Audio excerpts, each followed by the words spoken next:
to Grey. Radiant's bottom tower is under attack.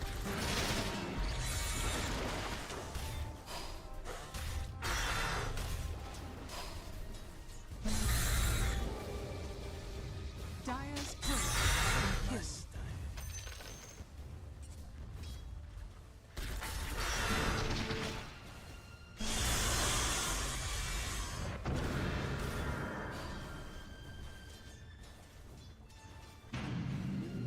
Dire's top tower is under attack.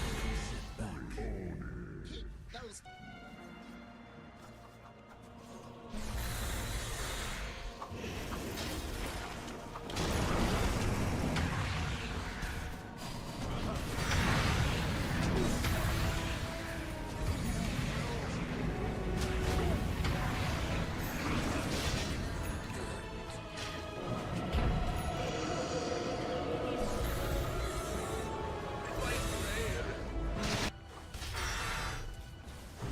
Radiant's middle tower is under attack.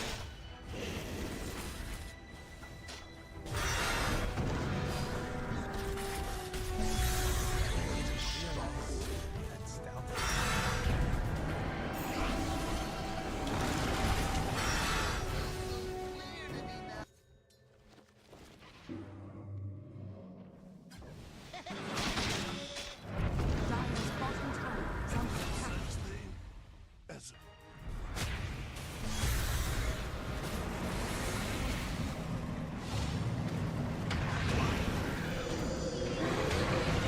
Radiant's middle tower is under attack. Radiant's middle tower has fallen.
Dire's middle tower is under attack.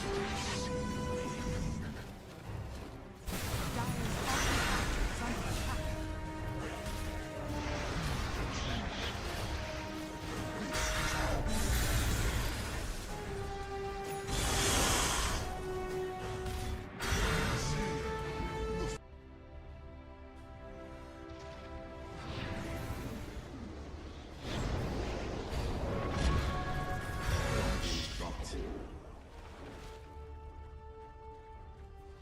tower is under attack.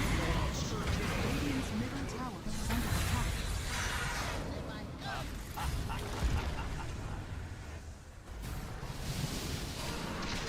Radiant's top tower is under attack.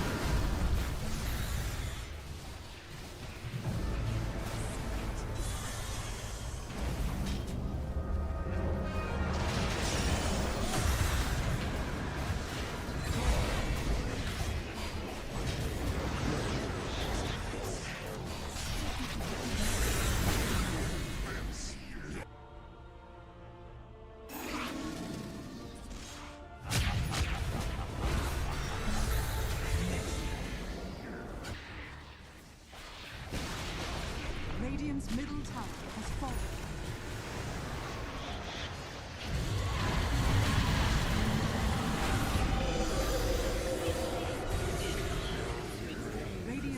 bottom tower is under attack.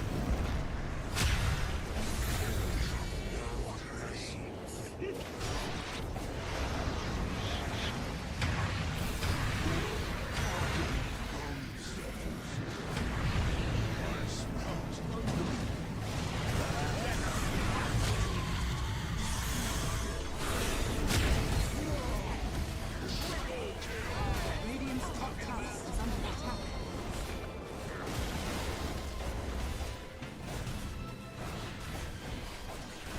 Dire victory.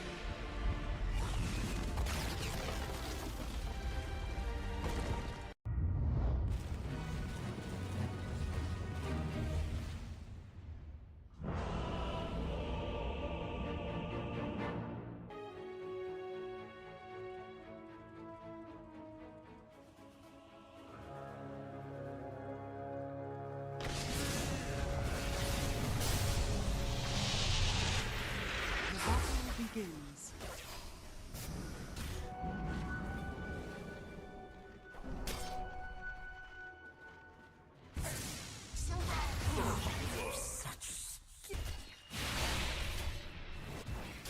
Mark my grave. When you get there. Radiant's courier has been killed. 10 seconds remaining. Mute Cobra caster. Dire's middle tower is under. 10 seconds remaining. Dire team ban. Also, you can just lower the voice to 0 if you want. That's also an option there. Radiant team ban. Yeah, we got co-broadcaster muted and open mic on voice chat team, right? Yeah, I need one more camera settings 10 and then seconds we're remaining. ready to rock and roll. 5 seconds Oh, remaining. not this one. What the actual left?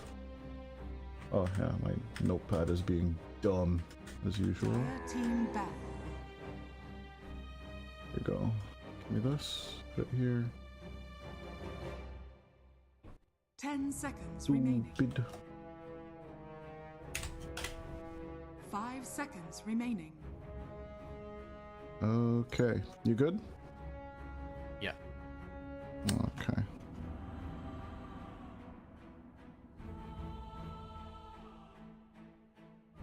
Ladies and gentlemen, heralds and immortals and everyone in between, I'm joined by the loveliest Malibu, and my name is Dodai.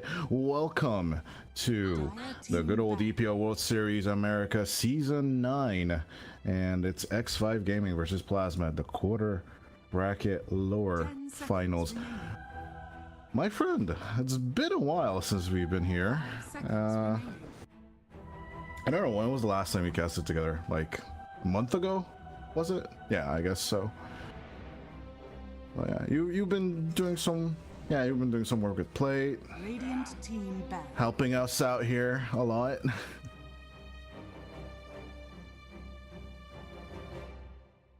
10 seconds remaining. 5 seconds remaining.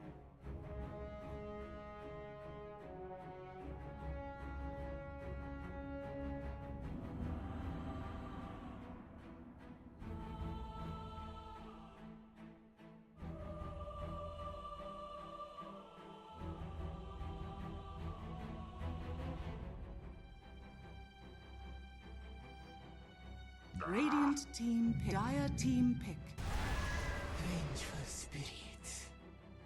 We've been drawing the devil on the wall. I mean, we were just talking about this vengeful spirit, and I'm not kidding you guys. Yep. We were like, oh, is vengeful spirit good enough for boss fight? I don't know, Harara sucks. Is it shit? Does it though? Like, what heroes does it pair good with? And we were theorizing a lot about the vengeful like 5 minutes ago. This is just creepy though. Like, were they listening in on us, or what is going on? Radiant team ban. Grimstroke.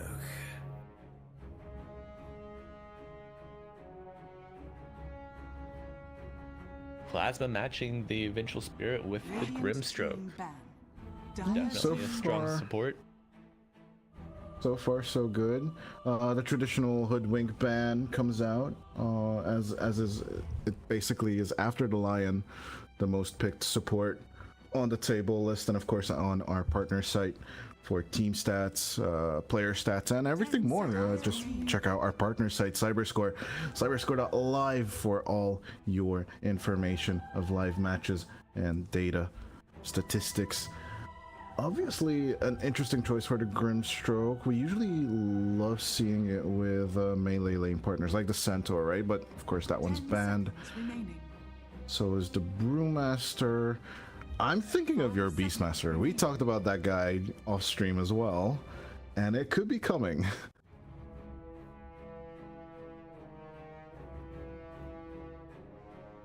Radiant team pick.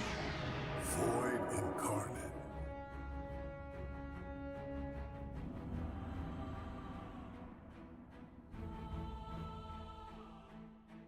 I don't know if he's targetable. Is he targetable for the Inkswell? 10 seconds. That's true with spells and other stuff, so he should have the ability of taking the Inkswell. True. But already a good Inkswell carrier is the Void Spirit, and I do love seeing this Monkey King. It is DCMC special, obviously, but I think Arms is playing today, if I'm not mistaken. By any chance? 10 seconds remaining. 5 seconds remaining.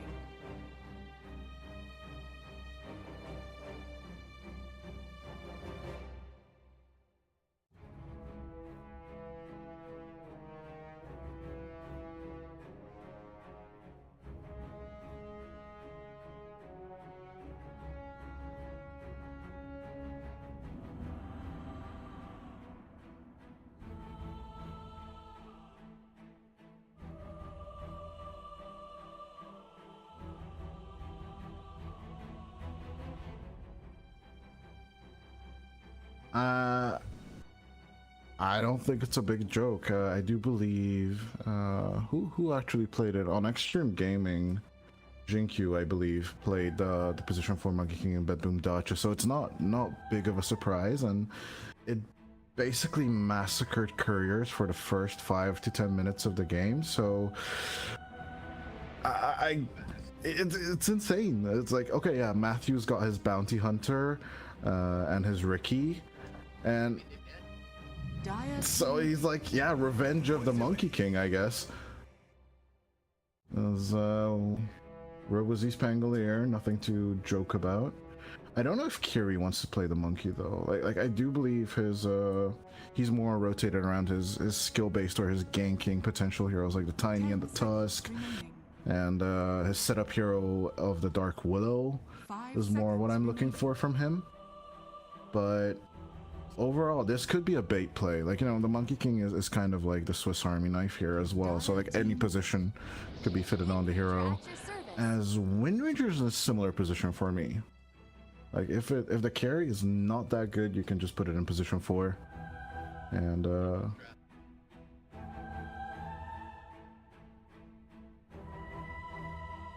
10 seconds remaining.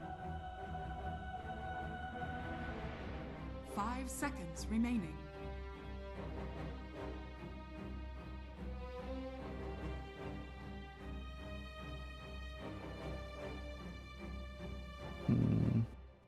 none of the teams showing us the offlaner yet. I'm very curious now.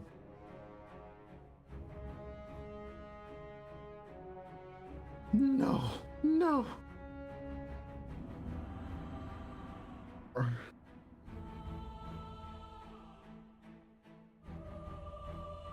Radiant team pick. Tackies!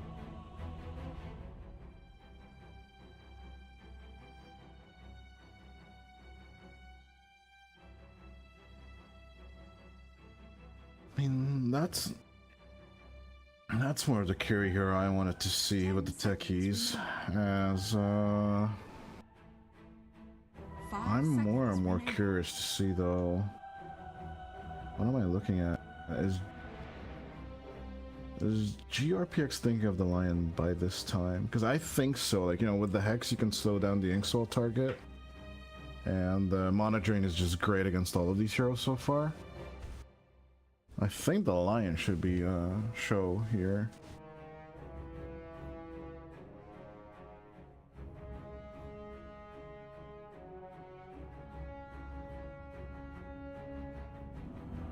Radiant team ban. That's a Hermit hero for sure. That is definitely a Hermit hero if you've ever seen one.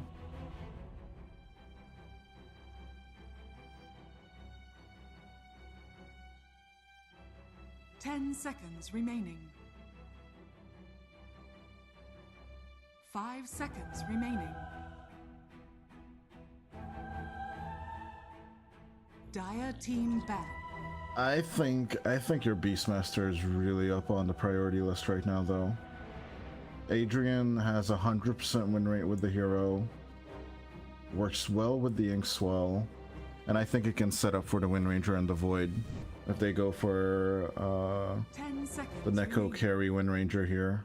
But I don't know if Shido wants it 5 though. seconds remaining.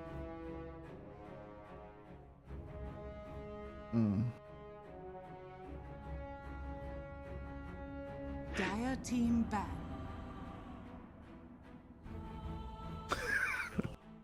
Oh god, it happened.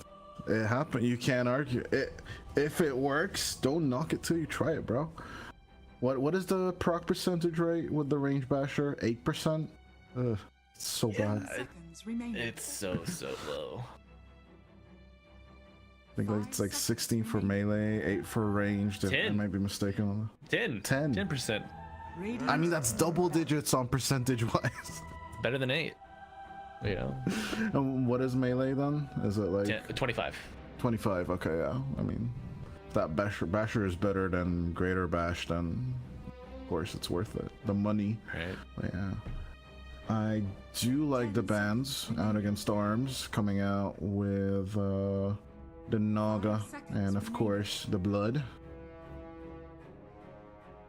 But I still find it weird. This happens in SA all the time. They ban Bloodseekers team pick. when they're against Pangoliers. It's so weird to me though. Well, I think this is a case. Position 2 Void. I'm just not seeing like the Wind Ranger is a great answer for the Monkey King. 10 In my opinion, you seconds. got So it's basically an answer, right? it's built in. Basically. 5 Oh, so I seconds understand. Okay, so that is the reason why they would ban the Blood. That makes sense. Because I always look at the Pangolier, it's like straight up one of the best bans. Why? Why? Yeah, why are you not doing this? Basically, and they go for the classic Luna for the carry. So you were right with the Monkey King position 4 right here, right now. And let's see if it is gonna be the carry Wind Ranger, or if Adrian wants to play the offlane Wind. 10 And seconds. Put that on my highlight reel, Dodai. The called shot. A mile off. Seconds remaining. You know, if you watch enough Seb replays, you get to get those power shots off, right? Certainly. I mean, power shot got buffed like 2 patches ago, right? That's not bad. Not bad at all. Not even just as a support anymore. That was one of the biggest reasons why people started playing the hero carry again. And then, of course, with the absolute imbalanced Aghanim Scepter, which I despise with all my heart and soul. It's just stupid broken. How that Aghanim's power spikes the Wind Ranger. It's so dumb. painful to play against, man. And being a universal So hero, she loves the build up too. You know, a lot of times when you get a hero with an Ags, like I've got 4.2k gold that I've got to save up. We're not getting a lot out of it, but eventually it'll be good. And Plasma, getting Adrian, Dawnbreaker the offlane. Dawnbreaker. 8th showing of the hero. So far, he's played it 7 times, that is. And solid 57%, so he's got like 4 wins, 3 losses with the hero so far. Not bad. Yeah, with that Malibu, I guess I get to do the prediction thing first. And All right, be my I guest. think I'm going X5. I'm also going X5, don't I? Oh, caster curse, let's go. I love their draft. I see very clear pictures of how they move forward through this game. 10 Get a little bit of seconds farm on your remaining. Luna. Gank the side lanes with Seabass when he gets 5 seconds his level remaining. 6. And then eventually, after you start deathballing, your Monkey King's gonna get level 6 off of like the first fight that you win. And then they're gonna deathball again with Wukong on a tower, combined with Visage Luna Push and Vengeful Aura. I'm not gonna lie though, Malibu, like every time I check my statistics of South America versus Europe, or even like Southeast, my Southeast Asian prediction rate was the worst out of the three. It was like 57% or something. Europe, I have like a solid 75% prediction rate All right. of matches. I'm pretty proud of that. And guess my South American one. 43. 65. And I'm like super jaded, like every time. Like this is the region I've been casting the most. Like this is my 6th So you have a season. large sample size. And yeah, exactly. And it's every freaking time. Like Europe, I've done like 4 or 5 seasons, so I'm like, okay, yeah, sure. It's like, you know, one out of a blue moon, I get a good prediction. But here in South America, I've been casting this region the most, and I absolutely understand why Moxie fell in love with the region in all its generality. Like when it boils down to it, it's the unpredictability of what happens in the matches, you know? Oh yeah. Yeah, I mean, South America is definitely a region, lives and breathes Dota. Chaotic in its will. Yeah, ladies and gentlemen, everyone who's just joining us, X5 Gaming versus Plasma, game number 1. Right off the bat, an instant 5v5 smoke, and as we know, smoking does actually kill people, so don't try it, kids. Especially not in your pubs. But this is a deceitful smoke, of course, as both teams with the early wards coming out right off the bat. So you did mention a big ball up coming out from X5. Oh yeah. And what is the timing for, like 12-15 minutes in? Yeah. If side lanes are just even, 12-15 minutes is when we can start to expect to see that. I mean, X5, they've got some strong lanes 30 cooked up for seconds to go. themselves. So if it goes well, we could see that deathball happen as really 10, 12 minutes. Though Dire, they've got a ton of damage. I'm looking for this global presence from Adrian and that 57% win rate. And it's looking like this is the most scrimmed hero of the bunch on the team as Jupiter. There is a sus tree on the back line, and in they turn onto the Dawnbreaker double play with the Boundless Strike. That is 2 on the head. Seba's jumping forward, and Jupiter will take the kill. As they're trying to turn onto Hermit, but it's just going to be a little residual damage onto the Visage. So 1-0 to start things off here for Excited Gaming. Great start for your pause 4 Monkey King. And they're looking to bring 3 heroes bottom. Trying to get another kill off the Oh, rip. hi. How's it going? Jupiter gonna get caught out, and with the magic missile, Boundless Strike onto 2 this time once again, but this should be the end of the Monkey King as the Blood Grenade will burn down Wukong's HP slowly but surely. Definitely welcome addition for the Plasma Bank, but Luna's just farming. Casual kill onto the Visage. Red decided to rather die than to stay on this lane. Yeah. There's always this theory that Coach that keeps on bringing me up. I don't know if you share it. Yeah. Sometimes it's better to just die faster, feed off a kill, and come back full HP, full mana. And I don't know if I always agree in the situations, because like a lot of pro players do it, so like there must be something to it, but all I get is pings in my pubs, so... I do agree with that, but it's all contextual. The Visage Hermit was alone in his lane for so long because Monkey King was wing still, sitting up bottom. So I think he may have just gotten a little too greedy, trying to get more experience, more last hits for the gold, maybe overextend. yes, sometimes it's good for a reset. You know, you need the mana to contest the lane. But if the wave is kind of far away from your tower and you die, it's a bit of a grief. I did inquire one of the main statisticians about the meeting of the Pangolier and of course the Ember Spirit, the brother of the character Robozi's playing, but not much information. I don't have much information about a Void Spirit and a Pangolier meeting up. Both of them have a damage mitigating spell as a actually bottom lane. Shroud is eating a lot of damage here, going down to a quarter HP, but instantly resetting it with the Tango. He should be okay. Interesting early tech coming out from Shroud on the Luna. Went for a bracer. Yeah, a little bit of that damage mitigation. It's mostly against that Starbreaker Celestial. Yeah, combo coming out from the Dawn. Because we start seeing Dawnbreakers against Muertas, if I'm not mistaken. Mm-hmm. Back when Close that the gap, we get out. Yeah, exactly. And I mean, Luna, you know, these early game itemizations, like, if you can survive the lane just to get levels, then you can accelerate your farm in the jungle safe. So Shroud's just like, I just need to get to like level 5, level 7 before I can really amp up my farm. See them out of nice. Shido could be in trouble up top.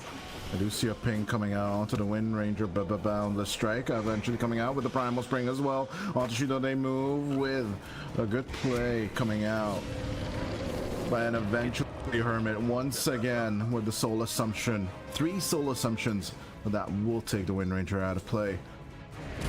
He's got 2 more mangoes though. Well, hold on, a move down on bottom. The hammer going through with the Starbreaker. Adrian, he's just nailing people down on the bottom lane. Does the Amber a half HP? A little bit of a hold and just pull it back. Through the corpse of the Emperor. Plasma taking the lead off of that. And they get the Observer Ward in the mid lane. On the side of X5. Yeah, speaking of that mid lane, so how is this lane supposed to be going? As actually dead even on last hit. It's dead even. Seavas got a little bit of help with the water rune, so he's gonna have a little more region available to him. But action in the top lane. Jupiter getting gone on. The Inkswall's gonna get a max duration stun, and Shido's gonna deliver the coup de grace with the power shot. Wait, why are we mixing up spells? This isn't a PA. What the hell? It's you know, form of expression. This is unprofessional casting. See Shroud get the belt of strength, further beef up, and just really going all in. It's really interesting, yeah, getting the PT out like that, but Kiri gonna blast off into the fountain. Straight to his death. Shroud getting that last hit with the Lucent Beam, so helpful. Shroud's had really kind of hard pressed laning experience, even though he's got 31 last hits. With the exchange of the bit of that bottle refill, but here comes the cavalry. Yambura and GRPX moving in. There's the swashbuckle from Sebas, and an easy kill onto Robo-Z. You guys been calling him Seabase? Did I hear that right? So, oh wait, it's Shroud once again in trouble. Sorry for that. As Adrian and Kiri, they need to shake it off. Kiri eventually dying to the tower, and Adrian will walk off the damage. Well, I mean, according to the gold, it could have been Yambura's kill. Can't believe they almost got the double there in the bottom lane. Oh, but Jupiter, he's back behind the tier 1 tower. Going to Adrian, gets the tree torn down. Too greedy. Wow. You know, I love to see the aggression come out, but for paper with your life. Once again, wave of terror on Adrian. Just 2 right clicks should be enough to die on the Dawn. Adrian is effectively zoned, even though he got that infusion of net worth from the Monkey King feeding him. Yeah, and he's even got like luminosity, but he just doesn't dare approach the lane. I absolutely agree with him. Yeah, I mean, this Vengeful Spirit is gonna pop off like 300 damage with her nukes at the point, combined with a Luna Beam. It's a death wish. Step up that low. Last Shido now. The next carry in trouble. Nice cut of the tree. Jupiter will be shaken off. He just ate it with the tango, apparently. Oh yeah, yeah. No quelling blade. Nope. Looks like both teams will claim their respective wisdom rooms, so no sniping. Yeah, switching over to net worth, so it's looking like Sebas is right now leading the network chart along with Shroud. But to be honest, Plasma is not far behind. No, it's 400 gold gap from first place to fourth place. So this far too early to call it in favor of anybody. I think it's pretty much even as Prada will be found out. Will instantly put out the Inkswell along with the Phantom's Embrace. Out goes the Focus Fire onto Hermit. Beautiful blast off, but in comes the Solar Guardian as well. Adrian saving his carry and healing him up for better or worse, as Shido just dodging the pinball machine coming out from Sebas, but eventually with the swashbuckle turnaround they will get the kill. RoboZ jumping in, taking out GRPX and losing out on Shido. Sebas is going to be happy with that carry kill, but it's a 3-4-2 as Plasma, they lead in kills, but they're not yet in the driver's seat. Yeah, they lost a bird also. 90 seconds until you could summon your next wave. I mean, losing your Visage that early in the fight definitely hamsters. Really need that soul assumption. Chill through the They're looking to kill the Void Spirit here in the mid lane. RoboZ trying to escape. Will get caught out with the Magic Missile, and once again, Sebas, with these swashbuckles, I can never get this vectoring right with the hero. But that's a beauty to see is from pro players. It's every time. They gotta nail all that damage going through, and yeah, him, RoboZ, I don't know who else I should point out, but like basically everyone in the mid tier or mid lane should know how to play this Pangolier, and I have no complaints of Sebas just joining in on carry this time around. 9-9 as RoboZ reappears with Prada on his side. They're gonna go for the aggressive X5 with the wraparound. The swashbuckle on two once again. Prada going down with the Resonant Pulse, trying to mitigate the damage. Sebas with a double kill. I don't know if I dare stay here if I'm the Void Spirit. No, you can't unless you bring 3 heroes, and then you also have Solar Guardian available. We're just seeing X5 outmatch Plasma with numbers in the mid lane, and with this draft, they're able to dive around limitations of terrain. Yeah, bro. And with the swap onto Adrian, they go. Goodbye, Mrs. Dawnbreaker at this point. In comes the Rolling Thunder. Yes, Hermit may die at the top lane, but we're just looking at the Hammer Mommy getting ripped apart, and there's no reaction, no TPs in. Of course, it does mean a DD rune falling into RoboZ's hands, so it might deter X5 just a little bit. Could. See Monkey King looking for a courier snipe? No, not gonna happen. Jupiter, no. He's gonna go all the way to the fountain. This is exactly what Jinkyu did as well, dude. Oh, is he gonna get the wards? Oh, he could stop. Oh. No. Just let Shroud die. Courier sniping is more important. The Solar Guardian. If he had He's interrupted standing in the fountain. What is this shit? Well, how is this allowed? Is this balanced? Look at this. Fair balance game. Oh my god. Ice Frog, wake up. No, it's the wrong game. Cross that out. It might be allowed in that MOBA, but not in this. He's just sitting there. I love it.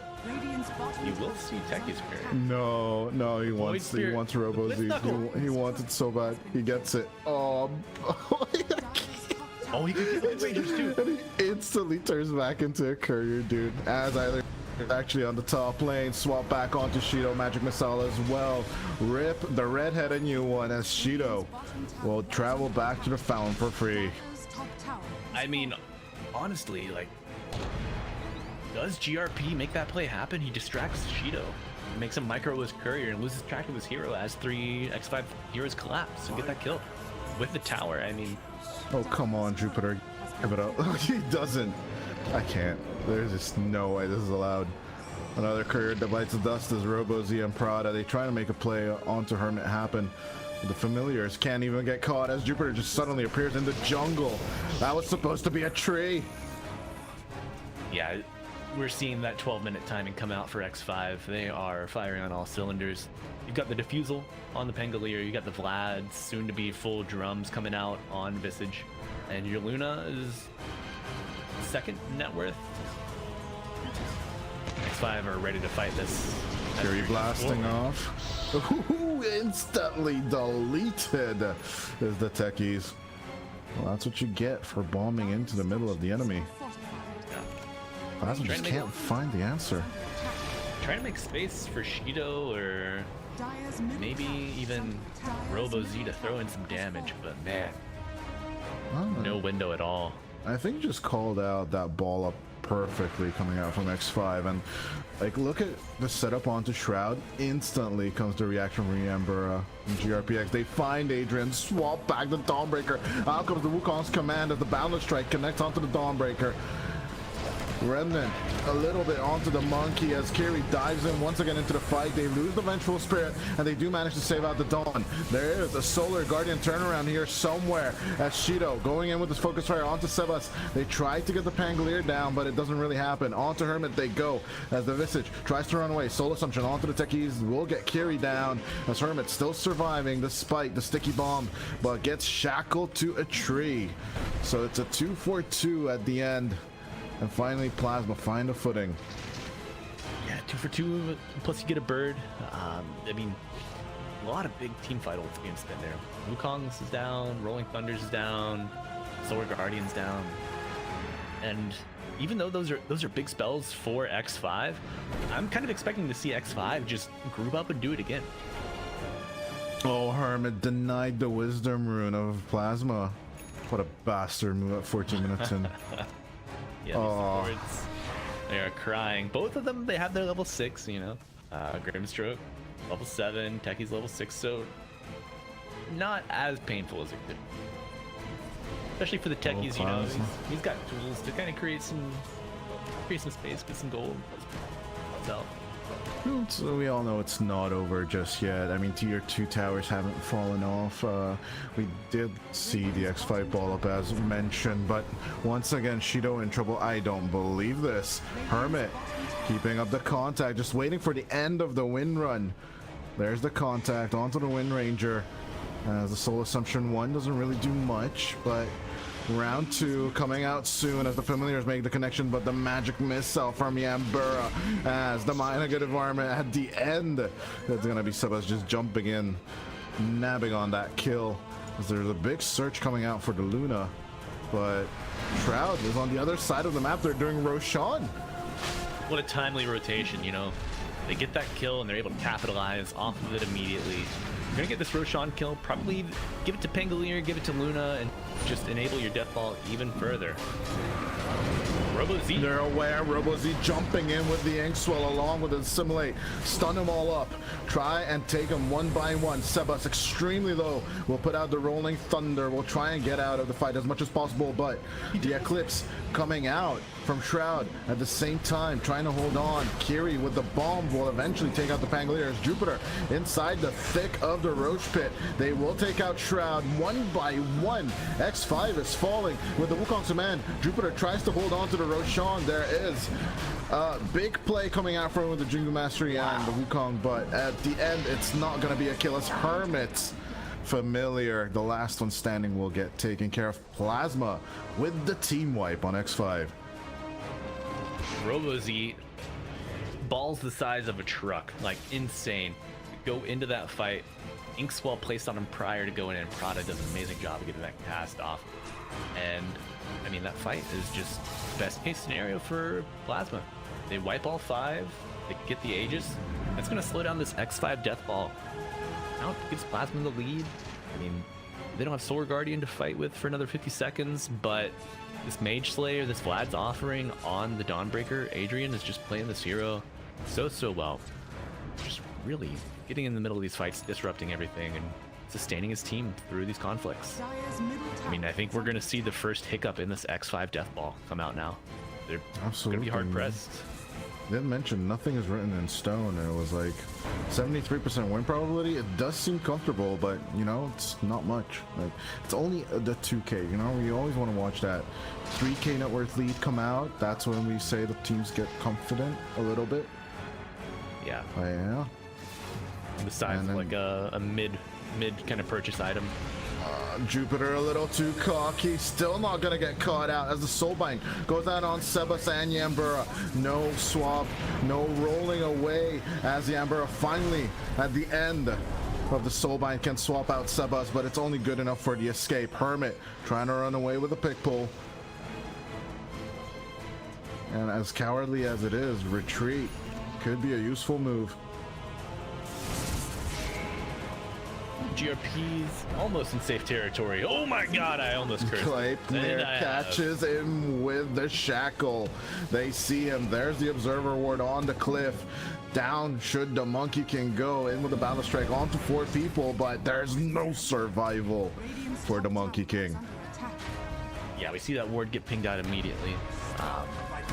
So, like, before GRP dies, it's a 1-for-1 trade while the enemies have Aegis. That's great, but now you give another kill, you lose the tower, and Plasma, they're gonna invade this triangle. I guess X5 should start, you know, respecting Plasma just a little bit more. Control. This is gonna turn, yeah. Control from Wind Ranger with this Gleipnir. I mean, it might seem like a little early for a Gleipnir, but just the interrupt that it provides, the catch that you get for the Pangolier, that you get for the Monkey King, is invaluable for Plasma. Venge as well. You can't. I don't believe you can another swap out of getting rooted. As GRPPX about to Wukong's command, but he's just baiting me with a spell. As out off the tree he comes. He doesn't want to get caught out, but Yambura does for sure. Boundless strike onto 2 as Robos, he just dodges it. Sebas Ryan roll in, but once again these familiars resummoning them so that the connection isn't there, but it's a bait. Instead gonna get connected to Shroud, as now the Luna is in trouble if they get the carry once again. Plasma in absolute control. As Sebas, all he can do is run. As Hermit will just try, but the Visage is dead in the water. As once again Adrian with the hammer. They're just finding all this control on Plasma. Seeing an absolute reversal of momentum in this game from Plasma, off the back of that Roshan fight, and now they have become the death ball. If you take these fights without controlling the Dawnbreaker, and you commit 2 cores, you're just gonna get Soulbound and Solar Guardian done. And we're gonna see that every time. No, Sebas just solo killed by Kiri. I have no words for that. That's unreal. With that Aether Lens pickup, kind of interesting tech coming out from Kiri. Usually on these techies, you see like a saving item kind of built first, but we're just going for that extra range. Gives you a lot of extra chances to make plays with proximity. Yeah, it's usually that solar crest, or I don't know. Yeah, help me out with the other protective items. We've even seen the GG boots come out on the techies, but the Aether Lens, not so much. Maybe it's to counteract the Vengeful Spirit just a little bit, you know. Dive even deeper, have that extra range for the blast off. That's what I can imagine what it's for. Yeah. That's 21 minutes in RoboZ. They will take the enemy's Wisdom Rune after getting denied. The reclaimed Aegis doesn't really deter the Plasma boys. They're gonna take your Tormentor no matter what.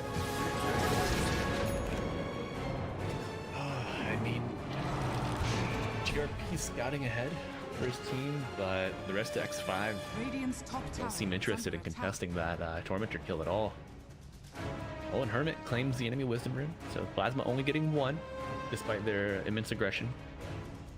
Oh, I do like Hermit's itemization though. Go for the Atos, correct? Oh wow, he got the Aghanim Scepter. Boots of Bearing and the yeah, exactly. Oh, he had the Atos queued up earlier.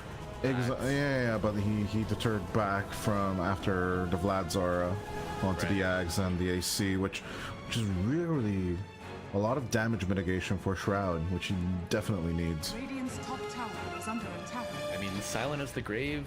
I think they're recognizing that Dawnbreaker's a bit more of a problem than they anticipated. So if they could scout her out and get a kill, could enable them to take a tower, maybe a fight. Hermit just testing the vision with the waters, you know, trying to fly in cliff directions, thinking that he might get initiated, but it's gonna be Yambura picked off instantly on this mid lane as the familiars come in. Robo-Z is absolutely aware. He instantly turns around with the Remnant. As out comes Prada with the Inkswell, makes the connection as well. The Dawnbreaker incoming is Adrian. As onto Hermit, they turn Shroud with the BKB, trying to shake it off, but the Astral Step once again, another connection onto the Luna. Pull him back just a little bit, but the reach, it's not really there to get That's Shroud. the first time. They're learning. Sorry, go ahead. I was gonna say, Dodai, that's the first time I've seen that interaction. Oh my god. Finds the Pangolier on Shido. What is he doing? Yeah, which interaction are we talking? The end of the BKB? Yeah, the end of the BKB into the Astral Remnant. Yeah. Underneath the Remnant. It just depends on how long effects last, and then they could just, you know, like, the residual timing can still get you. Right. I think it's so pronounced though because of the visual component of the spell. You see it just stretch out like 300 more units than it normally would be. I think shackles are the funniest, you know, like you TP out, you get shackled, connected to the tree, you're still TPing, and you're just counting the seconds of the buff. Still going off like, am I dead? Am I dead? Am I dead? Oh, those are like the most stressful times since the BKB change, honestly. But I mean, we're Plasma. Yeah, Plasma putting the aggression on. We're seeing X5 convert fully into rat mode. This Monkey King, this Visage, trying to spread the map, push out these side lanes for the Luna, and let her farm safely. Yeah, not even BKB can save her now. I guess that Shard will help things out just a little bit. You know, that damage mitigation is definitely the point of the game right now if you're X5 Gaming. Trying to get that AC up with the extra armor as well. Well, it doesn't really make her invincible. Is it the butterfly we're looking for? Or just more lifesteal with a possible satanic, or oh, he's going for the Conda build. I'm not sure that's a good one though. Gives you a little bit of crit, lets you stay back and poke.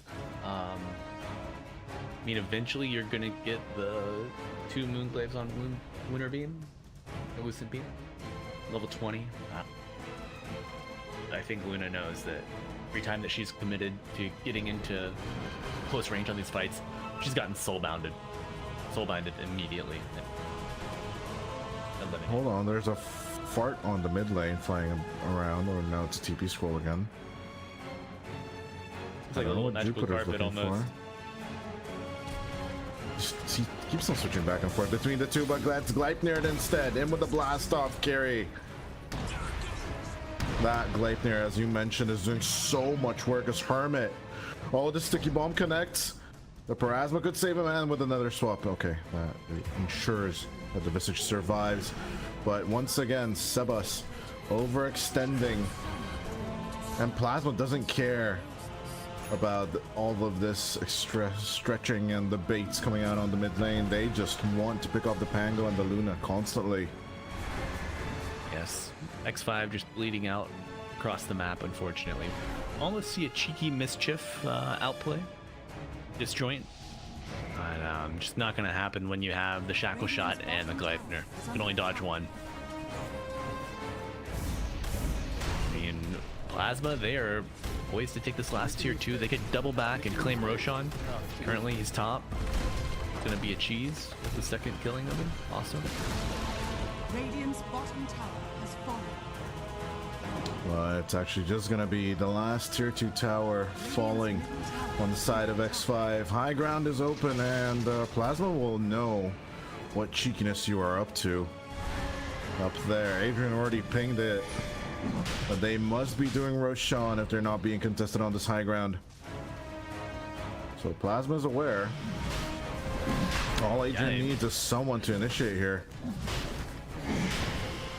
Plasma just now getting creeps to the enemy base. I mean, this push, they're going to get a little bit of damage on the towers, but ultimately, it's a free Roshan for X5.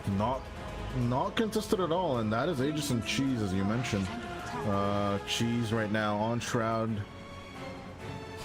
on top of everything. Yeah, they leave it behind, so maybe Sebas will take it for himself. Yeah. Yes. Regular currently. Get that fondue. Any good tier 3 items coming out? X5 still need to farm him up. RoboZ got the Nemesis Curse. Honestly, if I'm Shroud, I'm keeping the Specialist Array.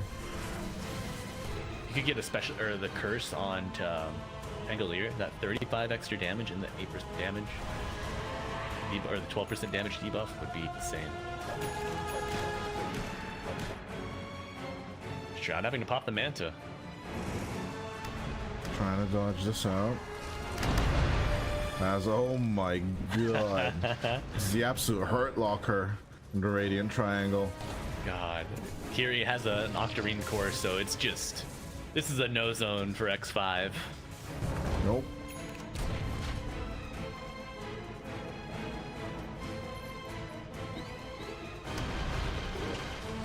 RoboZ initiating onto Shroud here, gonna Manta off the silence. Gotta try it off, but at the same time, here comes Adrian. The Solar Guardian doesn't seem to be able to connect, but nice play with the Gale Force. As actually, it's gonna be another 2 going down.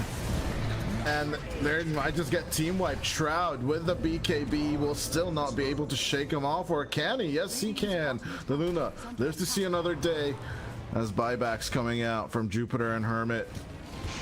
It's kind of deterring them, but only kind of. This Hermit. Unreal. Silent as the grave.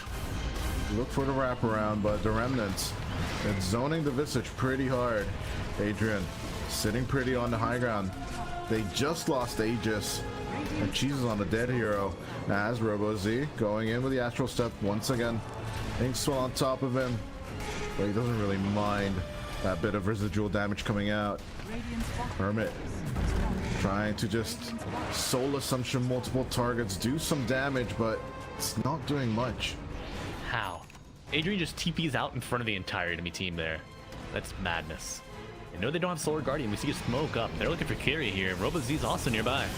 Well, they're just eating the bait as RoboZ looking for the turnaround. Here comes the Solar Guardian again. Just diving in. Adrian is back in play as Sebas is stuck inside the enemy. Plays as Sebas will try and escape with Rolling Thunder, but it doesn't happen as Shroud will also die. And with the pause 1-2 dead and the 3 gone, they're gonna call the GG. 37-22. Plasma will execute X5 in game number 1 as the death ball play, which we predicted, absolutely doesn't happen. It backfires completely. You know, Plasma, they got smacked in the lanes. Like, they kind of contested it.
enough at all. Oh, wait.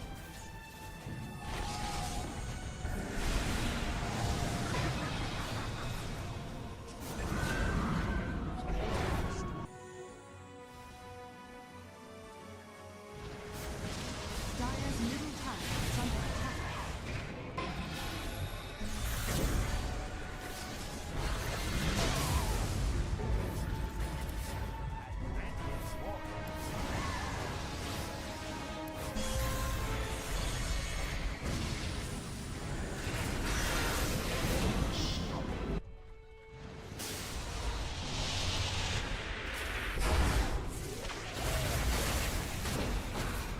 Dire's bottom tower is falling. Dire's middle tower is under attack. Radiant's top tower is under attack.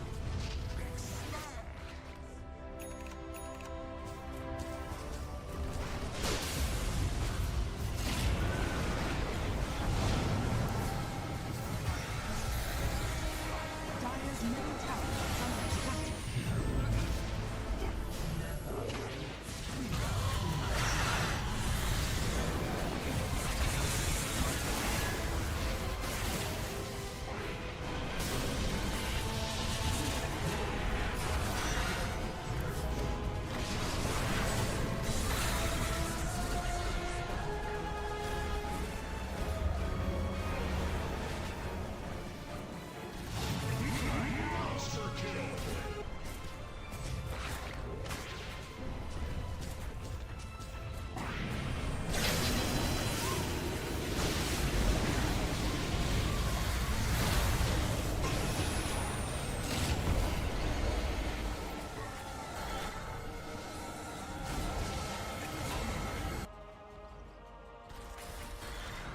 Dire are scanning.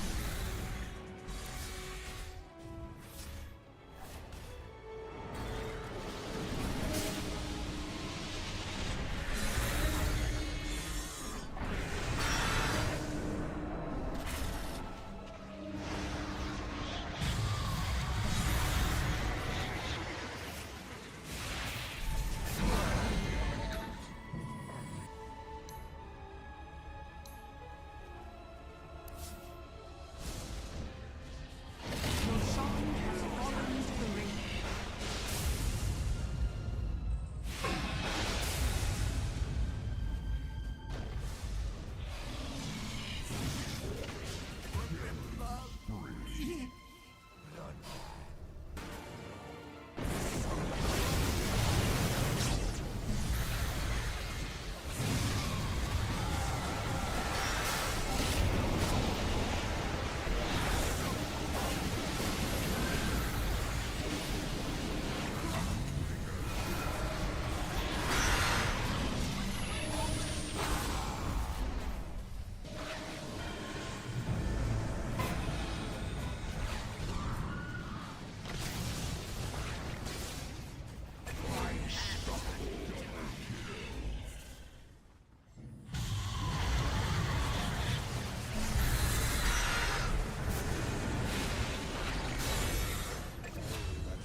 Dire's middle tower has fallen.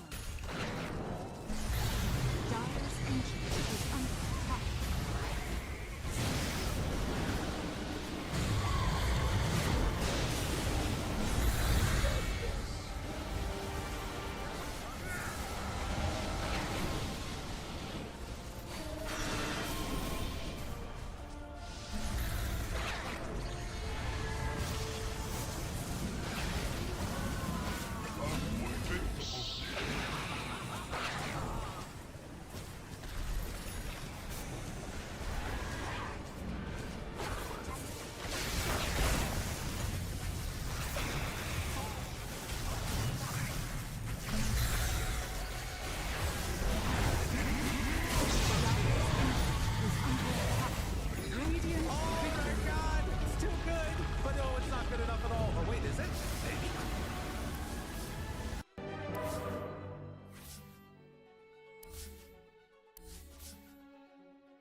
comes with the first breath of winter.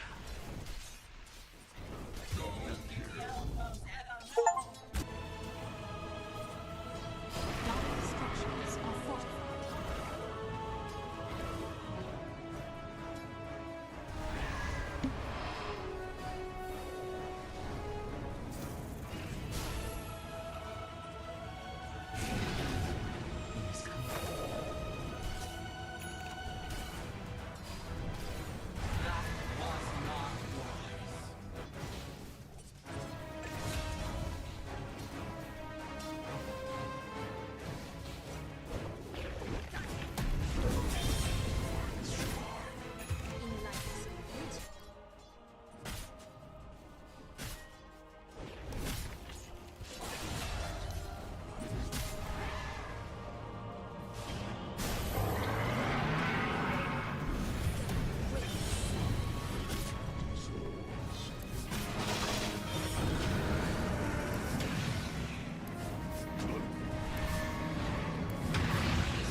Dire's top tower is under attack.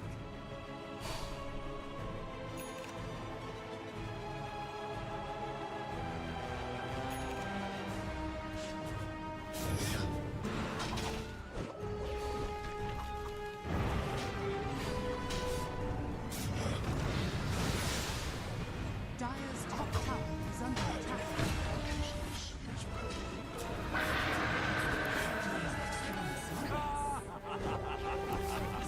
Dire's top tower is under attack. Dire's top tower is under attack.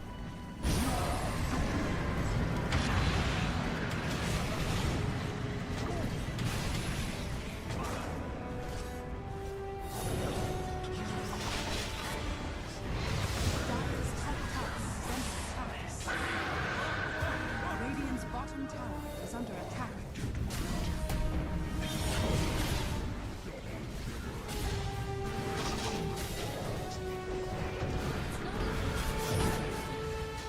Radiant's bottom tower is under attack.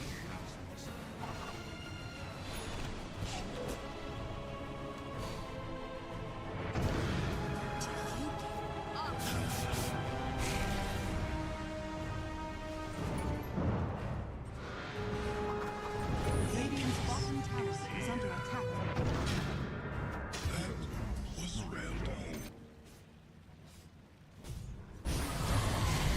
Radiant's turret has been killed. Dies out.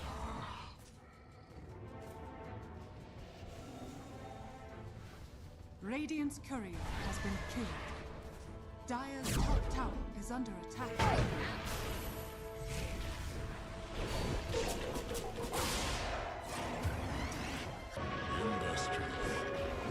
Dire's middle tower is under attack.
Dire team ban.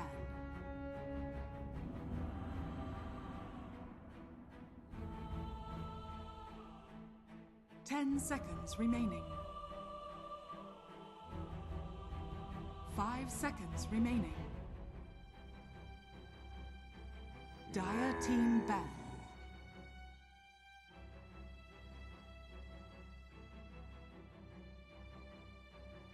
10 seconds remaining. 5 seconds remaining.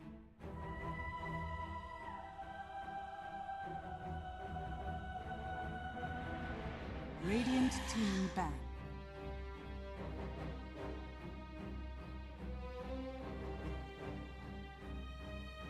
Ten seconds remaining. 5 seconds remaining.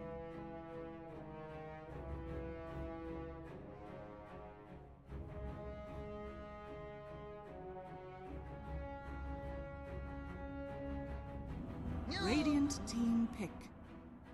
Dire team pick.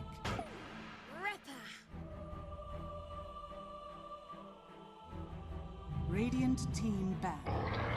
Motis.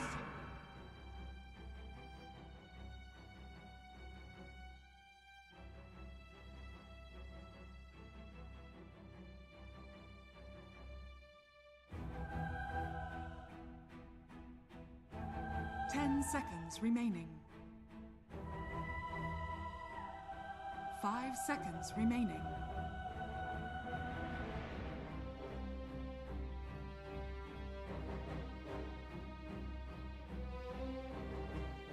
Radiant team back.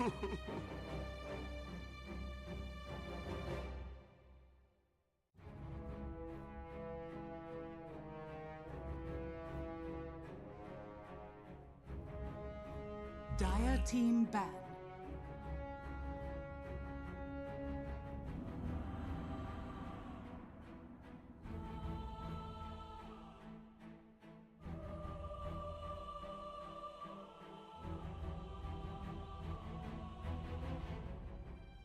Ten seconds remaining.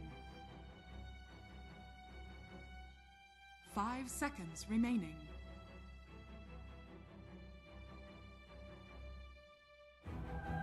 Dire team pick. Radiant team pick. Bad Rider!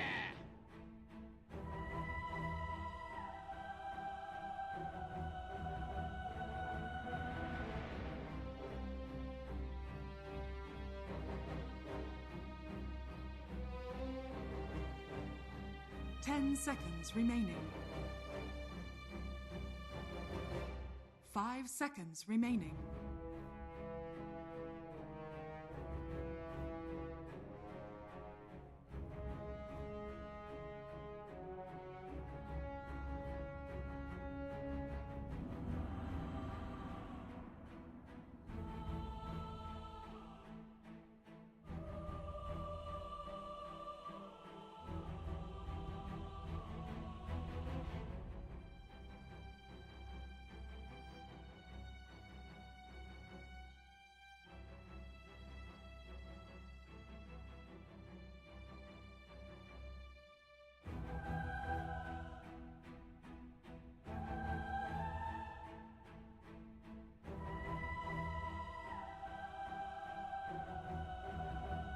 Radiant team pick. Dire. Grimstroke. Mars.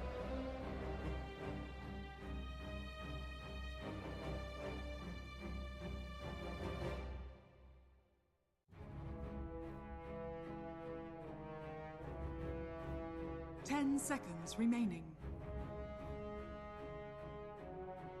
5 seconds remaining.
team pick.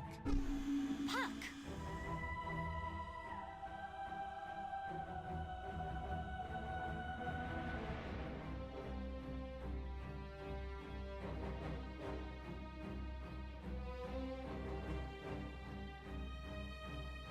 10 seconds remaining. 5 seconds remaining.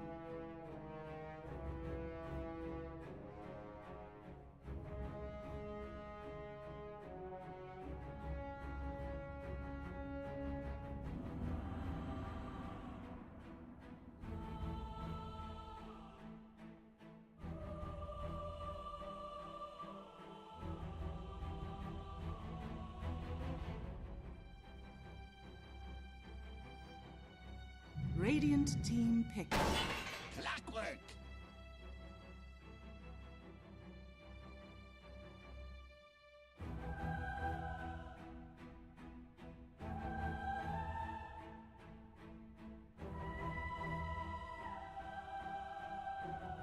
10 seconds remaining. 5 seconds remaining.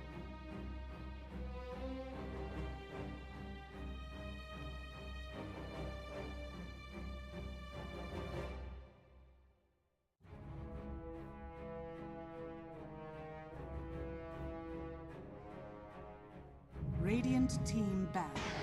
Void incarnate.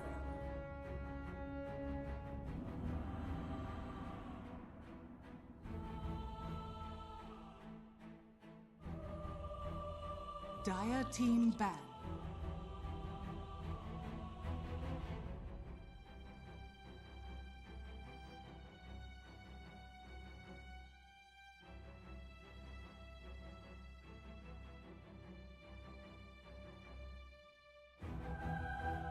Ten seconds remaining. 5 seconds remaining.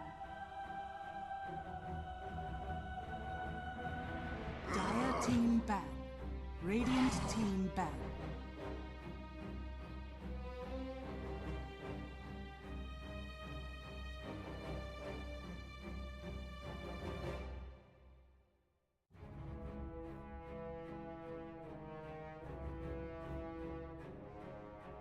Ten seconds remaining.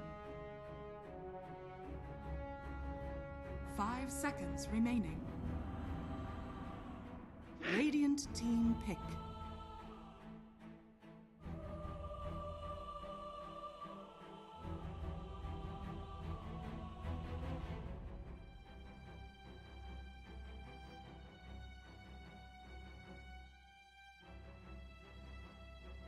Ten seconds remaining.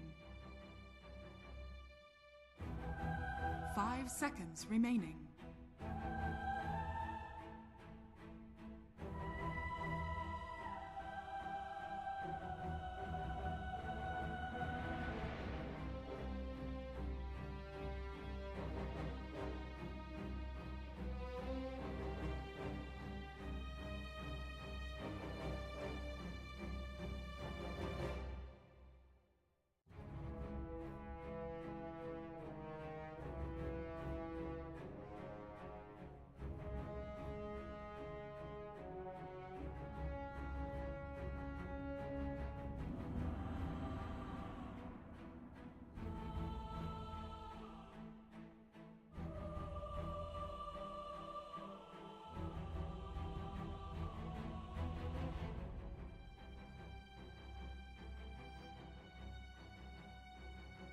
Dire team pick. Warlord.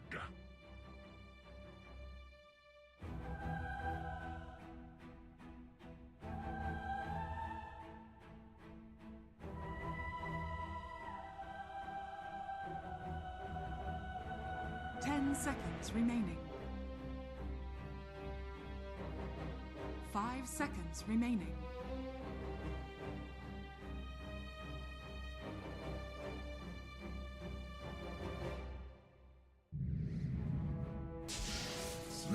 You may now select your heroes.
Prepare for battle.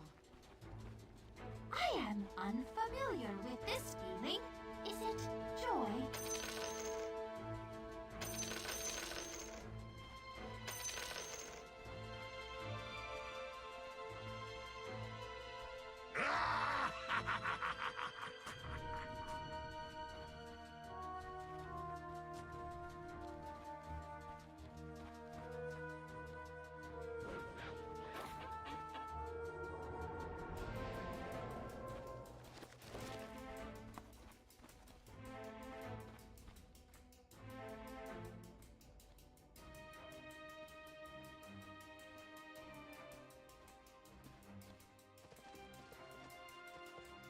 Thirty seconds to battle.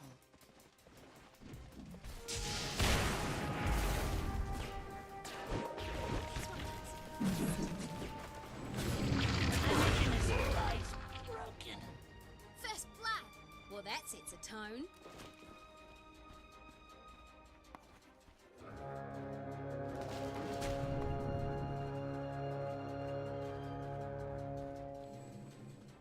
The battle begins.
Radiant's courier has been killed.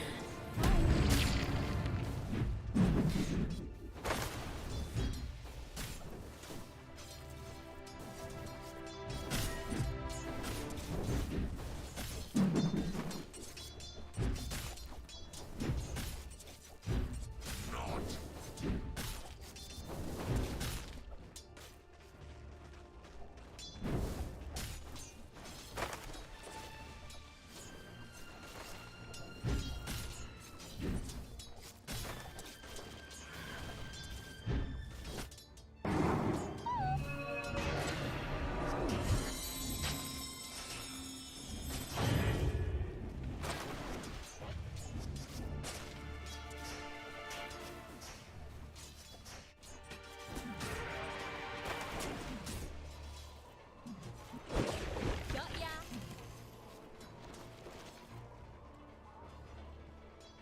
Radiant's top tower is under attack.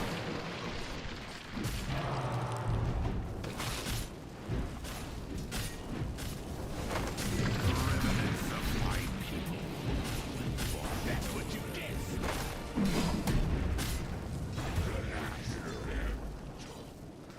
Need a light?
Radiant's courier has been killed. Sorry.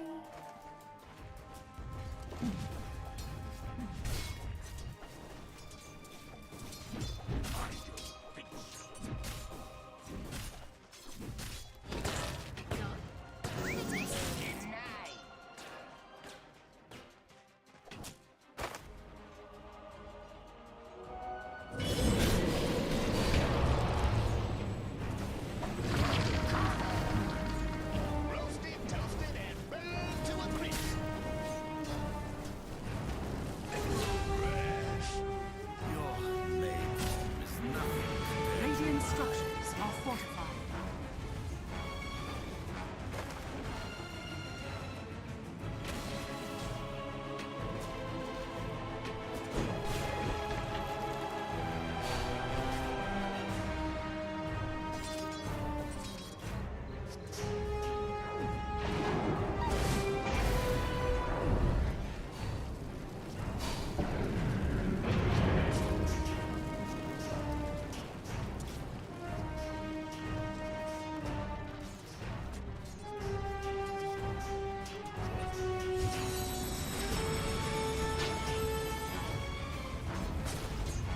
Radiant's middle tower is under attack.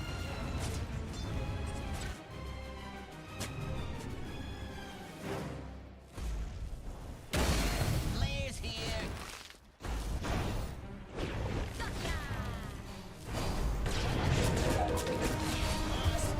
Like years in the rain.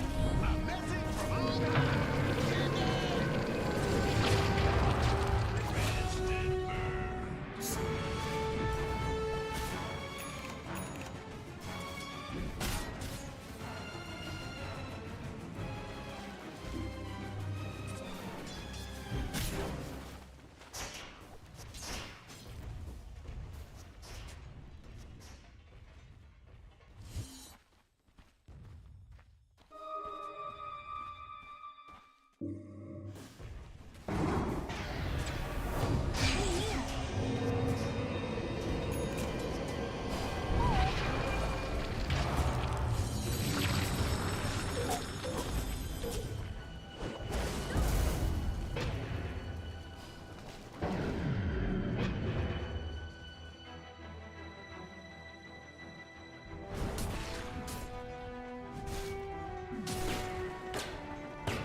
Radiant's turret has been killed.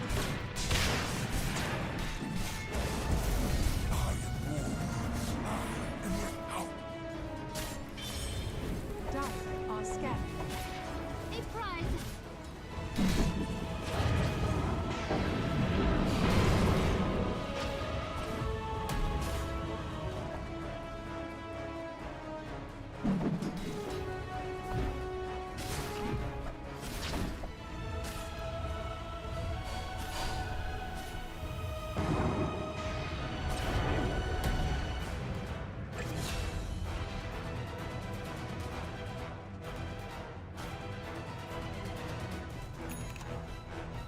Radiant's top tower is under attack.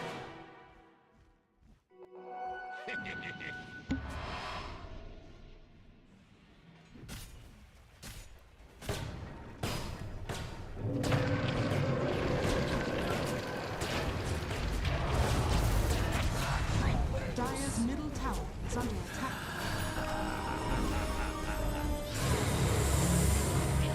The ink tide.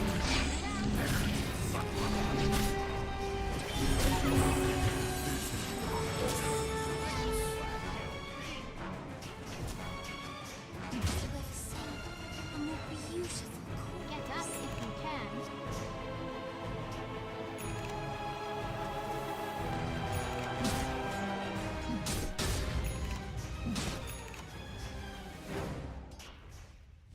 Radiant's top tower is under attack.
Radiant's top tower is under attack.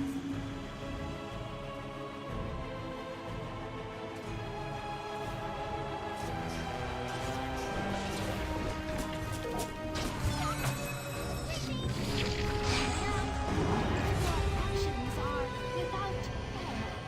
Your life is a flash. There it goes.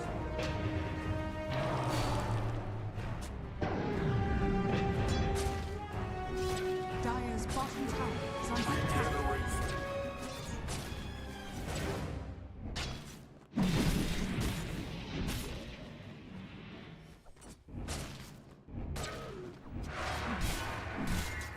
I couldn't help myself.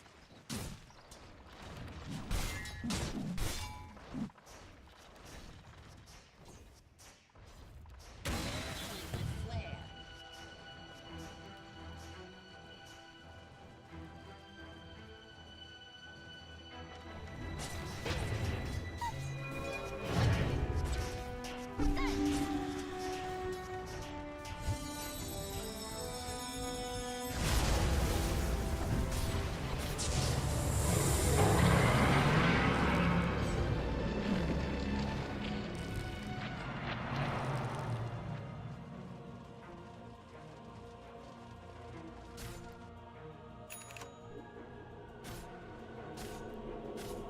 Dire's top tower is under attack.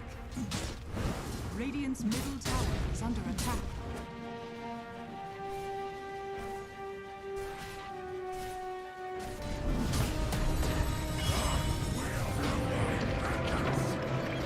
The only surprised by this is you. Radiant's middle tower is under attack.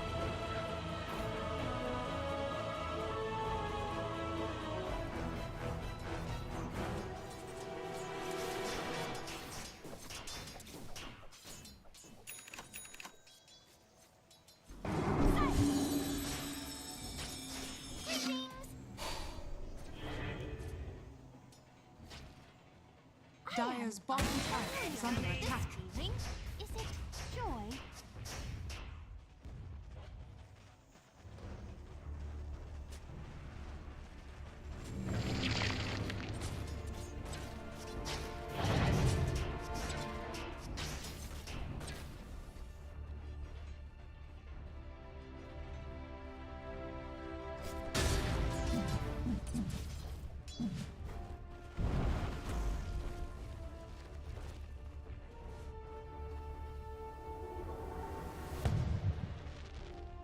A bauble from the void.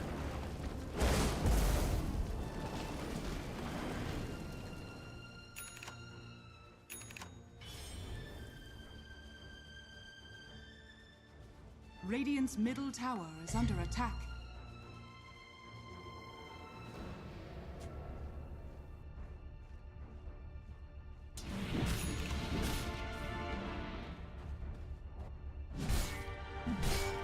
Dire's top tower is under attack.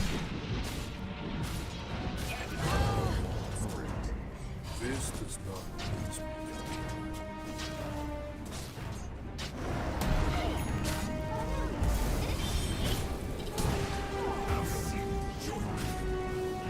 Dire's middle tower is under attack.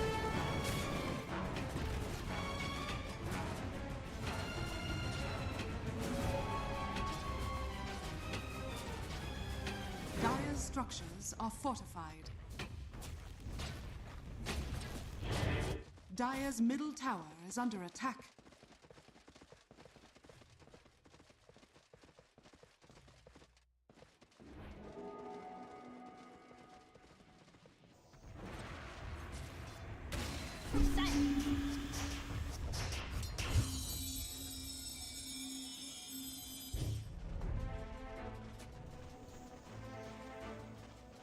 Dire's top tower is under attack.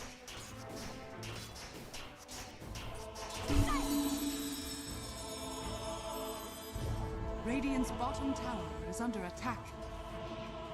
Radiant structures are fortified.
Radiant's middle tower is under attack.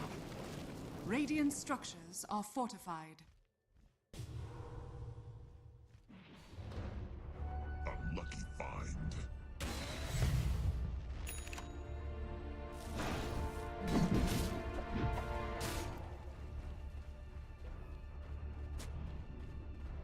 Dire's middle tower is under attack.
is under attack.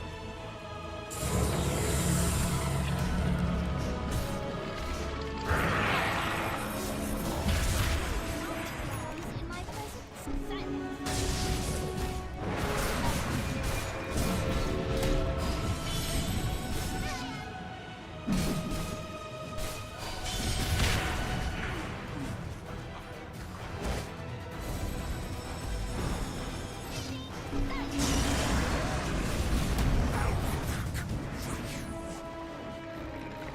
Dire's bottom tower is under attack.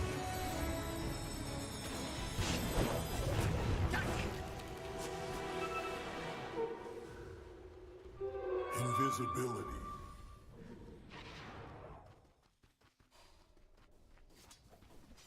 a prize.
Radiant are scanning.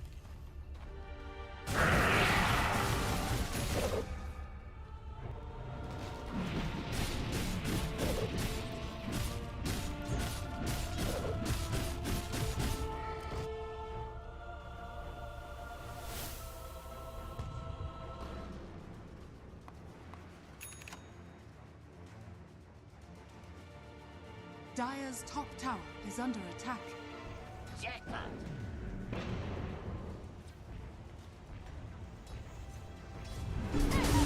Dire's top tower is under attack.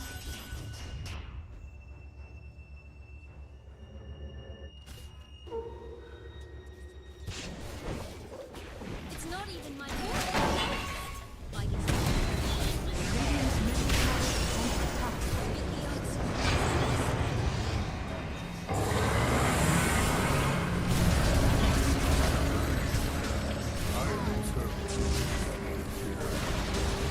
Radiant's middle tower has fallen.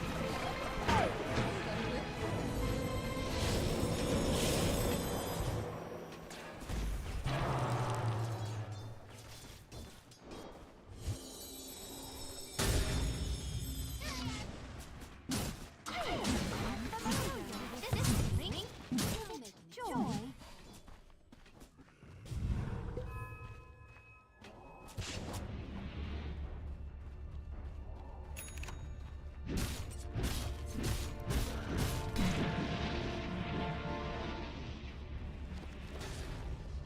Dire are scanning.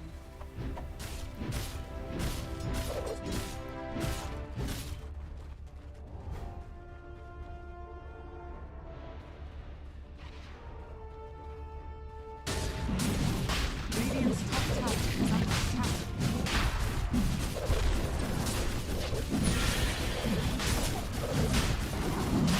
Radiant are scanning. Radiant's top tower is under attack.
Radiant's top tower has fallen. Dire's middle tower is under attack. Radiant's top tower is under attack.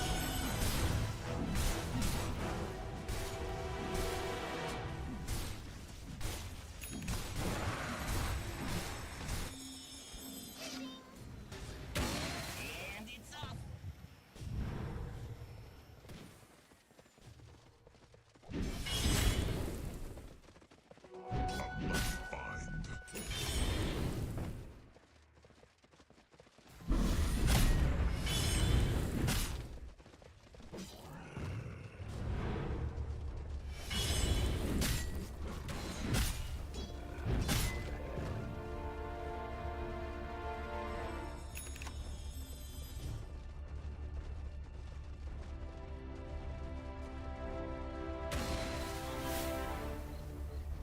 Radiant's bottom tower is under attack.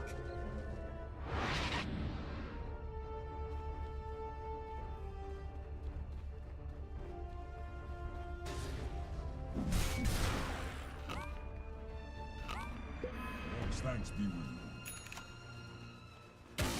Rock it on.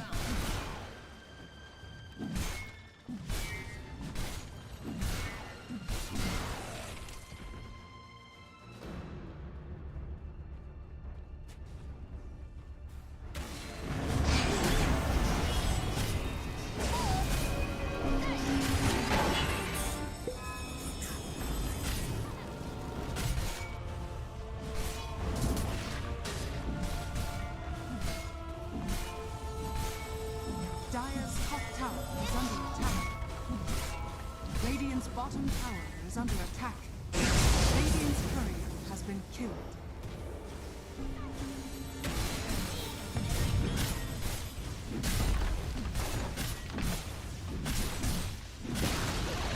Dire's top tower is under attack. Coming in.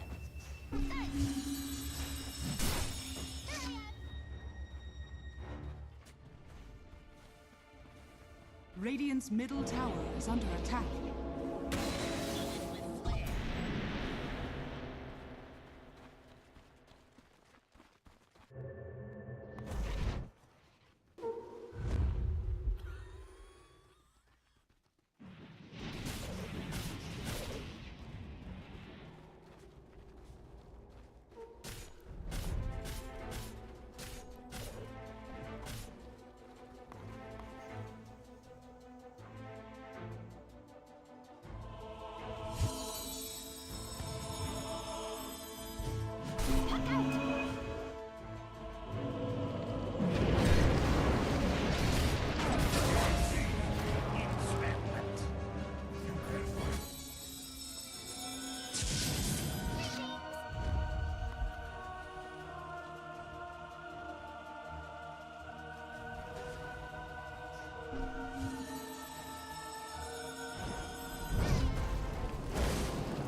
That's exact.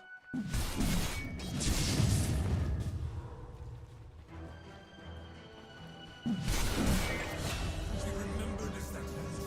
bet that had a giant parasite. Probably.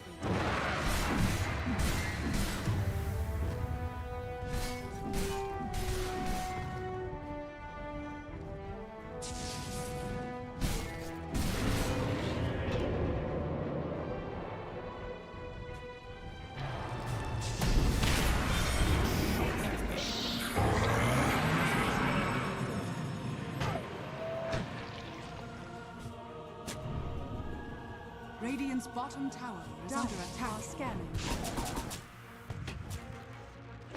Want to see what we do around here?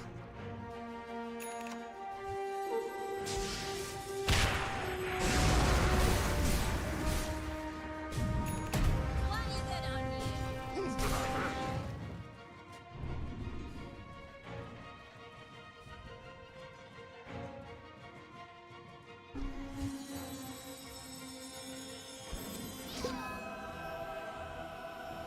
Dire's middle tower is under attack.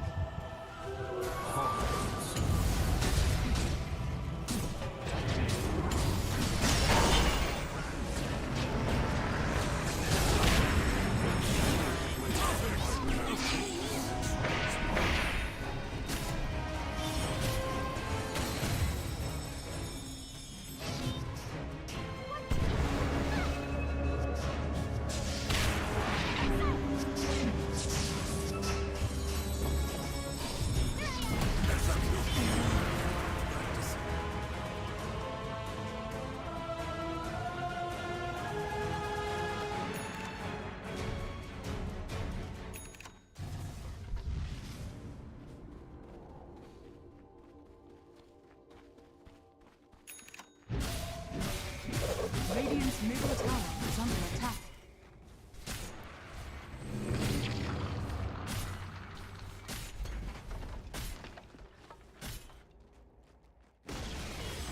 Radiant's middle tower has fallen.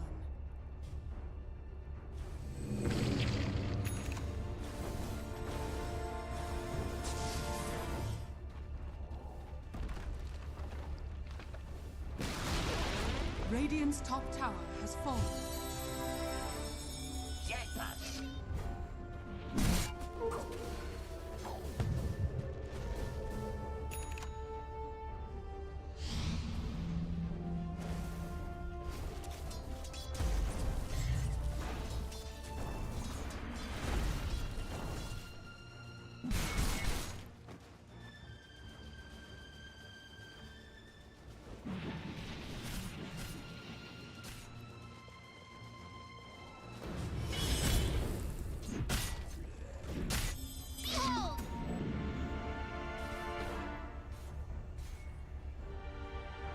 Radiant are scanning.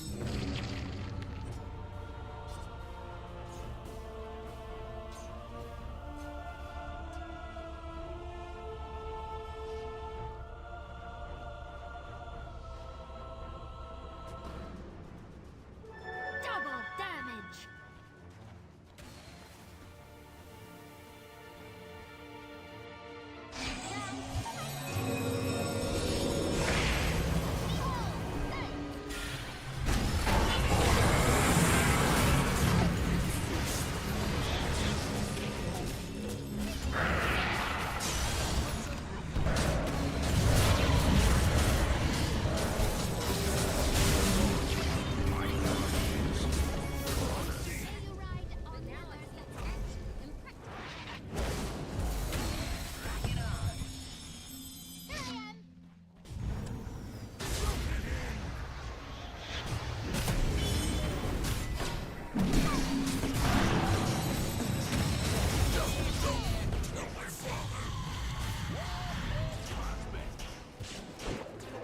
For the record, I did hit the tree.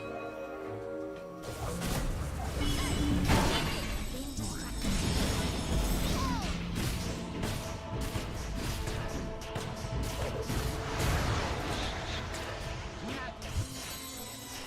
Dire's middle tower is under attack. Radiant's bottom tower is under attack.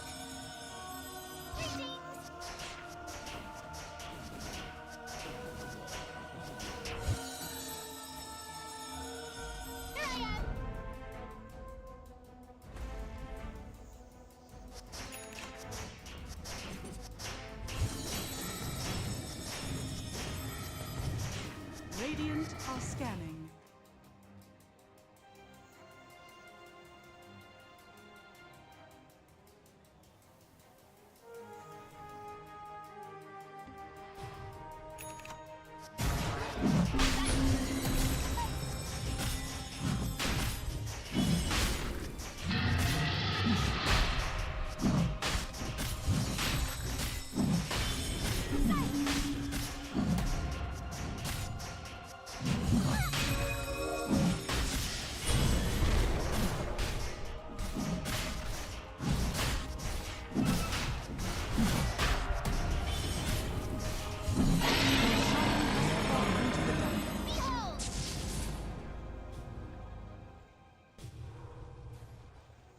My path leads to riches.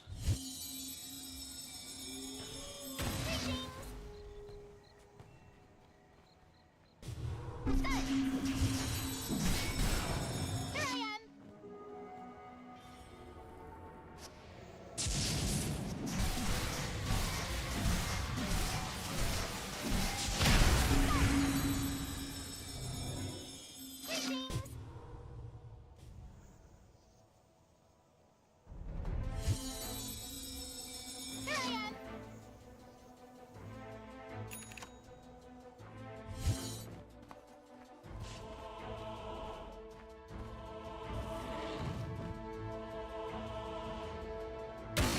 Rock it on.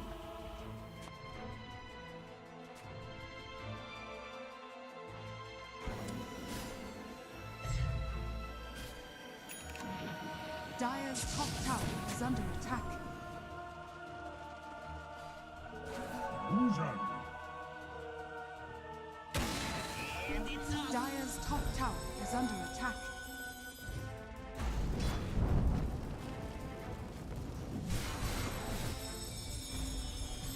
Behold.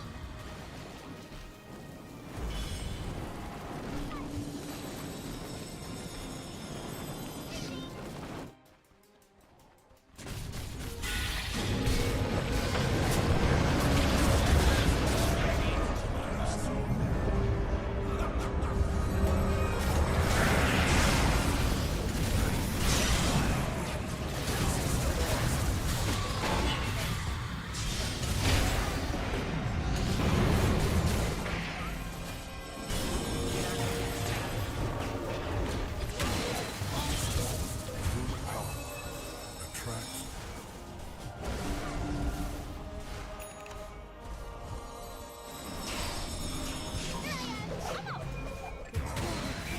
Knackered.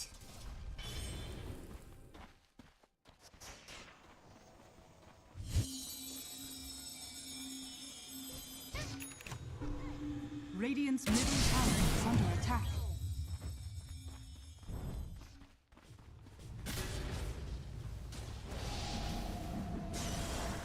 Radiant's middle tower is under attack.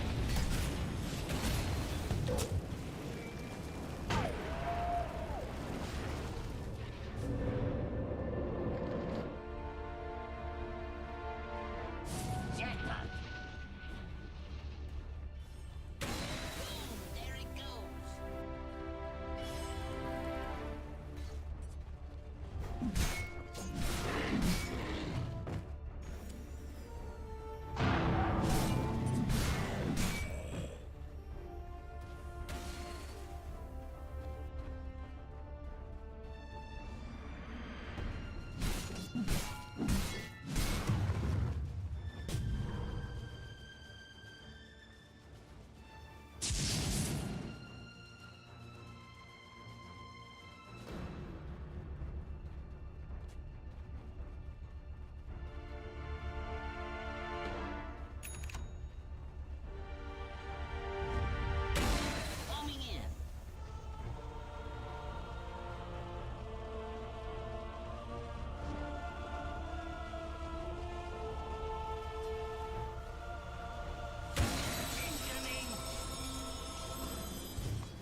Radiant's middle tower is under attack.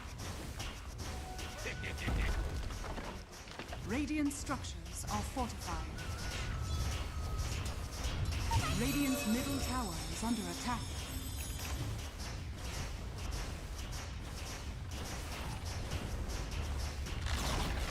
Radiant's middle tower has fallen.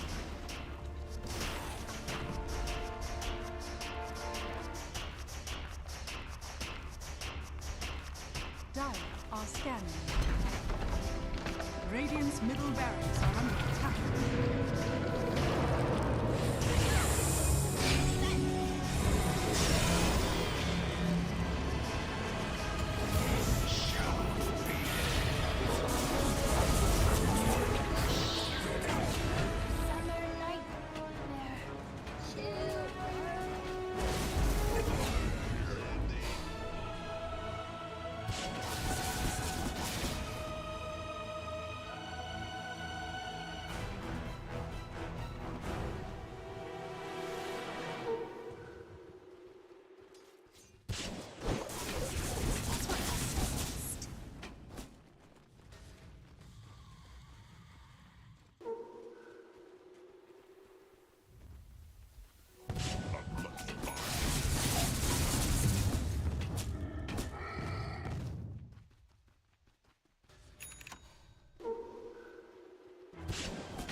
Always watch where you're walking.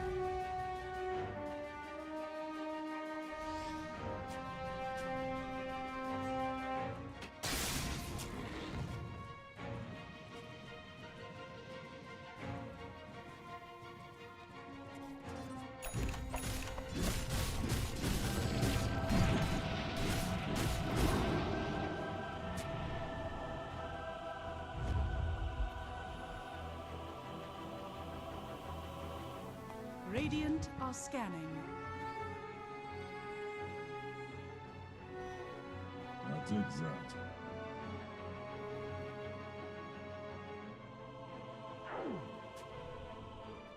Dire are scanning.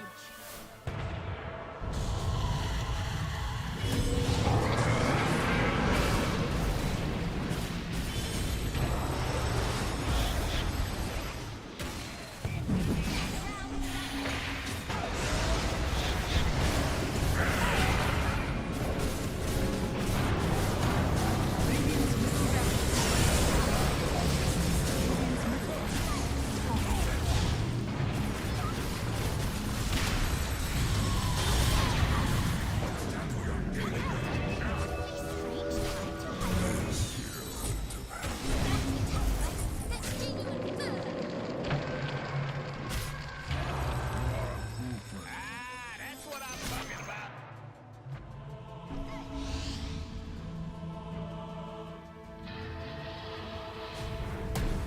Dire's top tower is under attack.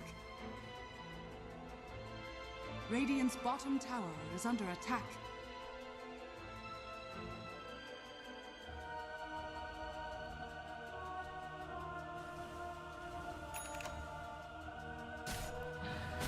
Roshan has fallen to the Dire. Immortality!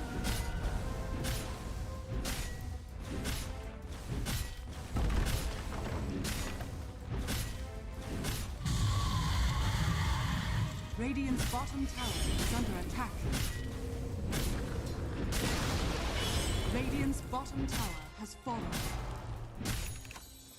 Radiant's bottom barracks are under attack.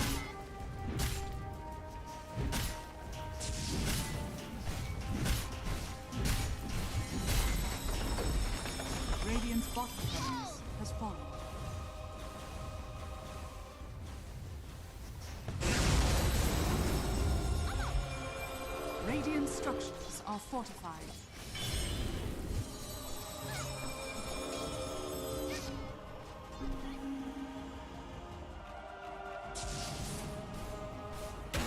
Rock it on.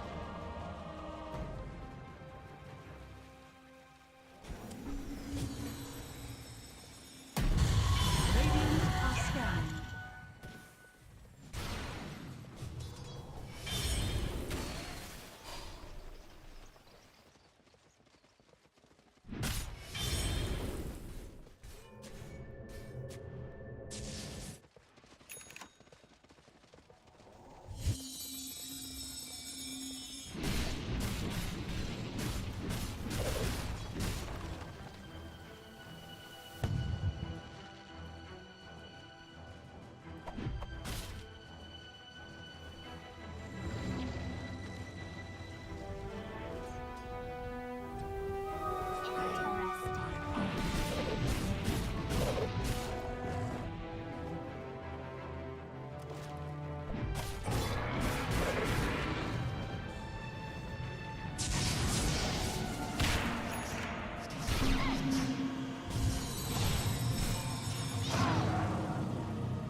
Гемостатичний перев'язку.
Dire's bottom barracks are Radiant Tower Monster kills.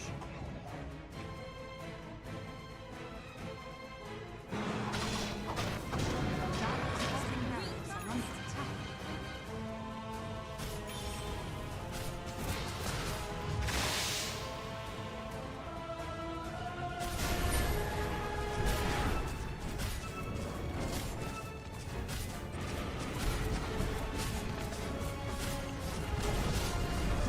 middle tower has fallen. Dire's middle tower has fallen.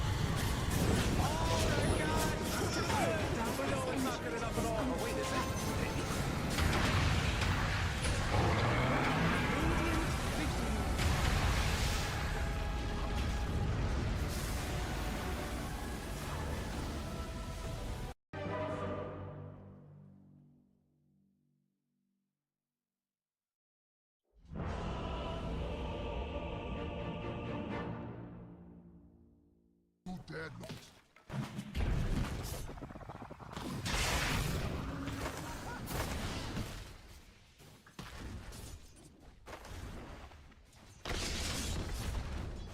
Radiant's courier has been killed. First blood.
Radiant's bottom tower is under attack.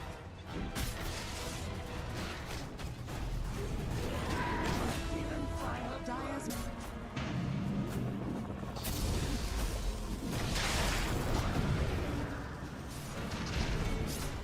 I survived interruption. Would like this. is under attack.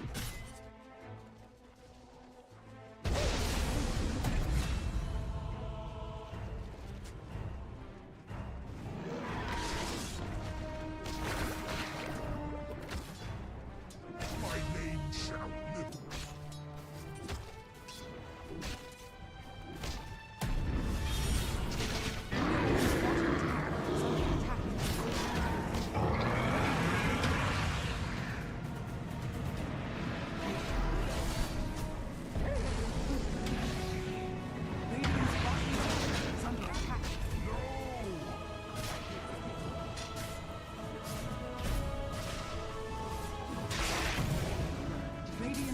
bottom tower is under attack.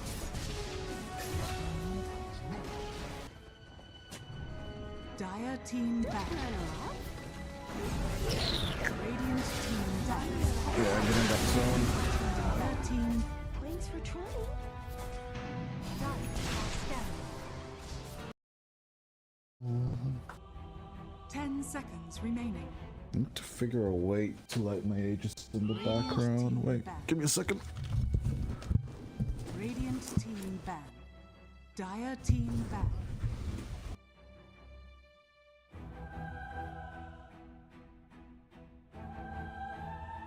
Ten seconds remaining. 5 seconds remaining.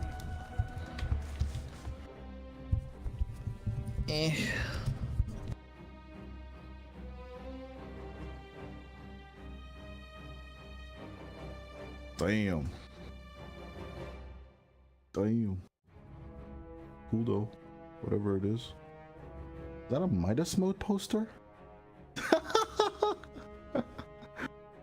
Love it. I'm trying to do everything so that I can get into Midas mode 3. Really hope it happens.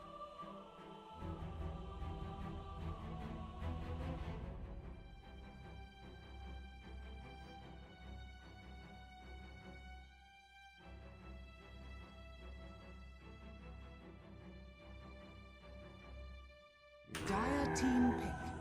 Radiant team pick. Vengeful spirits. Back to the Venge. Interesting. You good?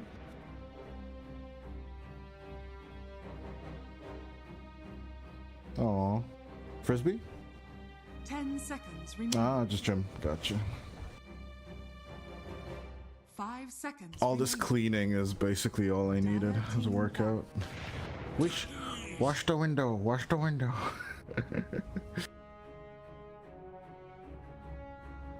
Let's go then. You good?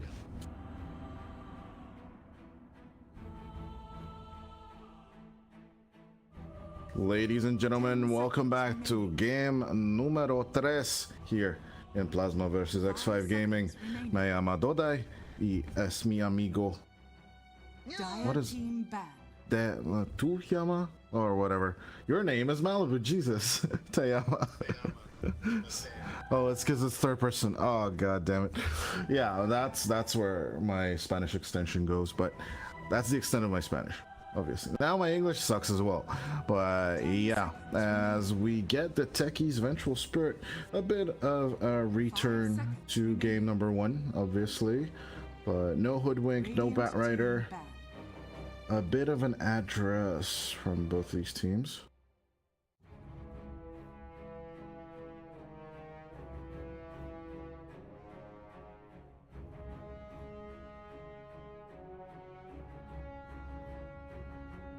Ten seconds remaining. 5 seconds remaining.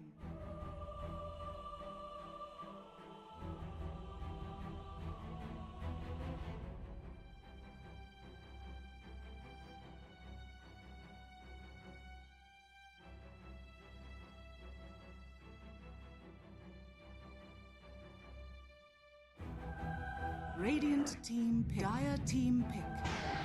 Void incarnate. Back to it. Dire team pick. Radiant team. Sky Wrath Mage. Let go for the sky. It's a love team coming out. Star-crossed lovers on the X5 Gaming site support. 10 seconds remaining. 5 seconds remaining. I heard that rumor.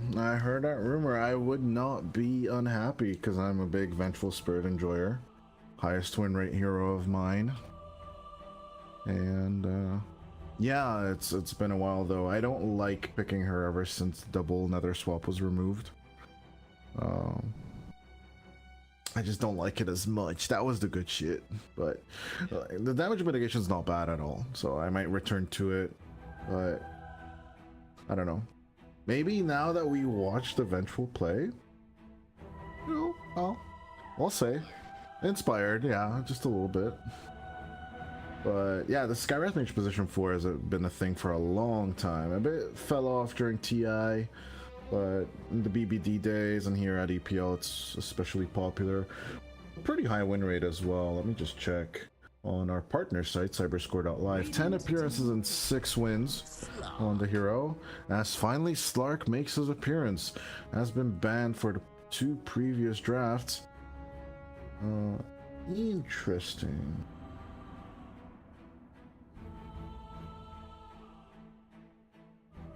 Ten seconds remaining. 5 seconds remaining.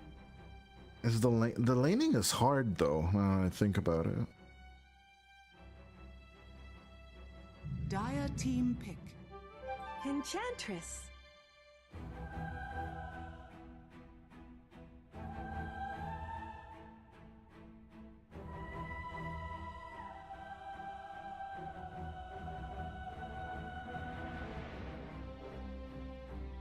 Seconds remaining. 5 seconds remaining.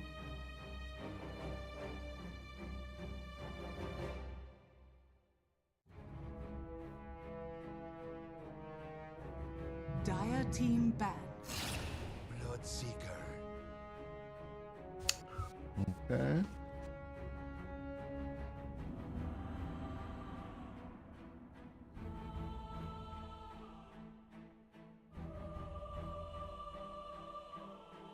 Let's see. 10 seconds remaining. 5 seconds remaining.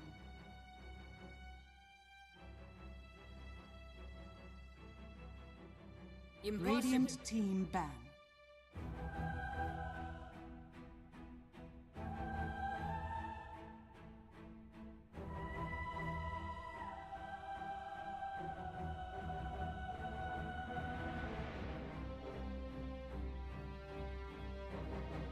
Seconds remaining. Radiant team banned. I'm trying to find a good play for Adrian to take. I truly believe it will come down to a Bloodseeker counter, but I don't see a really good one. And it's gone. 10 seconds remaining. I want to say Viper so bad, 5 seconds but remaining. I don't like it at all. As the Pangolier gets banned, it's definitely not going to be a thing. But yeah, they do have the act of being the reactive pickers, obviously. As last ban and second to last pick is on to X5. They gotta... I think X5 should ban Mars. That's what I'm thinking. That's why I'm saying Viper, because it cancels out the Thirst passive and the Centaur passive. You can choose which one to break, obviously, but I think both of them are really good.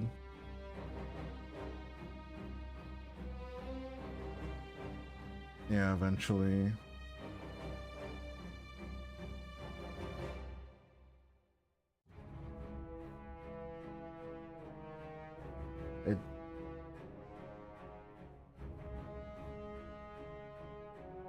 But Corrosive Phase is a nice deterrent during the laning phase, so you can just put that one value point in it.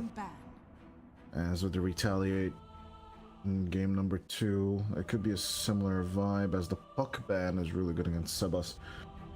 So he will need to scramble for a hero just as well. I don't know if Invoker works here. He really enjoys playing that into Void Spirits and all that jazz. Can he go Ember? Or is it too risky against the Slark?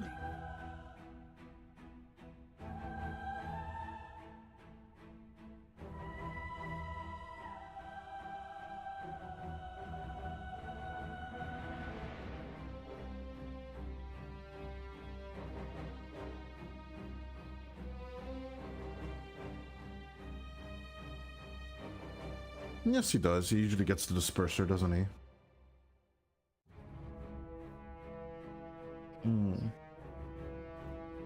right. Okay, my bad.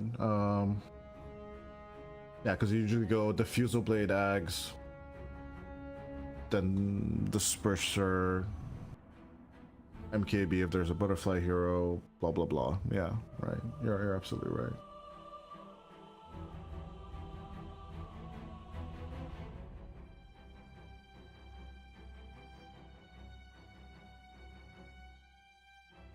Dire team pick. I'm mostly thinking of the rotations on the movement. Oh, then just Storm. Right, Storm is the better choice of the spirits. Queen of Pain can also work. You know, shove people off when the pounce is on. Slardar is an interesting band though. I think that leaves you out for the Mars for sure. 5 seconds remaining.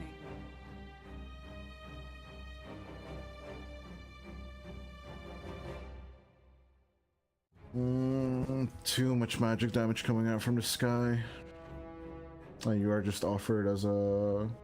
And like the swap save is just too good against the Tide. I wouldn't play Tide here personally.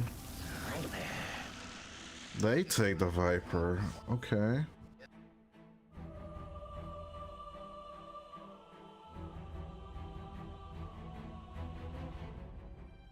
What is my rotation? Not a lot of time left for Plasma to pick here. 1 second on the reserve time. They commit to the Coddle, and it's gonna be the offlane Void? Void. I don't think it's good enough against the Blood.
Colorblind, yes. I miss Mono League. give me back Mono League. It was just so good. It was just so good in lower tiers, man. You just put that spell on people, they got stunned, they got frustrated. They don't have mana, then they're just dead in the water. You chase them down with Illuminate. Yes, there's a technical issue in the draft for some reason. A bit of a pause coming out from X5. They didn't pick their heroes in yet. GRPX and Subus. That is weird. You can pick the hero during pause. I didn't know that. Fun to know. I'm kind of scared of this Coddle, so I'm gonna go with the X5 prediction, 3rd time in a row, personally. I don't know if the Coddle's gonna have a good time, and the Puddles will outzone the Slark along with the Hoof Stomp, so too much AoE for Slark to handle, in my eyes. Okay. So I'm committed to the lower bracket Kings. X5. What say you? Man, I see room for success at all stages of the game. But you know, the last time I underestimated a Plasma draft, they proved me wrong. If Prada's such a good player, and Enchantress just does so much damage, if she can find the space to just get like 1 or 2 items, I mean, I could see the Skywrath just getting deleted so quickly between the techies and but the Viper gives you a ton of late game potential. Once you get that level 25 talent and go universal, you're just so problematic. And I can see X5 itemizing against this Slark, because you've got a lot of burst damage from X5, so the Enchantress not going to be not going to provide a ton of problems for you, especially later once you get the Maelstrom on the Bloodseeker. You're going to be attacking other targets, getting the lightning damage proc off. Coddle's kind of food for you. Usually he's high movement speed hero that's elusive in fights. You just rupture him, or you rupture the Slark, and then you just have a free kill. So I think we might see the lower bracket Reapers make claim another victim here. X5 maybe coming out on top. I don't want to jinx it though, don't I? I'm so curse pilled right now. Caster curse, caster curse, caster curse, caster curse. The audience want it. Give the people what they want. Yeah. You will forever be labeled as Malibu caster curse. Alone. You will forever be alone. Alone. Forever be cursed. Oh. Alright. Caster cursed, caster based, doesn't matter. No. But we have a go from both teams. Alright, folks, we have final match of the lower bracket quarterfinals here between Plasma and X5 Gaming underway. Winner of this game advances to lower bracket semifinals. Facing off Infinity, and that is not going to be an easy task either. They defeated Universitario 2-0 yesterday, and it wasn't even close. But you know what's close? These two teams next to each other in the smoke are getting nice and comfy as Adrian's smoke along with Yamburas will break. Position 3, Void Spirit, not really making contact just yet. I love these position rotations coming out from both of these teams, you know, trying to, you know, tap around in the dark, trying to find the enemy. Find purchase, you know, seeing what they can find. But Sebas is kind of far away from the rest of his team. Hi, Jupiter. Gets sticky bomb, Jupiter, and the blood grenade comes out. As Hermit dives inside with the blood play. They will get Shido down as onto Adrian. They want to move the first blood to X5, but as we have seen before, first blood means defeat. Doesn't mean that X5 just need to GG out right away, or do we have to watch another 45 minutes? Oh, I hope the latter, actually. You know, off of the back of that kill, I really would have liked to see X5 bring all 5 heroes down onto that jungle bounty rune. I think they really could have put the stress onto Plasma, but instead they give him a little bit of breathing room trying to get to their lanes. To be honest, that early damage from RoboZ with the Illuminate is just too strong. Sure. Like, I think Southeast Asia has taught us one thing. Messing with a Coddle level 1 is just not a good idea. But Seabass able to get that deny on the range creep. Illuminate be damned. Well, full lane all to himself. He's just gonna easy poison, attack, zone out the Coddle. Oh my god, he gets his own range creep. Yes, he doesn't get much of the last hits, but at least he gets that range creep. Instant lead is actually on the off lane. Adrian popping off very fast on this off lane. Void Spirit.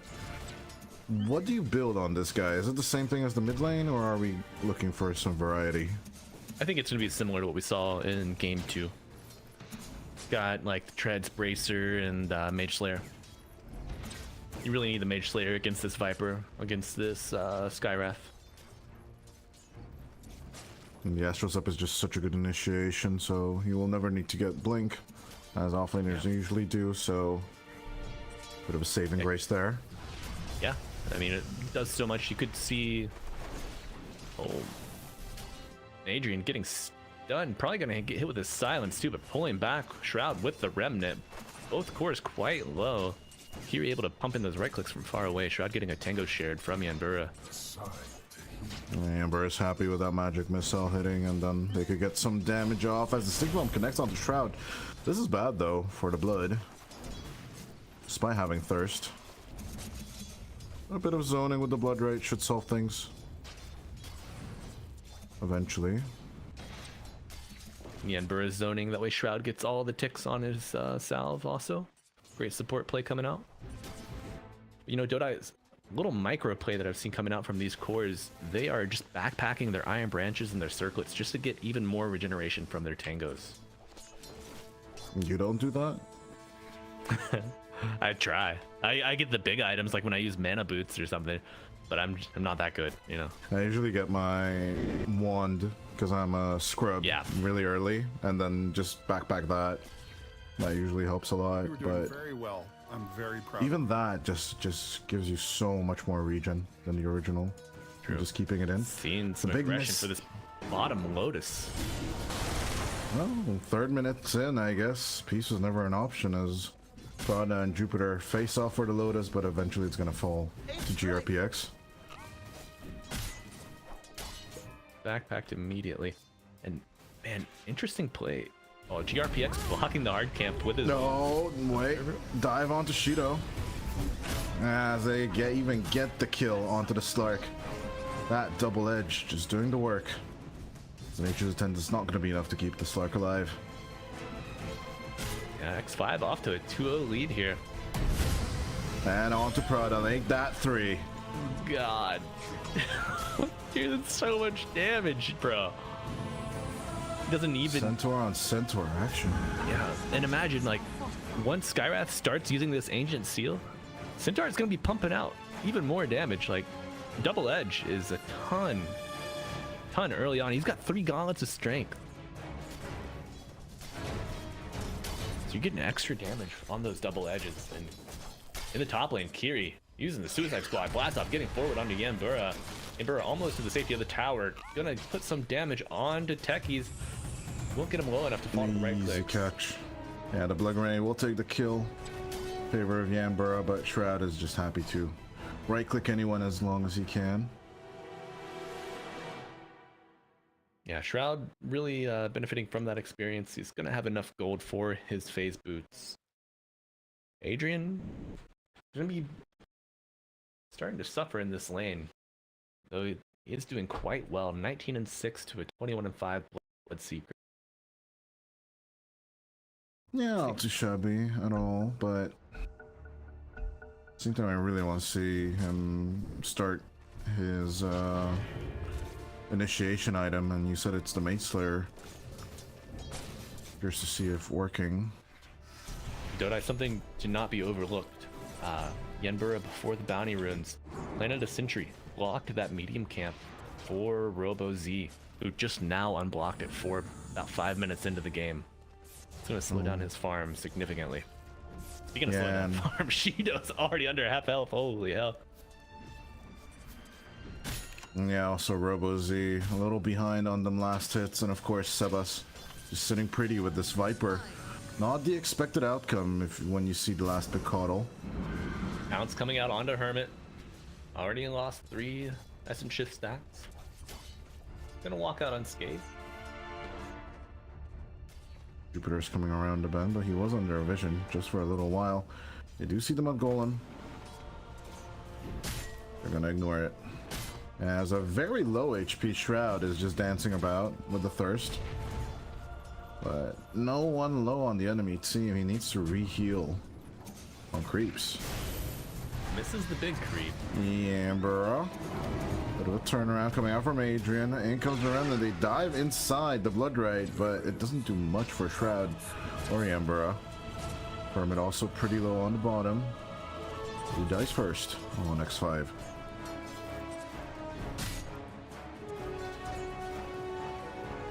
Tough call, but Seabass finally gets a power rune early on. Gets the shield rune bottled up. Observer planted by a GRPX. Good spot out the stat that Robo Z has made for himself in the jungle. Oh, It's aggression. GRPX. His aggression's matched. Enchantress here. Doesn't have help. Oh no. Get the courier. Oh, don't. Just dive under the tower. Oh, the courier's on the other side. Yambura comes in from the other play and goes with the blast off. And actually just blast on onto GRPX. Down goes the sky. Shoot, I'm still available on Sebas, but he should be fine. We are getting into Wisdom Rune territory. Oh, what? What? 3 bounty runes for What the? They were just cooking the bounties. Yeah, and that's gonna catapult X5 forward. Well, I was gonna say get dived on the mid lane. I was gonna say, well, you know, those bounty runes are gonna give Seabass his travels, but he dies, and that puts him 100 gold further away from purchasing the travels. Oh, and he cancels that and gets the treads bought out. Why not? As Hermit, dive onto Shido. They're gonna get the start. There's no Shadow Dance available. Bit of compensation kills back and forth on the map as Prada tries to make a connection onto Jupiter. GRPX in a bit of trouble, but out comes the Stampede. Hermit gets level 6 as they jump onto the Enchantress. Prada is just gone. Okay, Amber comes out of nowhere with that stun, but Shroud, you gotta be careful in the top lane. Plasma know that you have no support available. There comes Kiri. The Remnant will be missing. Now comes the Juke, as you mentioned. Sebas and Jupiter will take the rare of the rest of the stack. The Illuminate. Oh, it gets one. Jesus. The Enchantress creep. Still making a lot of damage. Sebas will shake it off. Those of the bottle charges. He should be okay. Or I'll take that back. He's not really okay. It's the Robo Z finding the Solar Bind in. He should go with the Illuminate. It's a big wipe onto the Viper. That's a great kill as well. Jupiter gonna get caught out, and with the Ancient Seal, Jupiter trying to survive, but it's a double kill for Robo Z along with an Arcane Rune up top. Oh, what a hero, don't I? What a hero. We saw X5 make the great move. Oh wait. Contesting. Oh wait. Down bottom. Hermit. Oh, the deny. Okay. No permanent stacks. Nice. You know, Shido, he uses the Shadow Dance there. On respawn, they have a kill opportunity. Do it. Onto the Slart. Dire structures are fortified. Crowd getting close to that Maelstrom. Leading significantly in front of Shido this time. Yeah, I think that's going to be the X factor for X5.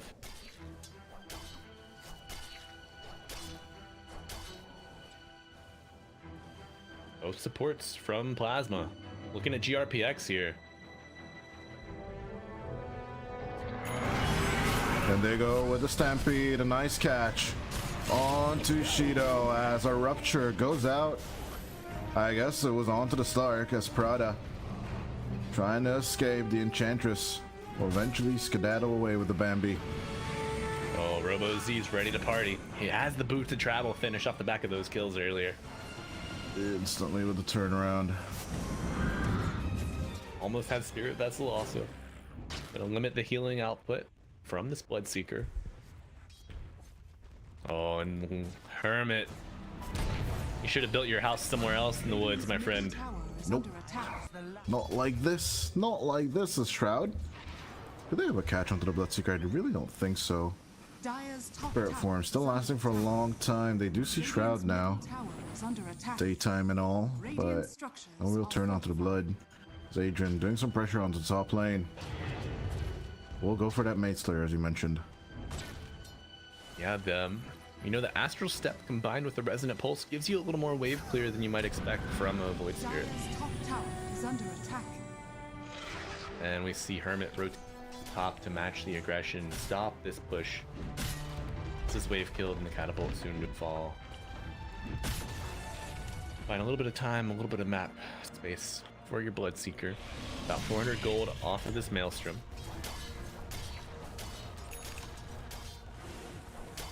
I think it's actually Shido that needs most of the time actually on this game. He is gunning for Hand of Midas. I'm not so sure that's the right move.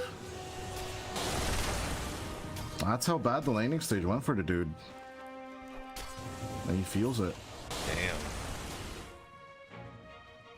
Dire's top tower is under attack. Yep. Shroud is about to get that Maelstrom on top of everything. Us though, also going for the Mate Slayer, needs to get on top of that Coddle. Good luck. No boots of travel. I think the only way you get on top of the Coddle, you catch him without ult, and you use Stampede. Generation. Maybe with a swap as well. This jungle is stacked up for your Bloodseeker once he gets that Maelstrom. Dire's top tower is under attack.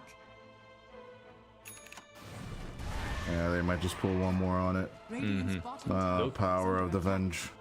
They are going to see Shroud rotate. attack. Dire's top tower has fallen. Yeah, that fresh Maelstrom doing a lot of work. Seabass getting the amplified damage rune. Another early power rune for X5 mid. Like to see Yanbura slap some experience here and get this level 6.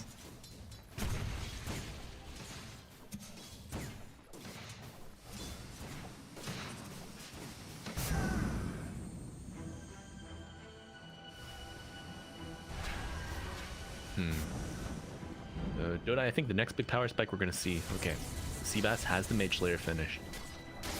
Might expect him to get a Hurricane Pike next. That way they have tools to deal with the Slark bounce. Or they're just gonna jump Robozy right here as GRPX coming in with a Mystic Flare as well. They delete Gandalf as Viper Strike on to the Bambi right now. Prada trying to just survive the whole thing as the swapper Rooney Amber pulls back carry into the play. Hermit diving in once more. A huge hoop stomp as with the rupture they find the control. As 4 dead now. Yes, Prada does find the play onto Sebas. But that's all she wrote. As 4 die for the price of 1 X5. It's like they're in Walmart or something. Yeah. So buy 1 get 3 free special going on at Plasma Mart. And X5 are the value shoppers today. All right, so see, Yanbura getting the mana boots into probably a 4-staff early on with that fluffy hat. For his next item, got a 4-staff queued up on a GRPX's Skyrath Mage. Just knowing they need to get out of this pounce, kite the Slark around, kite the Void, get on top of the Coddle. These are all good tools, or good uses for that tool. Even haste rune on top of everything. The Shroud is popping off almost halfway forward at BKB. Shido. Not even Yanbura. a hand of Midas. What happened to Yanbura? Why was he there? He found some bombs. Oh, I guess he exploded as Hermit. Gotta jump in. Gotta play a bit of Techie's play, but with the Mystic Flare going out, they do lose out on their Skyrath Mage against Sebas. Do something with this haste rune. Doesn't really look like it. Adrian looking for the counter play. Remnant, it's alone. Pixel off. Bit of a lean as in can they go with the jump. Hermit with the stomp. They just rupture down the Void Spray. He doesn't even want to play out as Hermit with the swap out. The damage mitigation on the Centaur. What a play. Saving Private Centaur Warrunner. Dire's top tower is under attack. Enchantress hoping for a last second juke into the trees. Throws out the Q before the Hellbear dies, but Oh, Yanbura. proves Not again. fruitless. Not like this. Let me survive these bombs. Oh, he's not gonna. Bam, bomb. Oh, okay. Thank Dong. you. 3 are down. He's like Centaur, get over here. I need you and your beefy boy body to take some of these bombs for me. I need extra people. Right. I need someone to walk my minefield. Yanbura, where's your courier, my man? You got your mana boots and your tier 1 token on. Turbo Z. Onto Sebas, they make a turn, but once again, this play onto the Coddle, it's working out. And yes, they might just lose Sebas here, along with Yanbura, but they still get the Keeper of the Light. Can they get more? Kiri with the bait. It's explosions everywhere. Jupiter going pretty low, but they are just sitting onto Adrian with Hermit and Shroud as they get the kill onto the Void Spirit. And they just don't care about the impetus. Enchantress who? Dire's top Yeah, tower I mean, is losing your under Viper does not feel good. Kiri. Setting the trap. Only one bomb. Not gonna be enough to bring down Shroud. Shroud. Radiant's middle tower is under Nah, he's just attack. gonna ignore it. Yeah, you want to watch me farm? Let me watch me farm then. Right, though GRPX is a promising target. One blast off and proximity mine could be enough to kill him. Yeah, I guess Shroud is just, running back and forth on the map, and he's just, singing, watch me kill, now watch me right click, now watch me kill, watch me right click. Yeah, Shroud's just dancing through this game 3 here. 2-0-4. Radiant are He's Top of the almost net at, worth. he's almost at 10k at 18 minutes. That is, no, that's not allowed. As Adrian will be looking to turn it back around on top of him by his fresh BKB. He's just gonna eat out of here. Alright. Thought I was a Ferrari due to my red color? Well, check out my Lamborghini with my BKB. And this hero just, it's not even forced back to base after getting punished like that. He's just farming ancients, Completely happy, moisturized in his element. Though if he goes uphill here, Yeah, bro. might find some danger. They're just gonna stand in front of each other as here comes the Keeper of the Light with the TP boots, and they're just gonna plant a bomb at the corpse of Yambura. Yeah, the synergy between Boots of Travel and the Enchantress creep, not to be overlooked. Really gonna up the kill threat across the map. This Enchantress, maybe an otherwise assuming target, instantly presents another facet of danger for this X5 lineup. Coddle can be on top of her. Coddle's got his own force staff. FP gonna be flying out here soon. It's gonna be increasingly difficult to track down this hero as they look for a kill on Adrian. There it is. He gets the Coddle treatment, and they rip him apart. Once again, the Rupture just coming out at the very end of the kill. Dire's middle tower is under attack. Radiant's bottom tower is under attack. It's only 4 Feels bad kills to in the use- lead. Radiant's bottom Feels bad to use the tower Rupture just to kind of cap it off there, but it's only a 70-second cooldown. Kiri?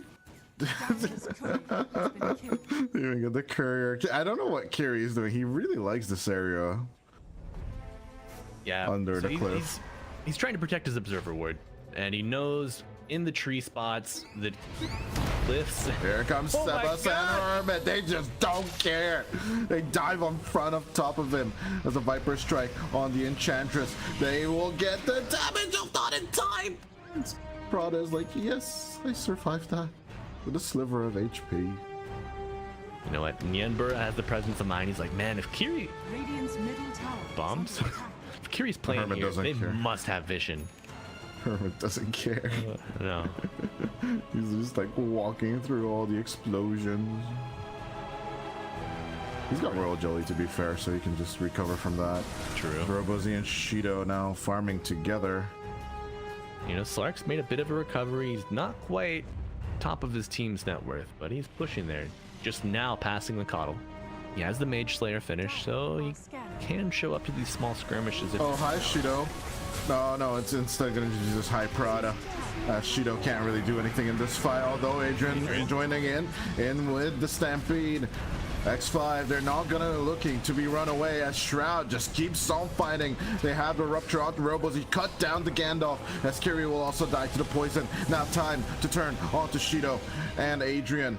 But Shido trying to run away. The hoof stomp a little too early to stop the Slark. But it's gonna be 3-for-1 once again. X5 just keep on finding the advantage in these fights.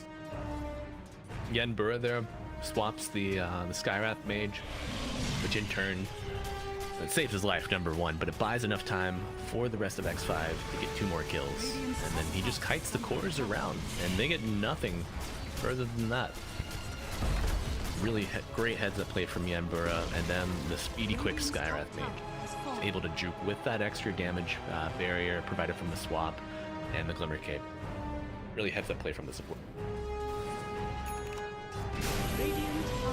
Just keep people alive, and it's not the, how should I say, the most synergized support combo on X5, but the way they play it is like really good. So like aggression coming out from Jupiter, and Yambura with the protection and the saving. It's a nice, how should I say it? It's like a balancing act from the two players, isn't it? It is, and you know, the Mystic Flare provides a bit of a peel off of the Slark. You know, if he uses Shadow Dance or Depth Shroud once he gets a shard, if he's attacking a target, if you just Mystic Flare them and stand in the flare, he's gonna have to reconsider. All of that HP regen is gonna be kind of nullified, especially once this Skyrath gets some levels. It's that level 2 ult, that damage goes up by half. And Shroud now with Mjolnir, he's absolutely clean. And he's looking to, yeah, pick up his basher, and he already has it delivered. My dude's thinking faster than I can say his itemization. As instant rotation up top, out comes the Radiant scan. They know they're in trouble. They're gonna try and run away, but Prada with the protective wards, even so, gets ruptured. Protective concussive shot. He Hurricane Pikes himself into the Blood Ray as Shroud gets the kill onto Bambi. I hope Disney executives are not watching. I think we might be safe from them here. Bambi rated R coming to theaters. Who's next actually on the copyright chopping block? Ooh, I don't know. I'm very curious because A Steamboat Willie Dota 2 hero could be interesting. oh no, please no. Who would get that skin? Hoodwink? I mean, she's Maybe. kind of a rat. Although, whoa, Adrian with the Doge. Adrian a little too slippery here. Kiri always finding these low ground, high ground combinations and really making a hazard for X5 to navigate. Radiant's 5k net worth lead, definitely a footing to push tier 2s with, along with the Aegis Shroud. Up in front and center as Adrian, he's dodging everything left and right. He will eat a Viper Strike, but he doesn't really care. And then Shroud getting a little low, they're gonna respect the tier 2 power, respect the hustle, respect the play, but even respect Kiri TPing out. A bit of too much respect coming out from X5. Radiant's courier has been killed. But they do disrespect that courier. Ashido losing it. Dire's top What was he hiding? It was empty, to be fair. Yeah. But he's trying to get to his agony ship Dorino. Bit of pocket change needed for him to finish it off as Prada and Adrian is getting bursted down. Emperor getting the double kill. That doesn't feel good. Dire's bottom He's like, finally, it's my time. I've suffered all game, tower is under attack. and now I get my payout. Okay, Shido needs to TP home to get his Ags, but not before he loses a tier 2 tower on the mid lane. Ashido Shroud claims just- the enemy wisdom rune left on the map by X5. He's not I able to guess do he'll take anything it. for a little bit. Hermit Shido? on the No. hunt. Oh my god, that was pixel perfect. Did you see like there was like 2 pixels separating the Slark? These trees make it so hard to land your stun. Just like if you path just like 1 pixel to the right and click incorrectly, you're gonna stun almost like 40-50 units off your mark. Yeah, and the blinks are like, for example, like solid elements. So if you blink, you don't really destroy those. I think the blink combined with this light item. I keep on forgetting the name. Help me out here. Which neutral item is it that destroys trees? You know. Oh, so sorry. It is called the light collector. Want some light collector? Yeah. So like if you combine that together, I think you can hit better plays. Yep. But if you shift Q as traditional offlaners do, then it's like one of the biggest guarantees of missing the stun, as you mentioned. Radiant's bottom tower. But I think that's where the light collector could come in, especially in the early game. But speaking of late mid-game areas and slowly getting to this high ground, there ain't much Plasma can do here, can they? No, they're forced to split farm the map. And Robo Z actually comes back, hoping to get a little bit of wave clear here. Yeah, tickle the catapults is what you meant. Yeah, catapult will fall. He's illuminated, so he will be healing his teammates with every subsequent blast. Next Protus. Freak wave, turning back up. Still sitting pretty. They saw Adrian in the jungle, but they know that there might be like a huge bomb surprise in here. But as Hermit is just walking through it, they might just catch Adrian, but no, not today. They're still on the prowl. You know, they know Adrian a little more slippery than your typical offlaner. He's gonna stick around, try to find some farm. He's gonna go all the way back here to this creep camp. Might try to get the 27-minute wave in the top as it comes out of the base. I would not be surprised to see that move.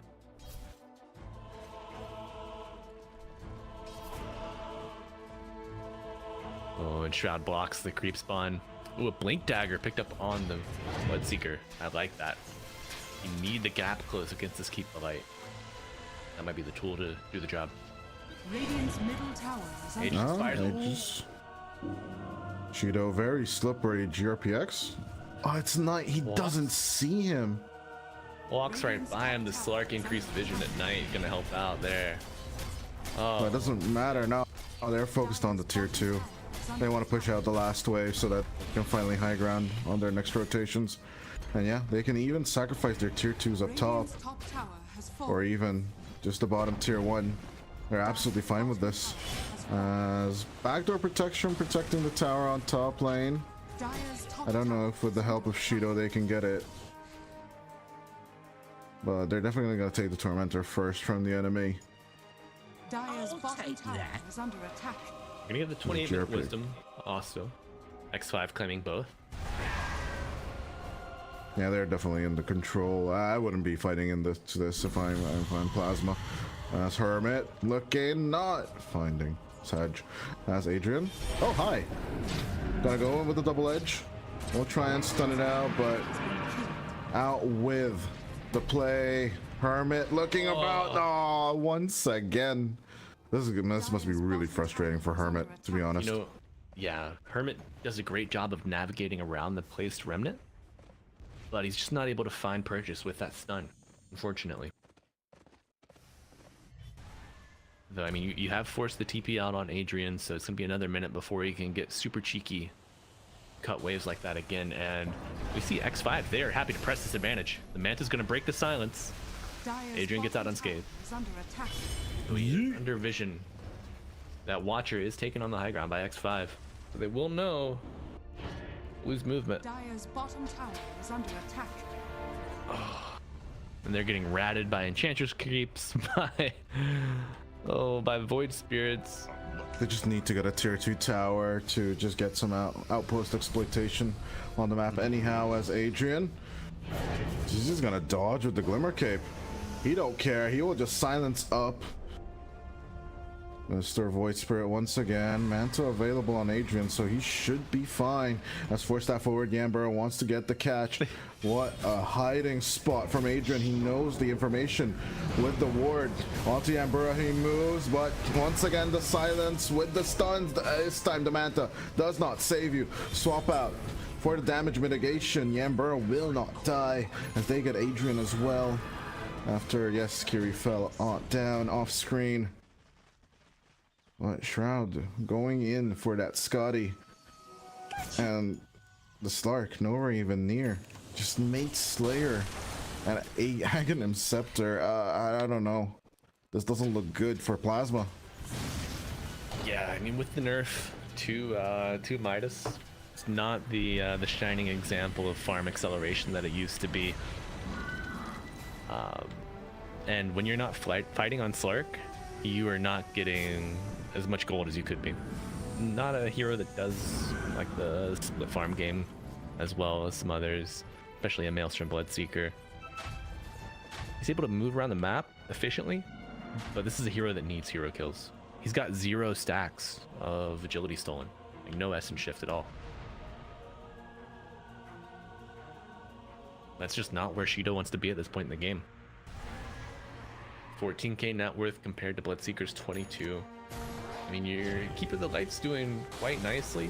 Has the Lincoln Sphere to prevent ruptures from stopping him from moving around the map, navigating those team fights. But looks like Prada might be in the danger zone here. 4 heroes poised. Coming out the Bambi. Let's see if they catch him. Adrian doing some protective play, but they saw his Manta illusion, so they're just gonna jump him. The Void Spirit is gone.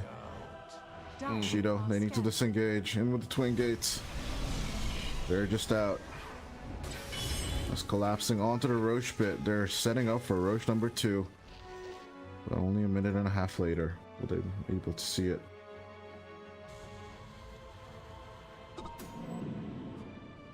Oh yeah, X5 here in a good spot. Ooh, Yenbur even puts the Gematrusite down on the Roshan spine. It's got it out. What a It's commitment.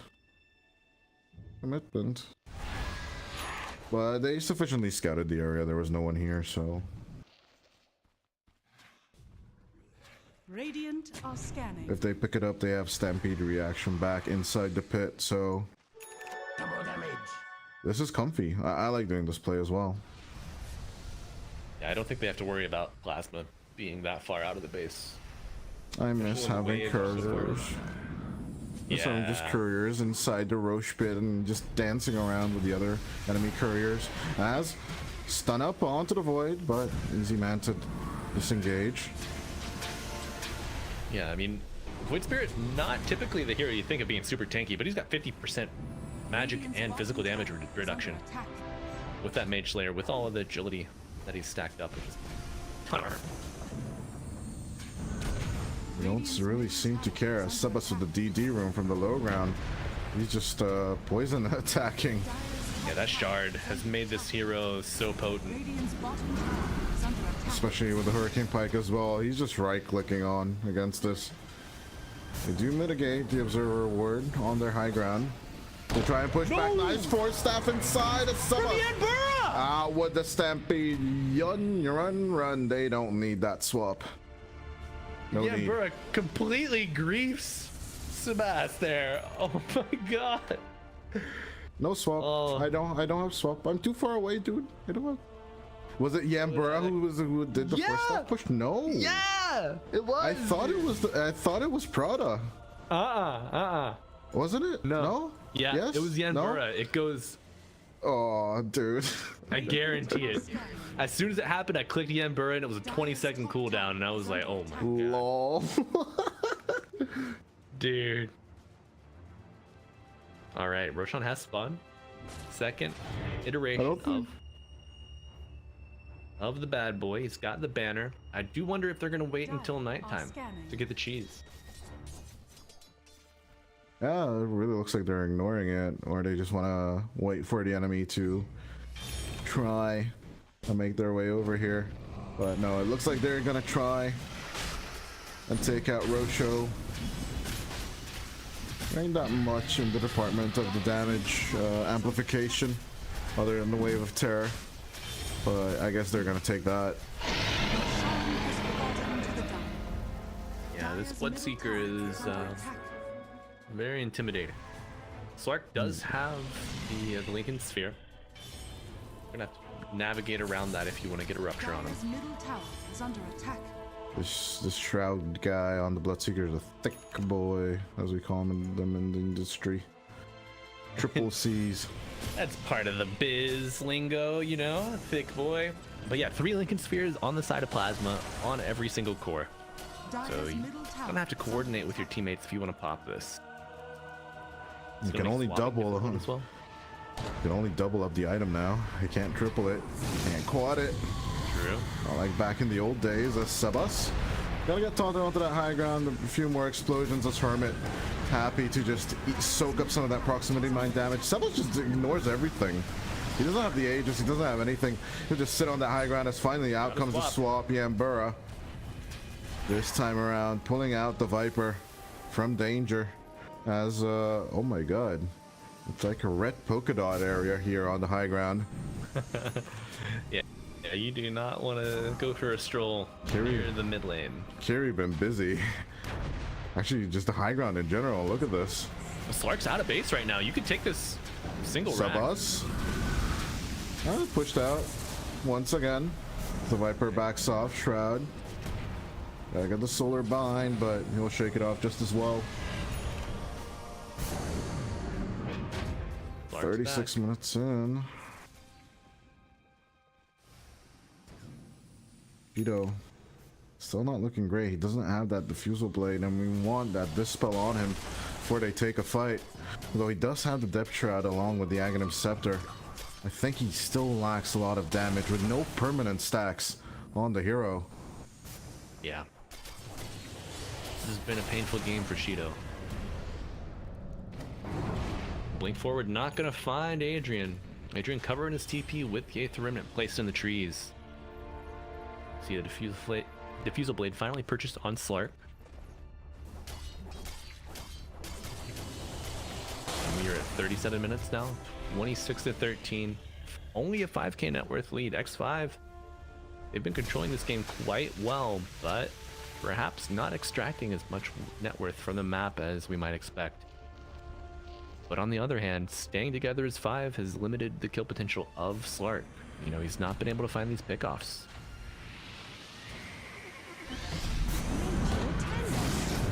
Sabas going in. A little bit more Hermit. Mystic Flare. Onto 2. Prada going down. As Hermit going a little deeper into the fight. Shido going for the back line. We'll try and play onto Sabas by Ember, but that damage mitigation is just too much for him to handle. 7 essence shifts. That's all he got. And neither of them are permanent. As Hermit just tanking up all this damage. Once again, Adrian. How can he not initiate as his carry is just caught out? Shroud still having the Aegis. He's absolutely fine. As Hermit once again just tanking through all of this damage. Eventually gonna go down, but out comes the Viper Strike. Shroud jumping next to his Centaur Warrener as these Arcane Orbs. They'll take out Kiri. Buyback coming out of the techies. 4v4 now. Shroud, Shido on the back line, on the hunt. Will find Yambura. They still take the Void Spirit as they want to gun them down. Shido wanting to get another permanent stack, but he needs to pounce out of this fight. As Shroud in hiding now. GRPX trying to throw out the concussive shot, do some more damage against his enemies, but it's gonna be a Bloodseeker. Stick out 4 dead. Yeah. At the cost of a buyback. Yeah, Shroud going back in there. After your team's dead. You're not controlling that space well. You don't have a Gleipnir to contain the Slark. It's a bit of a misplay there. Gotcha. Dire's middle We see an Nice Ancient turnaround. Guardian picked up by the techies. Not the tier 4 neutral that comes to mind. Not really, but Always. I mean, extra bonus damage within the distance of the Ancient, it could be good for the push. Yeah. Or just the defense, as he keeps on planting out them bombs. As Shido about to break the first tier 3 tower in favor of Plasma. 40 minutes into the game. I guess Plasma, the coffee kicked in. Yeah, absolute. Oh man. So Hands make light work. just Plasma playing so patiently, giving themselves a chance. They know that if they just hold high ground, they don't bleed out, they always have a way back. And Kiri continues building the minefield. God. Stop onto And aim. with the play, a bit of a Mystic Flare. It's still not coming out from the play. Adrian going out with the Manta style and the dodge. Bit of a chaotic fight, hard to follow. Robo Z gonna just TP out. They will escape the onslaught from X5. They will respect their strength. Although Plasma, for the first time in holy crap, 30 minutes, they're in the lead now with 3k net worth. Light speed. See the disperser picked up on Shido's Slark as well. And now he is second net worth in the game. This was a hero that was trounced, stomped in the mud, just placed in the gutter, and now he's back on top.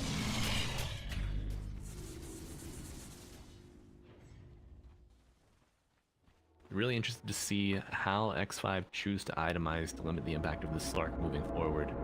And we see a Blink Dagger picked up on Seabass's Viper. This Could is a we be looking crazy at build. Swift Blink? No, he's going for BKBS. Sebas. Well, with Robo Z, there's a Viper Strike onto the Caudal. Can he get enough time? No Stampede available. He does not have the tools to lock down the Caudal. Got no interrupt. No Yules, no 10% ranged bash either. What is the world coming to? It's getting tense, Malibu. It's sure game number is. 3. It's no joke. Adrian just toying with his food here in the mid lane. Manting off the silence. Using the resonant pulse and the dissimulate to get out of dodge.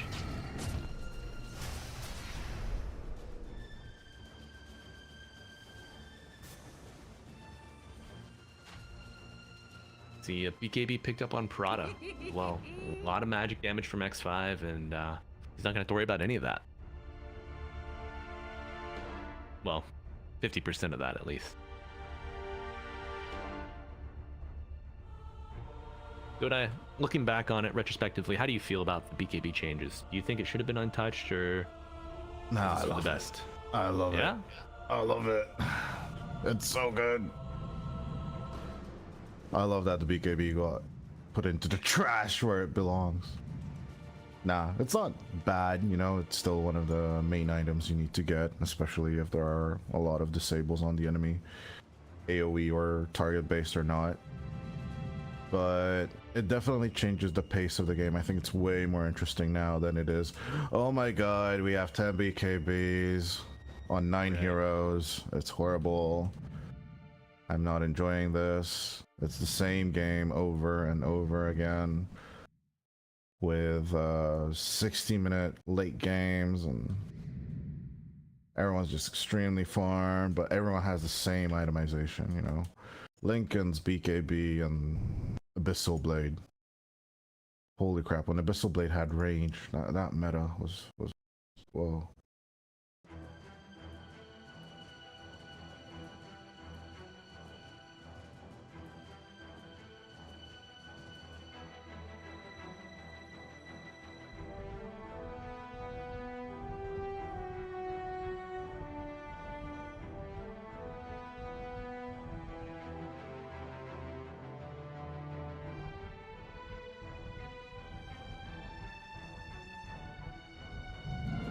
As GRPX reconnects to the game.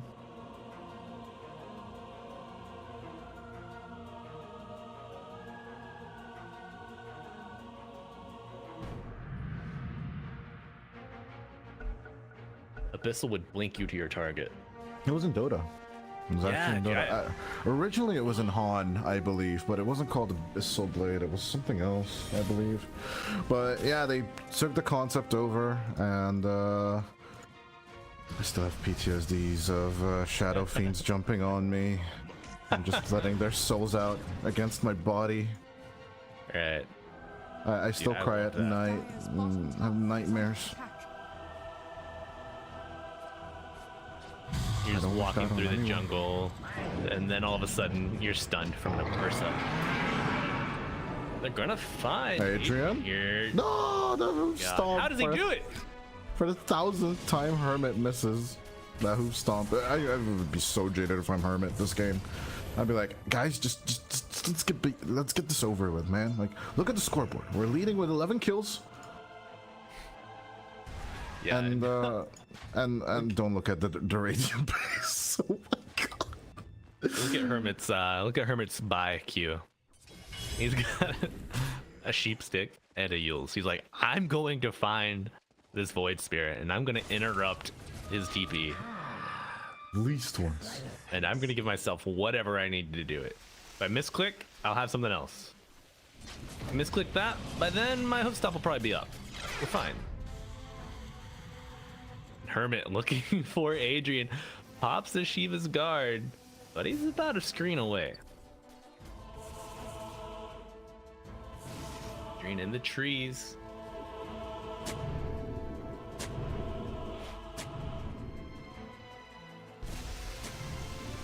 About 40 seconds left till Roshan's up. Hermit's gonna find the Enchantress creep. The Satyr Tormentor will be tormented.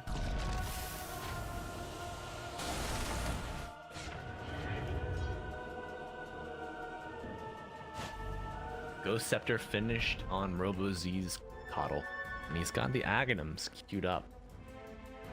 Now, Plasma, they've been able to control these fights quite well, though they have been on their own high ground. feel that Will-O-the-Wisp might make low ground feel like high ground for X5 though.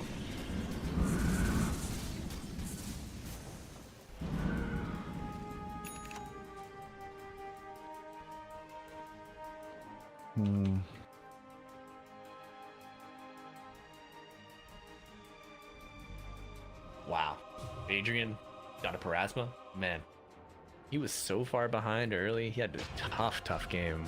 He is completely rebounded. 23k net worth. Huge buy with the Parasma here. As if Rocha number 3 goes to X5, that is the window they're looking for. And how long can they elongate the game is the question we're looking at right now. I mean, you've got great high ground defense with the Coddle, with the techies. Your Void Spirit can get in and out. Jonah, have you looked at the Radiant Face recently? I don't wanna. You know, it's just full of IEDs. It's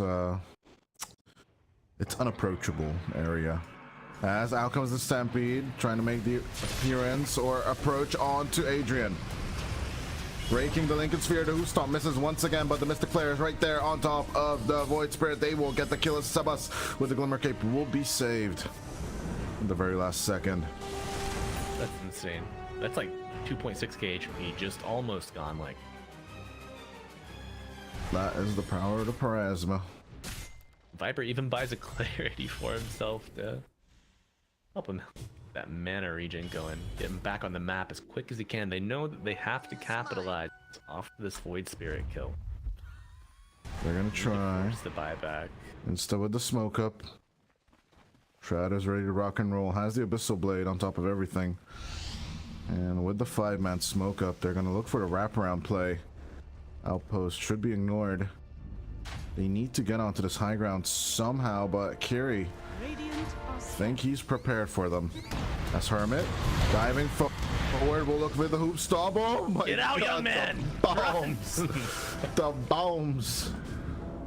Oh man, 1,000-yard stare initiated. How do you get on top of this? You don't, man. You need a Manta, and you need to use it like 3 or 4 times to clear the valuable areas. Bottom tower is under attack. This is so dumb. I love it. Lose their tier 2. Slark, Shido pushing it out the creep wave and just letting the catapult take that tower. No matter objectives anymore. X5 trying to push out the wave to let creeps get up there, but the Illuminated's gotta kill all of them. Oh yeah. Along with the sticky bomb from Kiri. No way you get your soldiers up on our high ground. As all they hear is the creepy sound of explosions. Yeah, you got no pipe, you got no mech to keep these creeps alive. They're not even getting to this. They're blowing up these mines. And honestly, the synergy between techies and Coddle is so strong. You get the damage amp from the mine explosion, and you get the solar bind. It's hellish for X5. Shido just dodging out Hermit. We'll escape him. As they're trying to do their best to shove up the waves onto that high ground any way they can, but Kiri and Robo Z just keeping the waves away. This lane shove is just so good. From Plasma. I think we're gonna have to sit back and enjoy this game for a while, or maybe not. Will-O-Wisp coming out as the Vengeance is gone. GRPX not gonna get taunted in with the Remnant. As Skriok has lost his lover, but in they jump with Hermit. They're gonna stampede and try and get on top of Robo Z, but the Ogre Suton is not gonna be enough. Viper strike out onto the Bambi as Shido looks for a turnaround onto the Viper, but a good jump coming out from Hermit. The Abyssal will be cleaned off with the Dark Pack, but they eventually stomp on top of him. Lincoln's is broken. He's gonna make another jump away. How does Shido escape? They find the vision on top of him, a little bit more damage. The Thirst is right there. 100 HP on the Slark, but he cannot follow him out. He's gonna, no. Is he? No. Is he? Okay, 13 seconds onto the blink. Run, bitch. as fast as you can, but you're still under vision, so you can't heal from the shadow dance. Oh, you're stuck, my friend, in with the shadow dance. He's gonna. He's out. Hit it with the active. No. Oh, yes, he is. Oh my god.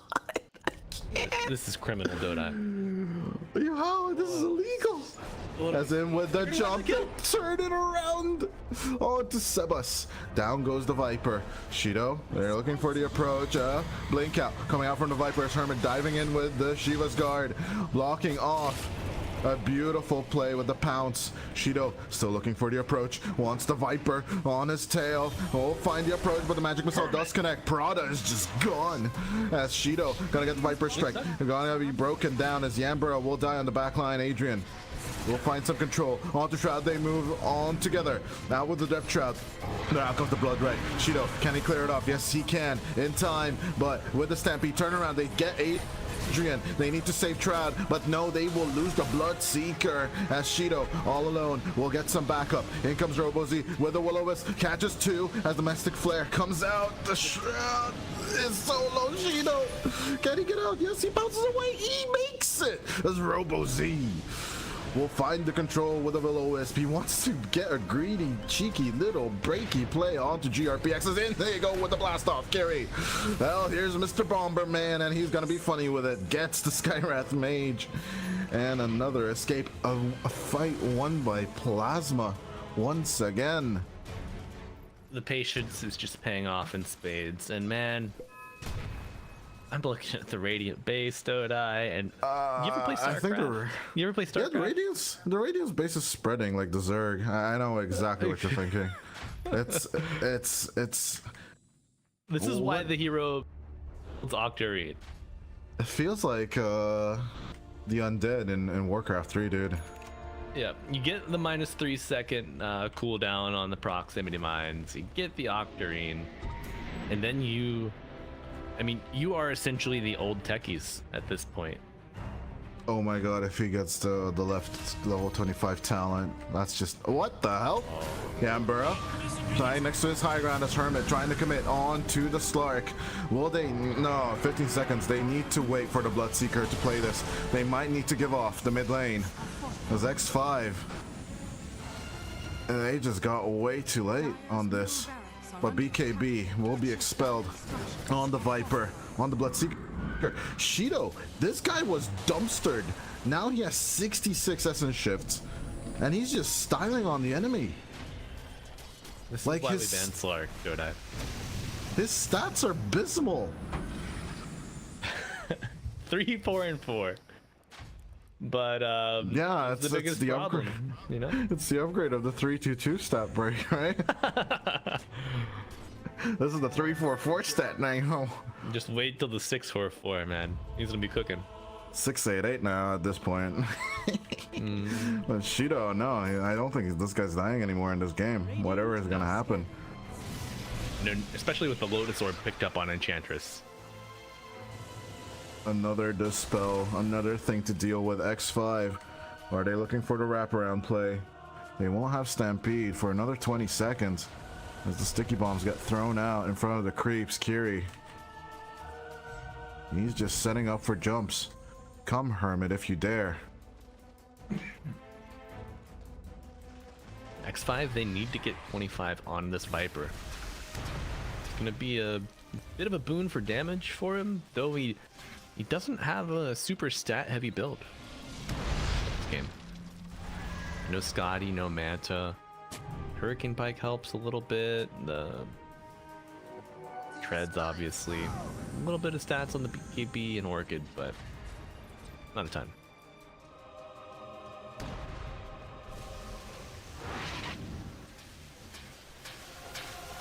And Dodai, we see the 4th Roshan being claimed here by Plasma on the bottom side of the map. Daytime, so we're going to have another refresher shard. No, X5 have nothing to do with this Roshan. No. We're not even going to touch it. Who gets the refresher, though? Adrian or RoboZ? I mean, if you give it to RoboZ, you get double Will-O-Wisp. Pretty impactful, but they give it to Slark, ultimately. They let him... Yeah. If you manage to kill Slark through Shadow Dance, Depth Shroud, Aegis, then he can just do it all again. True. True. And I mean, he could hit tower under Death Shroud, under Shadow Dance, and just punish 5. Nether Toxin's gonna help out a little bit, but I'm just gonna reiterate. This guy has like 4 essence shift stacks. 4. Not like 12 or 15 or like 20 flesh heaps. This guy has 4 essence shift stacks, and he's doing it. He's absolutely doing it. And I mean, a small pickup, but Adrian gets the Aghanim shard from that Tormentor kill, and to see like the kind of plays that he's been making just around the map without the shard, to just give him another tool to work with. A little scared for X5. They'll get it for Kiri as well. That does mean the reactive taser can be handed off. If Kiri gets the minefield sign on top of everything with the Aghanim Scepter, Oh I think it's over for X5. That could be it. Like, there's no way they can approach that high ground. Even if they get like 4 pipes or Eternal Shroud on everyone on the team, they'll still die. I mean, you need creeps if you want to push, right? Well, wait, pray for the Book of the Dead, or sure. Well, I guess that could be a solution, but honestly, like, even 4 Book of the Deads, it's not gonna pay off. Maybe you get like a Helm of the Dominator and get one of the magic resistant centaurs, or an ancient creep, and then maybe. I guess that could be an approach. Yeah, we're giving them ideas at this point. I think they have some ideas of their own, looking to kill Adrian here. Or not. Dissimulate out instant Aether Step. He's just out of there. Astral, whatever. At this point of the game, I'm losing my mind. Dude, it's only got an 8.3 second recharge time. So Gaben still believes in X5. That is the most surprising part to me about this. Only by 6%. He sees techies and he's like, nah, no way. There's no way. Jose Shido jumping in. Hermit with the stun. They lock onto Shido, but that is Shadow Dance out. Yambura gonna be pulled back just a little bit. They move back onto Adrian. Once again, they delete the Void Spirit. Like he's just made out of the void and send him back exactly where he belongs. Shido looking for one more play. All he wants is some super creeps. That's all he wanted for Christmas. Shido at max level. Jumping in with Wisp, pulling in Hermit along with Sebas. They're trying to right click down the disco ball, but it's actually just gonna set Shido up for a bit of pound success. It's onto Hermit. They move a bit of stun play onto the Slark. A bit more damage. Here it comes. He's got to stay in the same place due to the rupture. But even the Blood Ray is not zoning him out. After the buyback, here comes Adrian with the recall. Jumping into the thick of it. Out comes the Stampede. They lock in the Void Spirit in place one more time. Dissimulate coming out. He will jump out onto Yambura. Buyback is available onto the Vengeful Spirit, but they will go take on to GRPX. Down falls the backline of X5 as they're pushing it hard. Can Plasma actually do it? Gem on the deck as Shido ate the refresher shard. He still has Aegis for 50 seconds. X5, they're losing momentum here. No buyback onto the Skywrath Mage. Adrian's full health. He was able to TP and get recalled back instantly. Able to salve up also. Adrian just standing there under the guise of a smoke. On to Sebas they go. Buyback from the Viper will be pushed out. That's Hermit hexing down the play. That is the Aegis at least. A bit of pullback once again with the Will-O-Wisp Shroud. He does not have the BKB. Down goes the Bloodseeker. No buyback on the BS as Plasma will actually get the game. Throw out the X5 lower bracket Reaper. Shido on the high ground under under the guise of his ultimate. They just rip Hermit apart as well to get the team wipe, the double team wipe. And they'll win the series 2-1 in gruesome fashion, 32-34 with a 35k net worth lead. That was brutal. Brutal from Plasma.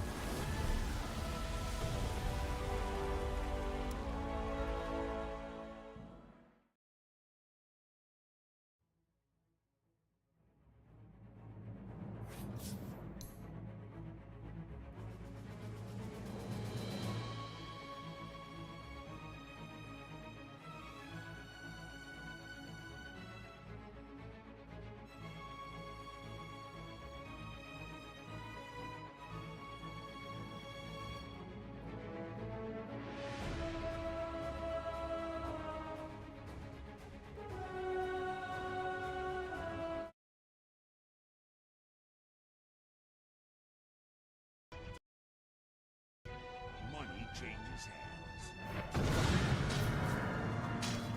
Where are you going?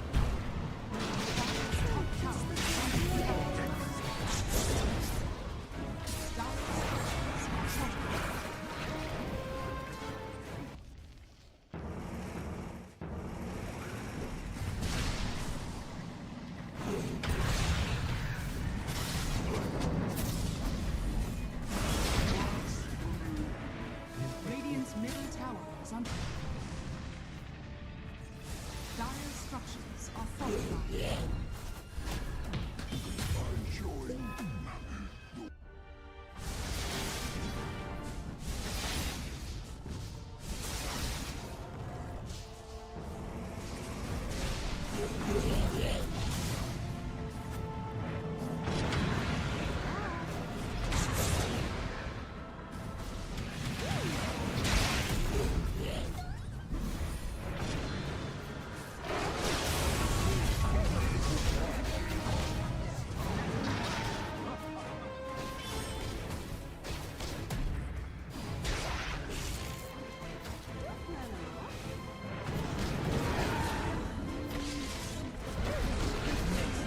Radiant's bottom tower is under attack.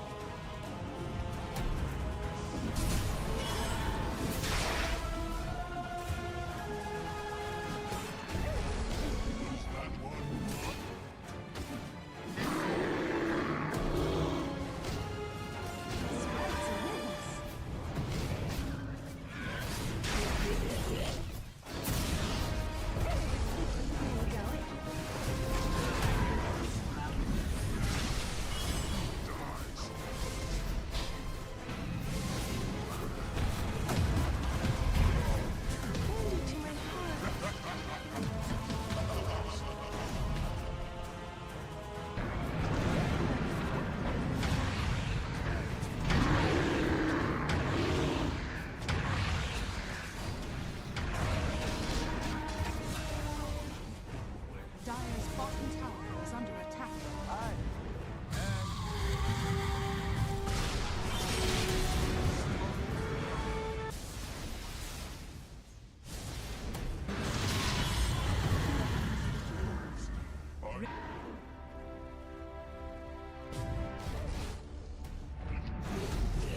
Radiant's middle tower is under attack.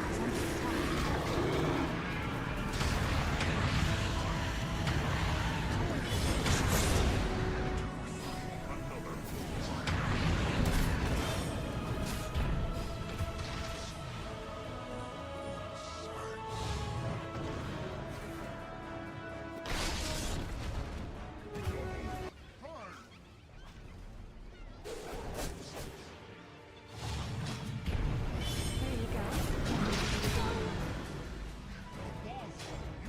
Dire's top tower is under attack. Radiant's bottom tower is under attack. Radiant's middle tower is under attack. Dire's top tower is under. Radiant's bottom tower is under attack.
Radiant's middle tower is under attack. Oh my god! It's too good! But no, it's not good enough at all. Oh, wait, is it? Maybe?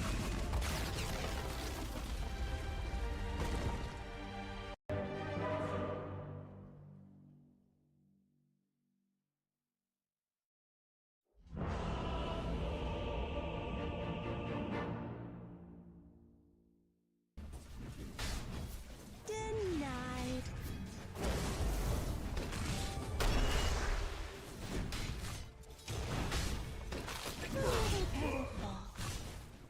Back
bottom tower is under attack. Dire's bottom tower has fallen. Oh my god! Still good!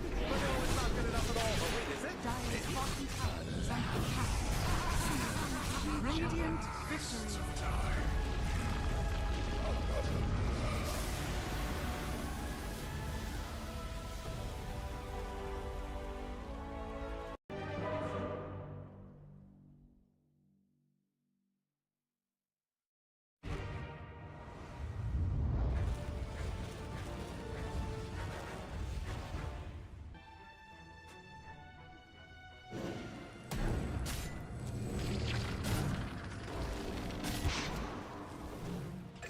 Down, no good.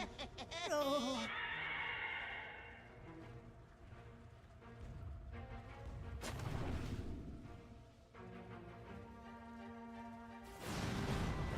30 seconds to battle.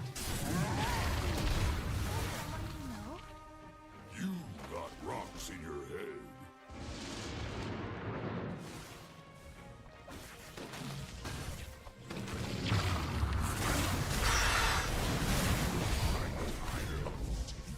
Knock you back to the stone. Red rock, I return.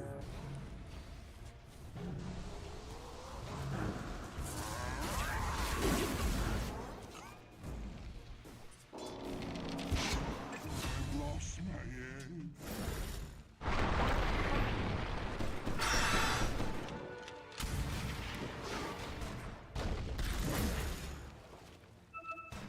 I almost got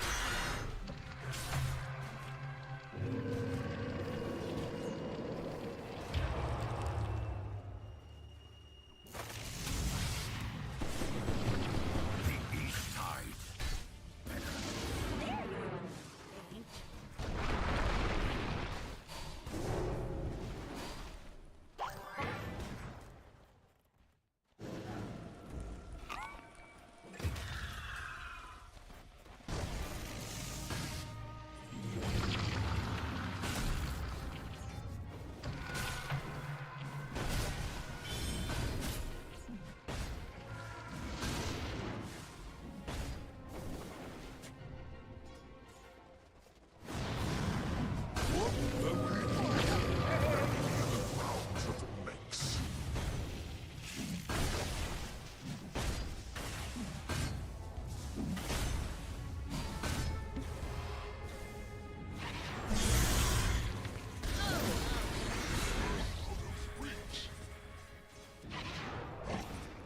Dire's middle tower is under attack. Joy, my fallen king.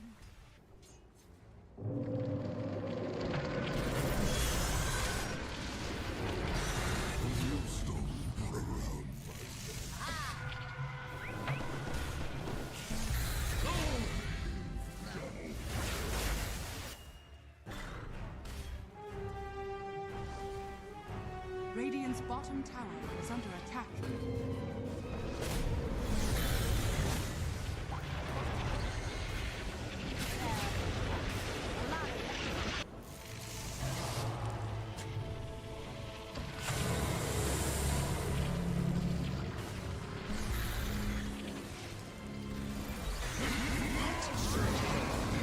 Radiant's middle tower is under attack.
tower is under attack.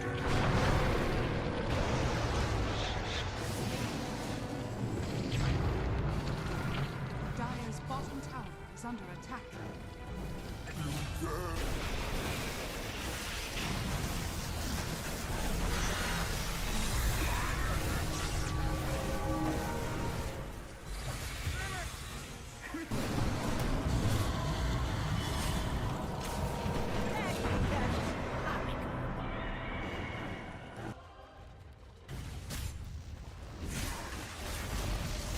Dire's bottom tower has fallen. Radiant's bottom tower is under attack.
Radiant's middle tower is under attack.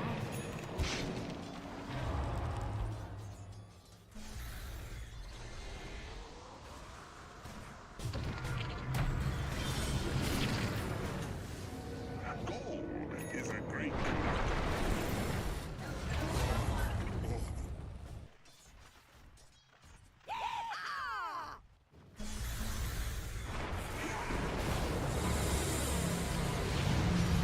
Radiant's middle tower is under attack.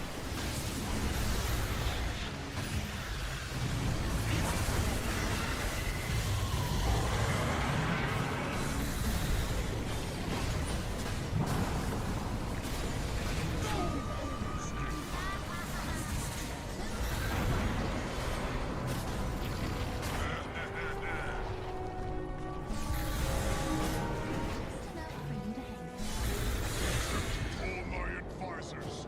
Cannot be.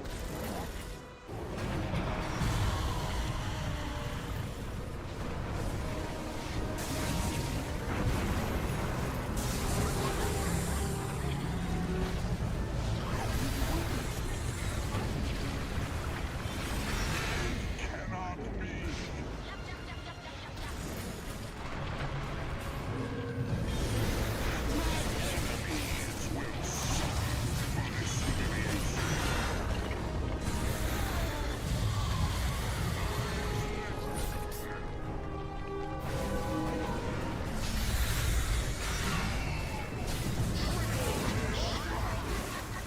I told you what was on the line, Matrix, and still you oppose me.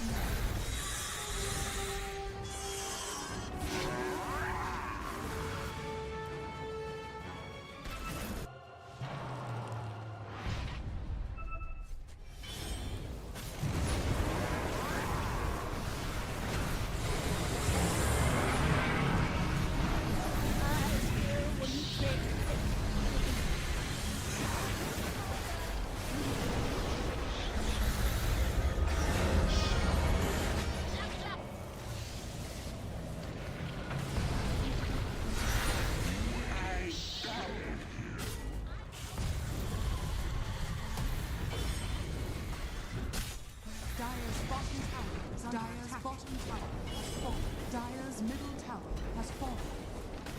Dire's bottom barracks are under attack. Dire's bottom barracks. Dire's bottom barracks.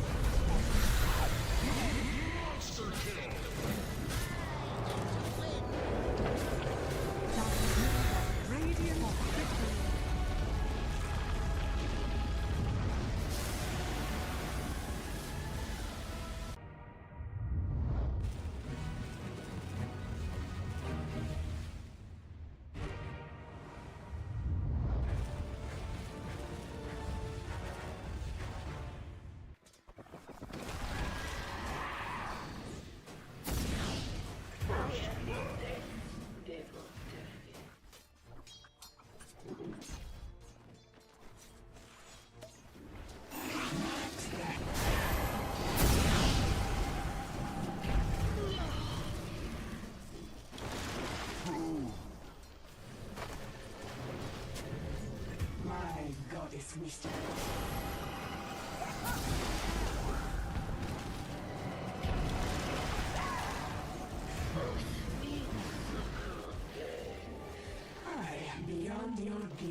Radiant.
Radiant's middle tower is under attack.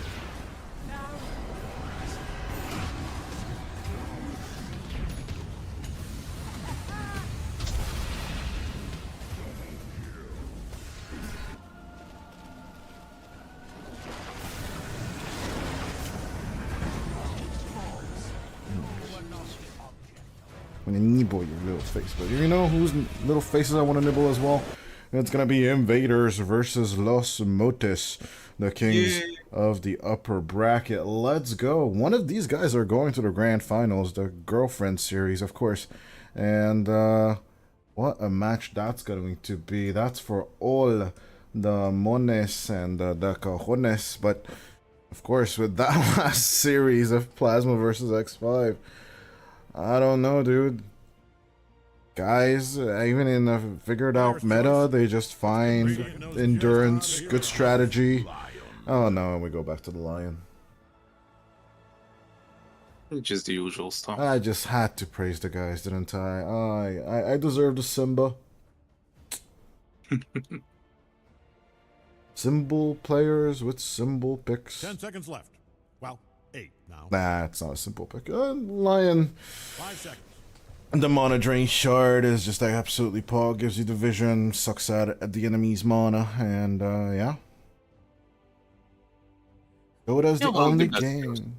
Yeah, Well, you just press the button, buy a shard, buy an item, which is quite cheap, or get it by Tormentor, so it's free, and you can just press a button and win the game. While on the other side, It's your boy Enigma, the worst hero in the game officially. Stinger going back to the Enigma.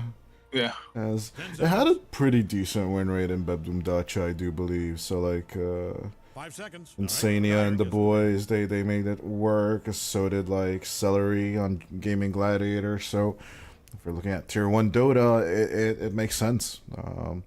There's always that threat of the black hole. Which, if you look into this game, or you look at this game, when it comes to the rosters, all of these 10 players, this is very close to tier 1 Dota, let's be honest. These names are quite big here. We got Parker, Faker, Frank, Slardine, Axel. Basically a tier 1, tier 2 lineup-ish. On the other side is MNZ, Alone, Sacred, Michael, and Stinger. This is gonna be one of the best matches of this tournament, hopefully. Who's playing on Los Motis? We did hear... Oh, it's actually Faker standing in. It's Faker standing okay. For Chris Luck. Interesting.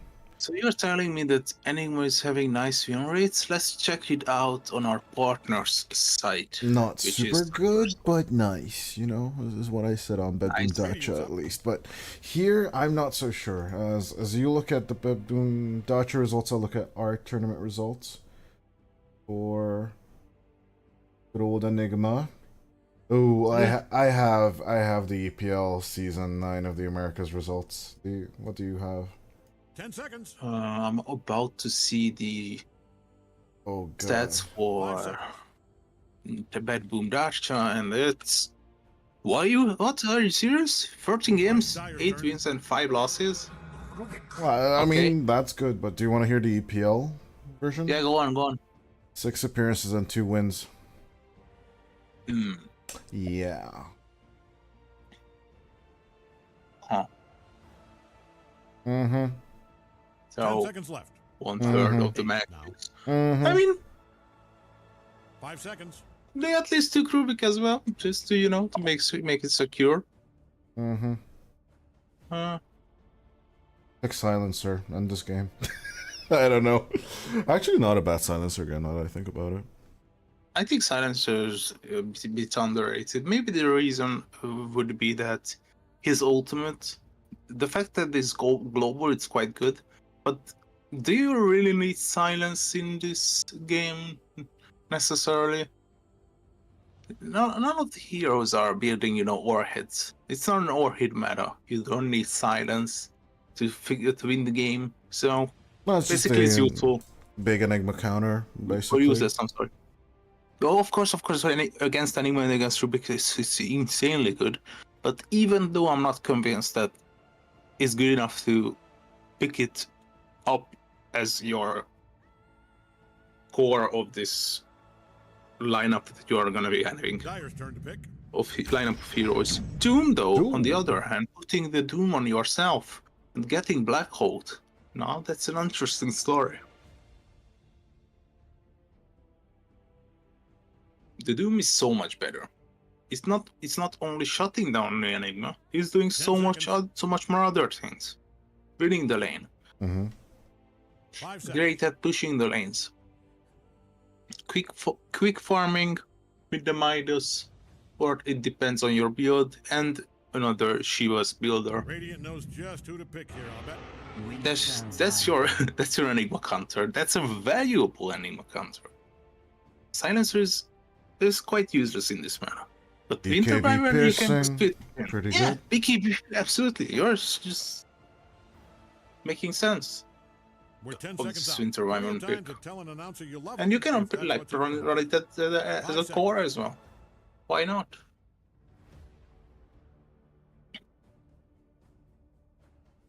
Radiant's up. And you might ask me, Rubik is gonna steal the curse, and what's he gonna do with it? Like, put it on the Lion, and Doom is gonna be hitting him with 4 attack speed, or I don't know how much he has. Honestly, though, the repositioning of the fight, I think that's the value of the curse in general. If you're the Rubik, turn the tides, so to 5 say. seconds. 4, 3, you I would like a Centaur with all of this. I think would make the Rubik Centaur, classic lane, a pretty big Dire's threat. choice. Let's give him a second. Nice read. Easy. Easiest read of my life. So to say.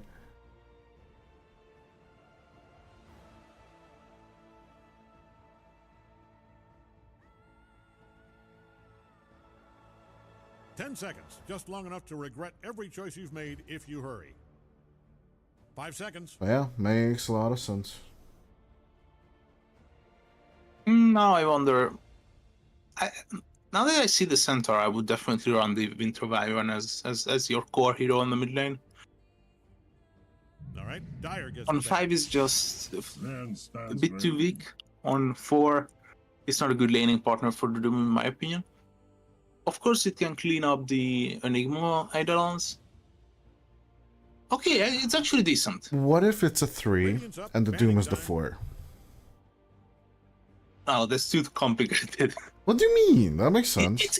It's okay on 5 because you have the Stormhammer, you have the Winter Blast, and that's more than enough to clear up the icon. Really want to combine, but that would mean the Doom is 5 with the Sven 1. No, dude. I mean, yeah, we did just see double melee, safe lane, have a good time. Still, though, I don't feel like it. Radiant gets Doom the ban. 3, Sven 1, Wyvern 5, and Lion 4. And you pick up Timbers, so he's still available. What a surprise. That's interesting. 10 seconds. Could be a good name for Timber, but I think connecting onto the Luna with seconds. something else. And I really like the Viper break. I think we He's banned. saw. Oh, he is? Oh, he is. Oh, first big bang. Viper is out. Right. Yeah, that one, Mm. honestly. Some reaction to the Centaur Stampede. Could be Timber. Yeah, I like it then. If there's no Viper. Let me cheat a bit and look into these players' histories. Of course, if you want to do the same, check out cyberscore.live with player stats, team stats, and more. Check out our partner Cyberscore. Link in the description. Of course, Pangolier and Zeus getting banned out. I like your idea, controlling the Centaur and the Stampede. How about Invoker or Puck? Puck. Then I'd go Puck. I think Invoker gets jumped too easily with the Rubik and the Enigma. I like Puck as well. Puck is fun, Puck is good, and the Witchblade can be insanely broken. You know, I cannot stop talking about this. Kaya and Sanj, Grobo, Witchblade, everything just amplifying each other. Looking good. Looking good. Oh, it might be. The Ember Pen is there. Ember banned, yeah. It's getting saucy. Oh, we mentioned Invoker, but of course Invoker's banned. But Puck looking pretty okay, actually. I'm still okay with Puck. Pick Puck. Yeah, it just really feels like a Puck game to me as well. Invoker's banned. Yeah, Invoker's banned. Thank you. I mean, I wanted to pick the Viper, you wanted to pick the Invoker. I guess each of us are getting one today. One freebie of the night. It's gonna be the Storm Spirit. I guess Faker is like, you know what, if C-Smile's not here, I'm gonna do some cosplaying, bros. Get out that Parasma build and get some shellacking done on the map. I love to see a good Stormbreaker. Storm Spirit, of course. But yeah, Storm. Okay, let's see the other side. Actually, Stormbreakers and Stormbreaker heroes. Or is it necessary to break the just storm? go for the Void. Physical damage mitigation with the Resonant Pulse. You can jump the backline. Dissimulate for the dodges. Astral Step is huge here. Are you scared of the Doom? No, you don't even really care. You can find control so easily with that hero, and that last series just proved it from Plasma. And I freaking knew that you're gonna become a Void Spirit enjoyer just after the previous 3 games. it's not just the previous 3 games. I've been enjoying it ever since Quinn's been playing it at TI. I think the hero is extremely broken. And in terms of the Spirit Dance, I think it Dave Johnson here. kills Storm Spirit pretty easily. They go Arc Warden. This over with. The Control. slow spot push. Okay. I don't think that's good against the Winter Wyvern. It's gonna be tough though. Definitely an exciting one. I'm just so happy. I mean, Frank took the Devil. And yeah, Sladen taking the Winter Wyvern. No, Sladen taking the Lion. It's actually a position 5 Winter Wyvern. Something we haven't considered. We're stupid. But yeah, that is why we're sitting here and they're sitting there. But I'm going Los Motis for this game number 1, my friend. Motis. What are you gonna go for? Cyber Square actually just took a glimpse of what the odds are. I think it's 1.6 for Invaders, so they should be favored. So you are going for the underdog, but I in this situation, I wouldn't really necessarily call them underdog since the odds are almost pretty even. So you're going for Lost Motis.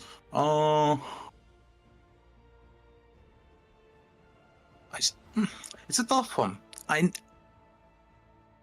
I don't really like. I still don't like it anymore. I would wait for the heroes to spawn, and I'm gonna predict my that's cheap shooting, dude. Come on. Have some cajones. These boys have a lot of cajones. They bring out the Enigma. Okay, yeah. I'm going Los Motos as well.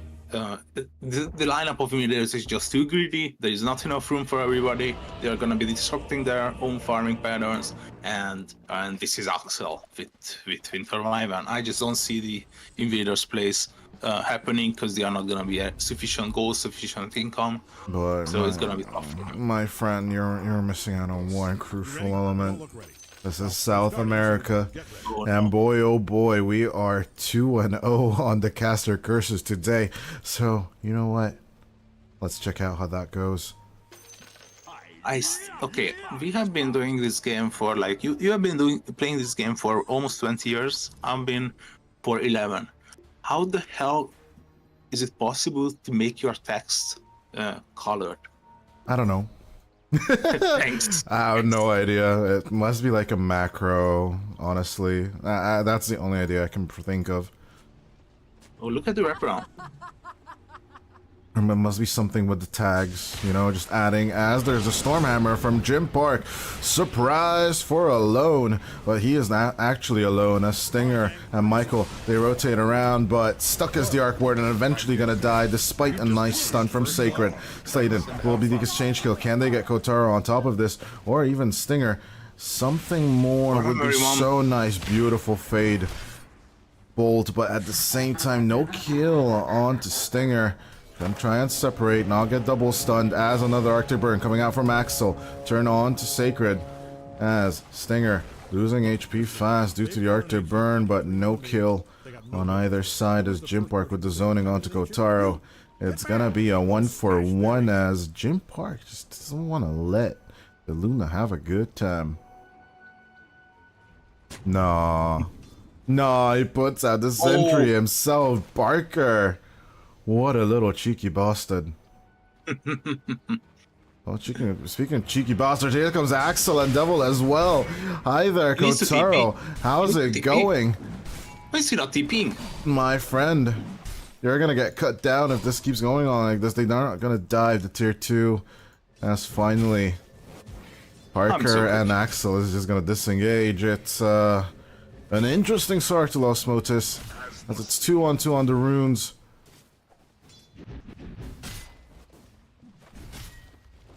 It's hard for me to describe what just happened. I don't know. Parker was just having some fun, I guess. He did certainly. Now the lane is ruined, and our prediction as well. Nah, dumpster prediction into the trash. That's fine. It's okay. This is South America. My prediction rate doesn't have to be good. I'm only proud of my European one now.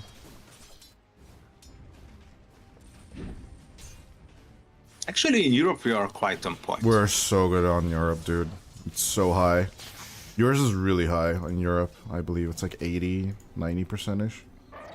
Yeah, I think Mine was high in South America as well. Then you started baiting me in. What do you mean I baited you? And you are a sovereign person. I'm the play-by-play caster. I have to go first in games, dude. As Jim Park gonna get levitated back with the Force and Sacred. He's just gonna double edge the crap out of Jim Park. Did you nerf this spell already? 3.5 seconds cooldown. Nope. You get what you get. It is a double edge. At least he's hitting himself a little bit. That's true. That's true. That's okay. That's reasonable. Although pullback once again onto Axel. Sacred is just happy to sit the Winter Wyvern as a little bit of packet loss right there. It happens.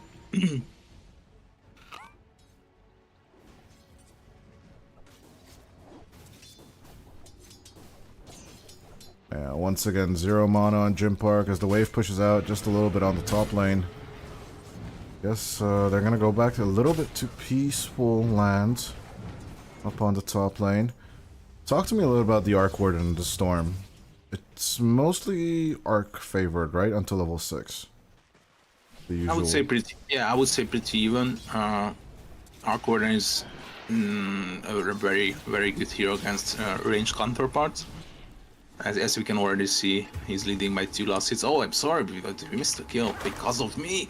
Stinger and Kotaro might be run down as well. Nice spike. Beautiful spike. But the Inferno Blade as well. Devil diving in, but the Scorched Earth. It's a good tactic. As well as the name of the Doom's W spell. He burns down I love how all of these. Oh, Axel! Oh, they just cannot let me talk. Nope. Action all around the world. Stinger. Gonna get her spiked. Devil. Taking care of these Eidolons, which are so precious. They cost so much for Stinger. they not even they are costing mana, but also some blood to yourself. And just give away your HP, your blood and sweat and tears, and the enemy just eats them for breakfast.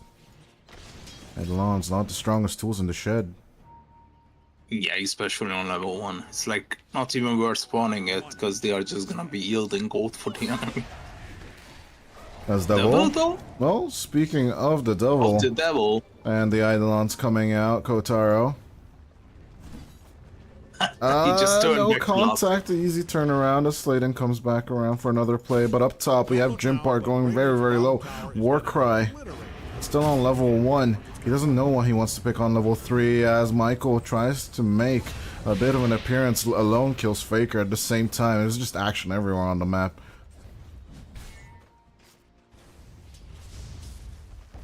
Even though there's a dive going on up top, there's just like solo kills of an Arc Warden with the Storm. Welcome to South America, ladies and gentlemen. Yeah, but it's a risky pick when it comes to Arc Warden. As you said, after level 6, it's an additional hero. Talking about the additional hero, now they have 2. No time to chit chat as Devil diving down. Yeah, there goes the Scorched Earth. It's a good play, but at the cost of sacrificing Devil, I think Sladen might get caught as well, as the Tempest double is actually going to set up another Spark Wraith, and Kotaro is happy to take the kill.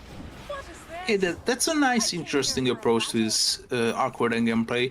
Once you pop the Tempest double, you are just slow rotating all around the map and helping out. But I think Faker, he is really gonna be needing help for this mid lane as soon as he hits 6. Kotaro, dude, I'm not gonna talk anymore. I'm just gonna be watching the game. I don't know. I'm at a loss of words. 10 kills in a matter of 6 minutes. The boys, they have we have checked the chill meter and it's at 0 or below 0. Actually, they're in negative chill, these guys. They are not stopping. Stinger might be in trouble once again. Hi, XTS, or actually named Stinger, as X-Stinger. Gonna get wrecked 2 pieces. And yeah, an instant 4-man reaction. 3-man. Coming out onto Devil as Lucifer himself It's like a big exorcism coming out from Invaders as they're gonna move on to Los Motis' offlane once again, taking Sladen with them. For granted, Michael gets the kill. Well, Kotaro is just gonna be happy that he can chill farm for a little while. Let's see the network chart. Not a big surprise that the Arc Warden is leading. He's gonna go back for the Midas. That sounds okay-ish as well. Sounds then the traditional, really the traditional. wheel. Basalt and TP boots, what else do you get? Or do you get PT? Or do you go straight TP? I would get Maelstrom first, then get Travel. I see. And then travel, Manta, Mjolnir, or Gleipnir, whatever you choose as Gym Park. Gym Park gonna Warcry. Don't look now, but Radiant's Or maybe he's just gonna cry instead as he gets Hoof Stomp, God Strength coming out, Stampede as the reaction. XTS will take the Courier gladly away from the Sven. As the Malefice is just being a nuisance on the Sven. He's absolutely gonna be fine with all this. I love how Sacred is like disrupting his farming. He just stays chasing him down even in the jungle. Welcome to the jungle. I think he just wants to dance, you know, with this little taunt. He's not necessarily looking for fun and games. So before the kill, I was about to explain. Before they disrupted me once again, explain why the Boots of Travel shouldn't be a first priority. You just don't need it. Like tier 1 towers are still up. You can just TP to them. It's not necessary to TP on creeps. It's not even needed. So that's basically a useless item for Not being even as brown boots? Brown boots is okay. Of course, that would be suitable. That's what I'm looking at. Speed up your farm. He's just skipping the movement speed. It's a little weird. For now, for Midas efficiency, but I think he's gonna be getting it soon. Right. Baker dodging out a Spark Wraith. Dodging out another one. Yeah, those are the Tempest double spark rates. They pop quick. They pop quicker. Axel with a beautiful setup. The activation delay is just 1 second. 2k up Invaders. They really salvaged this Enigma laning problem. There's an Enigma this game? Oh, yeah. There's actually an Enigma this game. Yeah. That's the issue. But they done it. And after level 6 you can ask the question again and you're gonna get the positive result because you have a black hole. Radiant scanning around for enemies. Which is gonna be really good. Odd looking, bulging eyes. Ugh, I'm sorry, it's just Stupendous. 10 minutes and 14 kills. Huge stack. Axel taking care. Maybe making it bigger. Make it bigger. A lot of people say size doesn't matter, but in terms of stacks, it's pretty significant. As the haste rune gonna get picked up by Faker. They need to dodge away from this Tempest double. Alone is making their life a living hell. Alone is just eating the urn charge. He doesn't care. On to Sladen, he moves. The Tempest doesn't get the kill.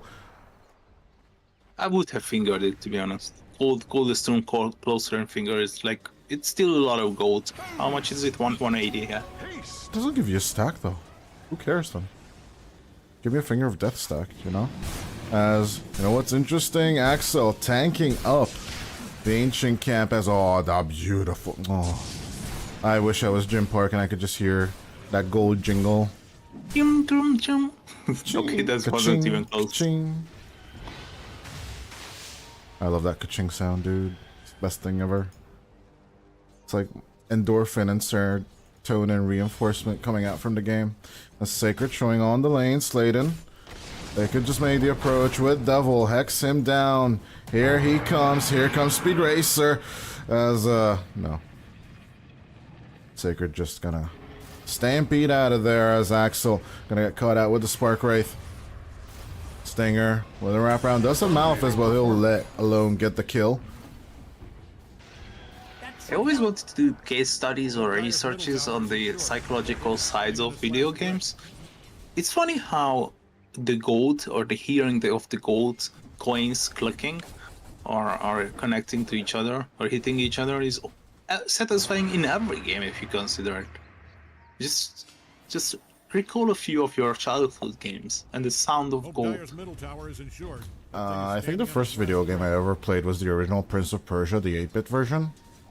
That didn't really Oh, I have love much jingles of gold sound, to be honest. Yeah, but it had some action once again. We are never allowed to talk. That's Big Faker. finger. Diving on to Stinger. Alone doesn't really have enough mana.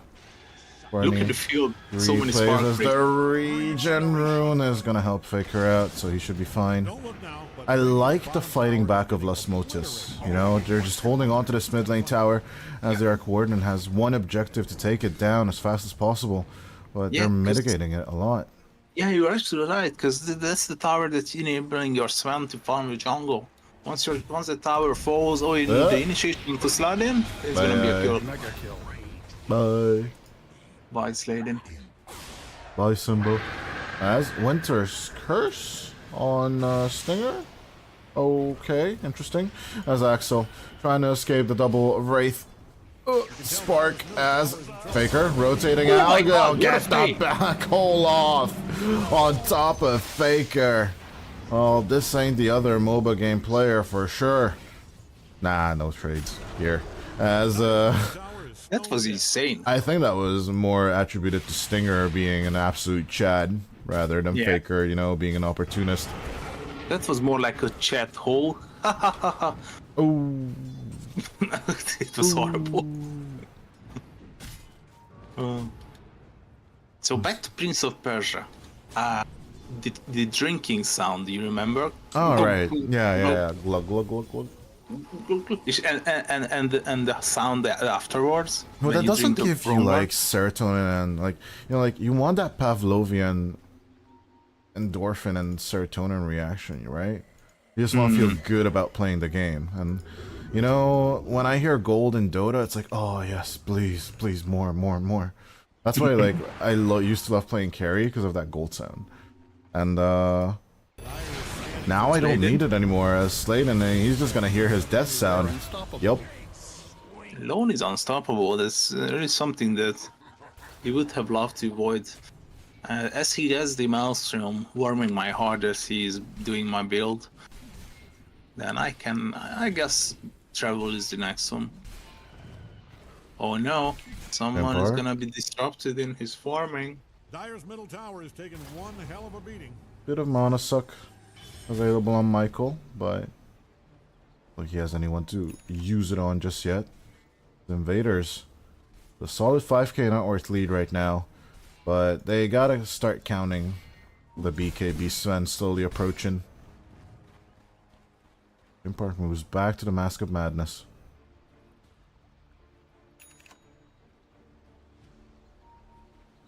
Do you support this, buying back the Mask of Madness here on the Sven? Yeah, I do. I feel like this is the most suitable build for the Sun, getting the more Mom and the Echo Saber as well, because you're gonna be disassembling the Echo Saber eventually. What is the finisher item there? Is it the Bloodthorn or is it like wait, what does Crystallis give you now? Or maybe for friends. No, it's actually not built into Crystallis now. What do you build it into then? Silver Edge, right? No. BKB or Silver Edge, yeah. You don't BKB. build it into BKB anymore, for sure, because it's the broadsword. Yeah, but it still has the Ogre Axe. The Mask of Madness? No. No, I'm talking about the Echo Oh, Saber. you're talking about the Echo, Yeah. right? Yeah, the Echo. Or you can that's, disassemble the other one as well if you need the elements of the I other one, mean, of that's course. an interesting question. Shadowblade is good, but Blade Mail, late game Blade Mail. I would never disassemble the Echo, to be personally biased towards that. I think the Echo is just too good with the got strength as Sladen. He's just multi-sucking people off Sacred with a very low HP Faker diving forward, and he's just gonna overload the Centaur as the Black Hole once again with the connection, but stunned down, controlled is the Enigma. As on to Michael, they make a return. Lost Motis. Gonna kill the Invaders. Yeah, Kill this for is what happens when you bring the numbers and click buttons. Even rhymed. They just die. Looks like the Dire figured out where Radiant's top tower is. So Radiant's no travels just yet. I mean, okay. Gleipnir is the next one. If Dire doesn't haul ass and help out that bottom tower, there's not going to be a tower 11 to left. 11. Those invaders still in the net worth lead.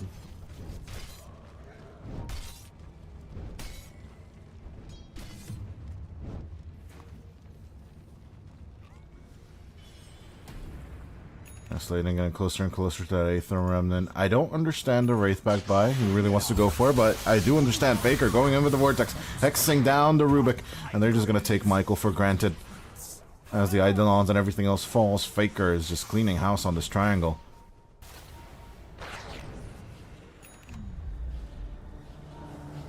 Kaya obtained by the Storm. I don't feel like he's gonna finish the Wraith Pact. Just the Vlad's as it's off is gonna be enough. Dude, Wraith Pact is gone of the game. What are you talking about? You and the Helm of the Underlord is now built in a different way. Have you been reading patch notes, Korsda? Oh no. No. My analyst, ladies and gentlemen, as up with the stun on to Stinger. He has nothing to answer, as he will pay for his sins. Doom out onto Alone. Nice Stampede control, but the Doom is stolen. Devil, get wrecked by the Rubik Pentagram. And down falls the Devil. Lucifer, you just dug your own grave. And you're gonna be having like an additional 50 seconds to use the one Doom one more time, you know, so they might smoke up with it 2 minutes later, so it's gonna be really very useful to dominate the fight with an additional Doom by the Rubik. Yeah, despite the bait though, what is Stinger actually gonna go for? Does offlaners go for the GG boots? Can he go for the Boots of Bearing? Or are we looking at Solar Crest? Or are we looking at the Blink and the BKB? I would say just the BKB. You don't really need the Blink. You can just walk into the fights because they have 2 melee cores as Michael dies, which is very important. So the Doom is gone. That's a nice kill. That's a nice realization on the Dire that they need to kill the Rubik to get rid of the Doom. So BKB is the name of the game on Enigma. That's my approach to it. And get the shard so you can push out waves a bit more easily. Also, I still like Axel's reaction though. Insta blink, and he will always be a big counter to the Enigma henceforth. And down bottom, we have a big catch on to Sacred. As with the God Strength, Jim Park just takes care of the Centaur Warrunner.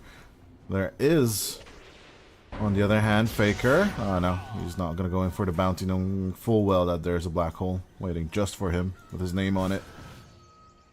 His bait was huge. They scanned the top part, the top part of the Roche pit. They found out that they might be doing Roche. Then the Centaur showed them bottom that he's gonna be safe farming, and they got him. Now they are gonna be going for Roche. Oh, the strategy of this game, or actually realizing that they don't have enough damage, so they are gonna be smoking up.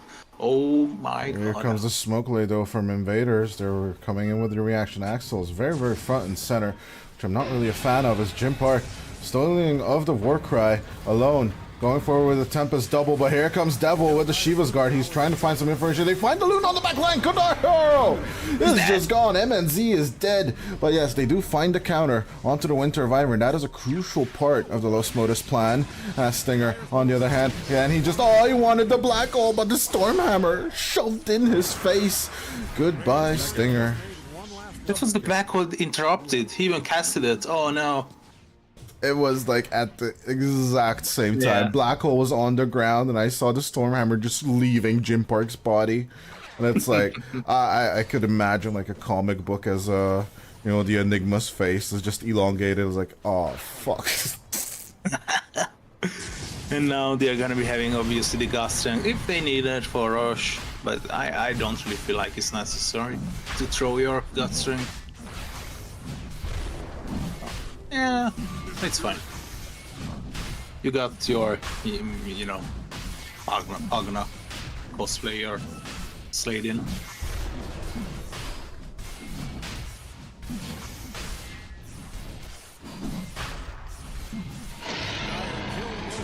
Cold blood. 17 to 13. When they killed him.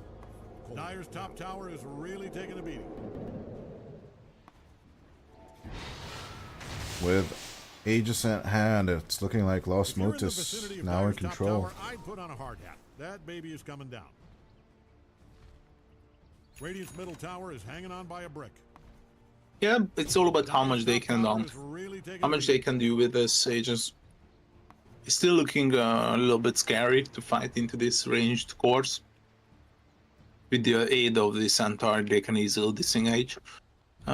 But of course, waiting for the black hole is the optional play on the invaders. And as long as the black hole is down, you should be pushing the issue as they are doing right now, smoking up immediately.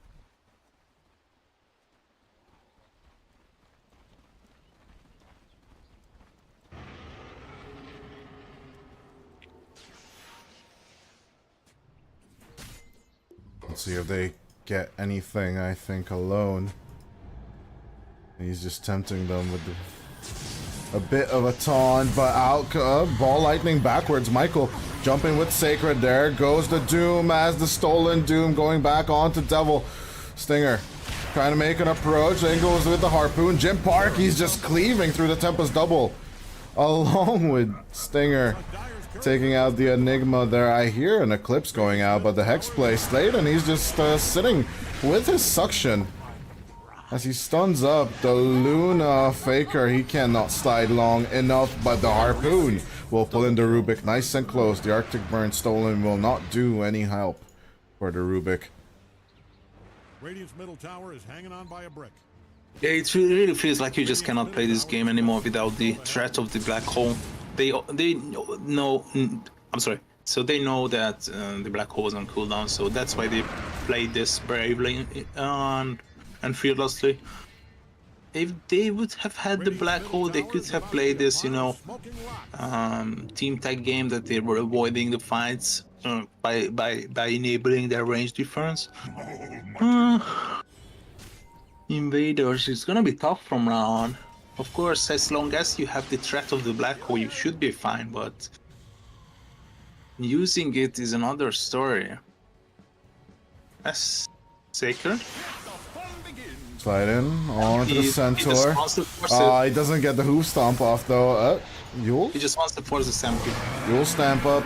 And yeah, with the Stampede trying to run away as in comes Stinger. Does have the black hole available. You'll put it out onto two as the stolen out Arctic Burn. A control onto the Enigma as they will just start hunting people down, finding the real Arc Warden. He's not the Pinocchio this time. Escotaro in with the God Strength. Jim Park going forward. He has the Aegis, he has the BKB, and the power of the Devil behind him, but no, he's just gonna wuss out. Rogue Knight. Flames and armor. I thought he was gonna cut down the Luna. I was getting excited. Radiant's middle tower is about A weapon capable of cutting wide swaths through those lesser warriors. So yeah, black hole was there, but I mean, this guy on the Lion is having a wonderful game. Look at his build, 3 braid bands and an 8 lance. He's having fun. I don't know what Sladen's doing. It's such a weird build. If they would be losing, it would be so bad for the best Faker. Gotta eat the Eclipse as in comes Jim Park. He's like, I'm gonna lay down the Stormhammer as a Dune down onto Gotaro on top of everything. Hex up onto the Enigma. 70 seconds without the Luna. As Stinger trying to throw out some Eidolons is still gonna get mana sucked as the Cleave is doing so much damage onto the Enigma. Devil super deep with the Winter's Curse. A bit of control coming out onto Sacred. As with the BKB, Devil's just gonna disconnect. Beautiful Gleipnir timing though, as with the Hoostom, they'll take out the Lost Motis position 3. They even preserved the Aegis. Jim Park hasn't lost his life ever since Sladen. The amount of spells that this guy is casting in a single team fight is insane. He's just on point every time. 13 assists, 5 kills. and 3 raid bans. And the fact that Jim Park hasn't died yet, and he's been almost half of the amount of kills so far done by Lost Motis. Daedalus ready to be swapped in the place of the slot of the Aegis. I am not a betting man, unless it's basketball. How do you stop this Swan if they can get to the back lines this easily? Top tower coming down. Easy ball lightning back and forth alone.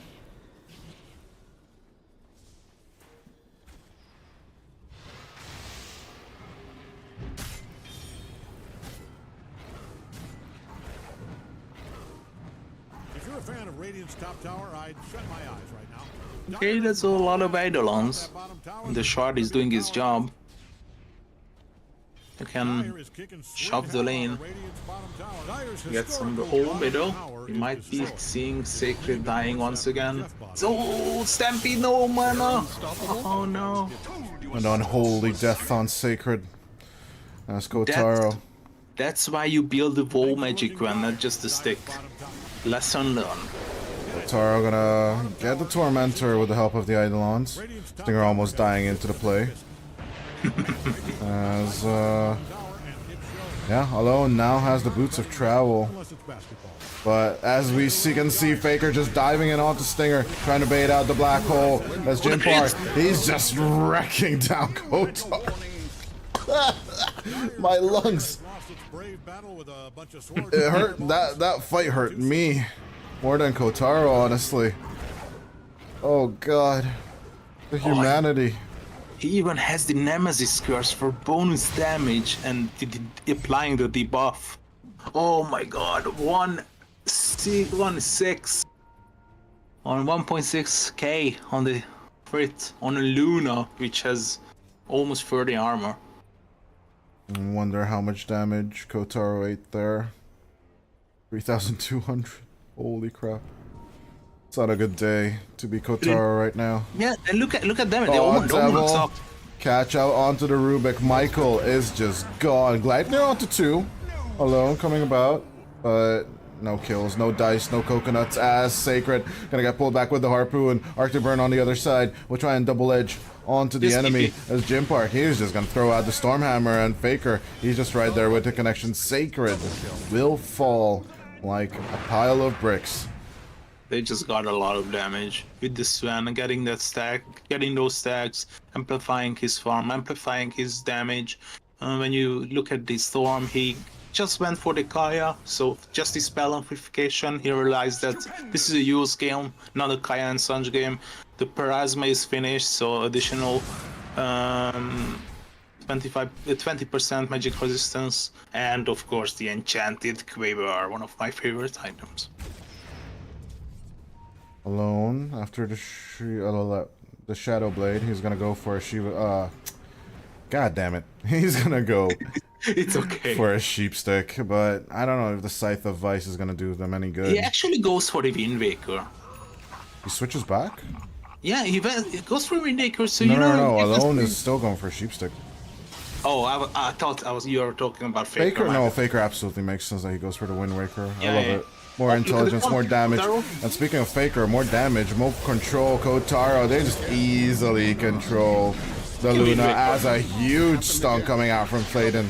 From the other side of the map, they just dive to high ground now. As the Doom comes out, Doom stolen, throw it out onto Faker. As out comes the Winter's Curse, they get control onto Rubik. As the Wind Waker will save out on the Storm. As Stinger will call out the GG, and Lost Motis, our caster Bless, will push them to the victory of game number 1.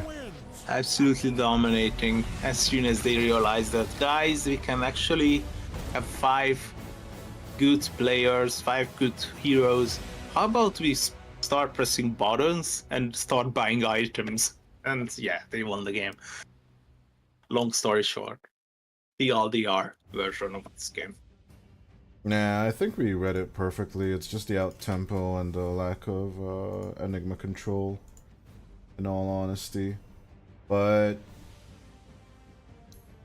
you know, despite the semi-attempts of Stinger, honestly, I think Lost Motis just had the better tempo. Absolute domination coming out from the Sven. Parker never even took a sweat, to be honest with you. It was really good watching this one as well, and of course, the Lion gameplay that was pretty big. Oh yeah. Anything else to add before we go into that break?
Radiant's middle tower is under attack.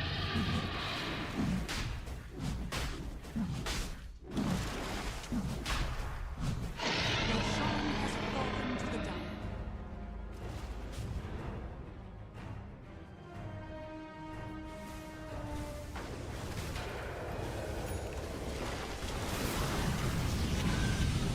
Dire victory.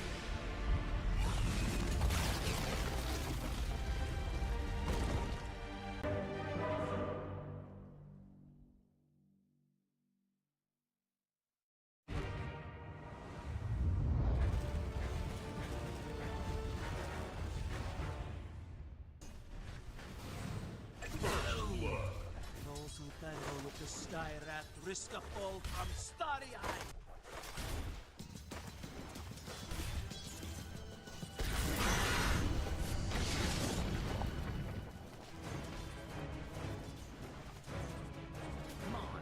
Radiant structures are fortified. Radiant's courier has been killed.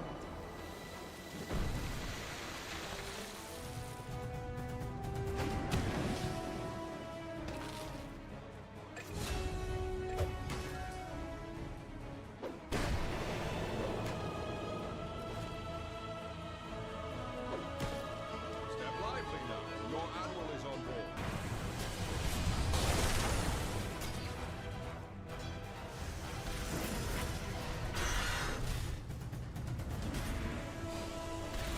Dire structures are fortified.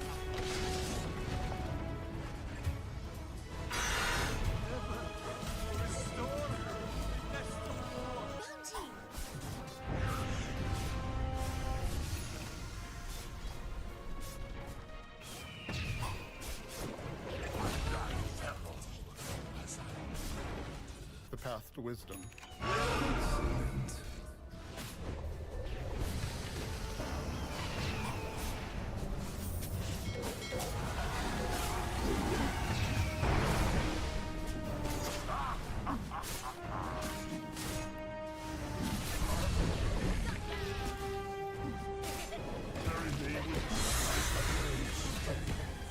Expected. Radiant's bottom tower is under. Radiant's top tower is under attack.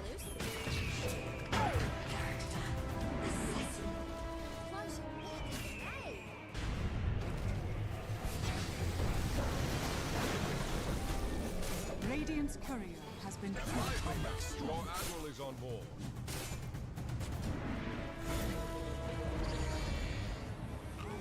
Dire's top tower is under attack.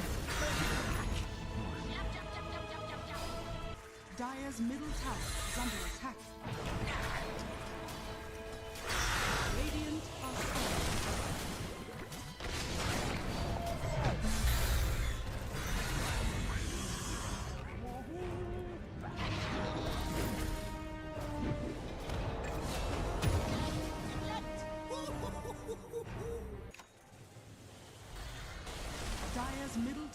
is under attack.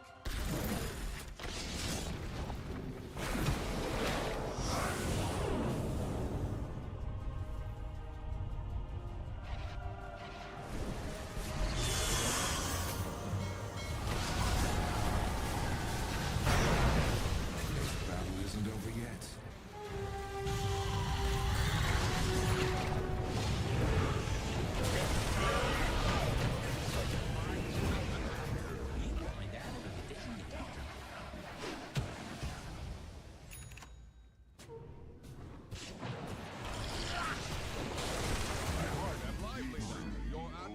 Try not getting caught with your trousers down.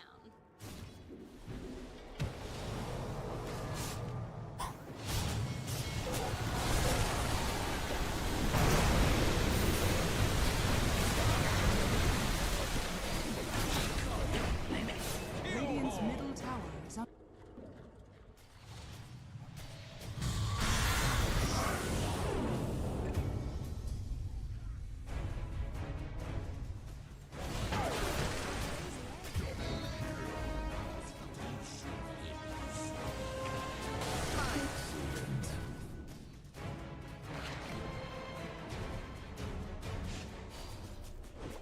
Guess what comes next? Dire's top tower is under attack.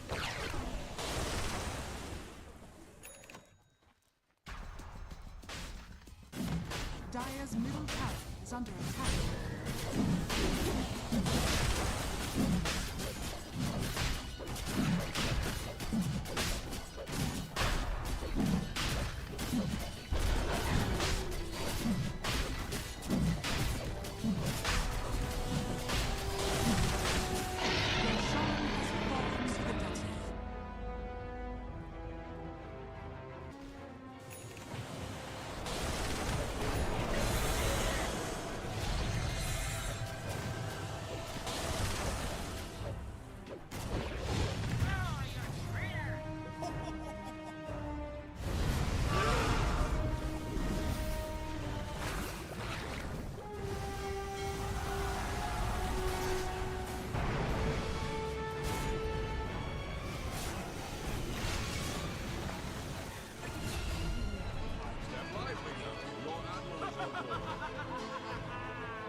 Roshan has fallen to the death.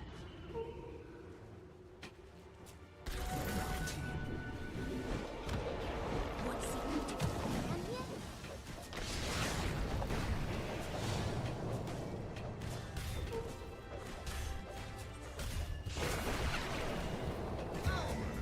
So exposed. What's the opposite of regicide?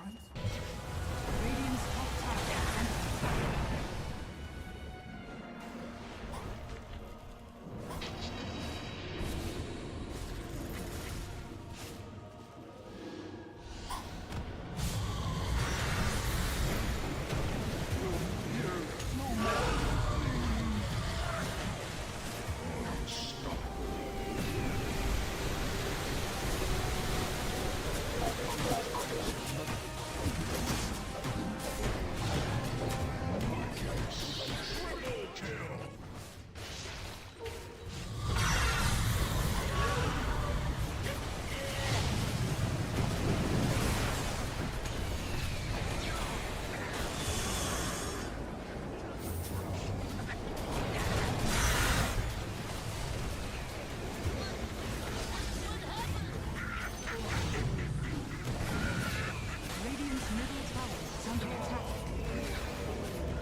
stealing the Doom.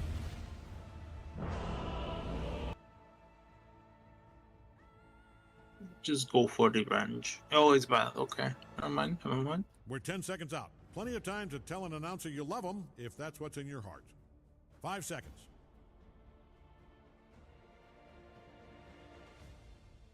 Yeah, by the way, what do you think of the new setup with the Triple H's behind me?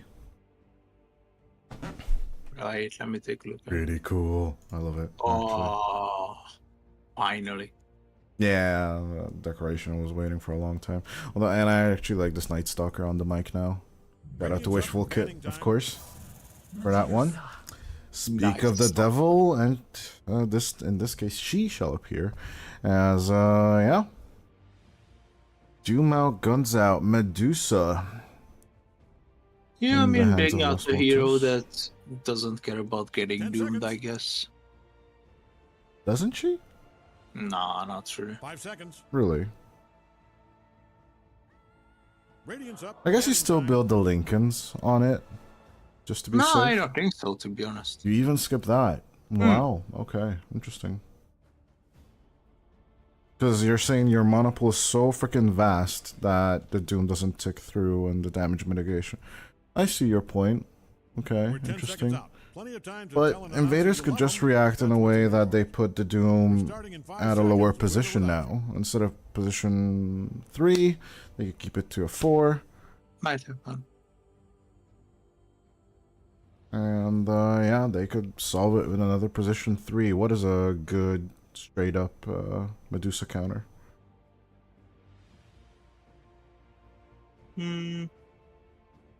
Of course, anything that can remove his mana pool or shorten it.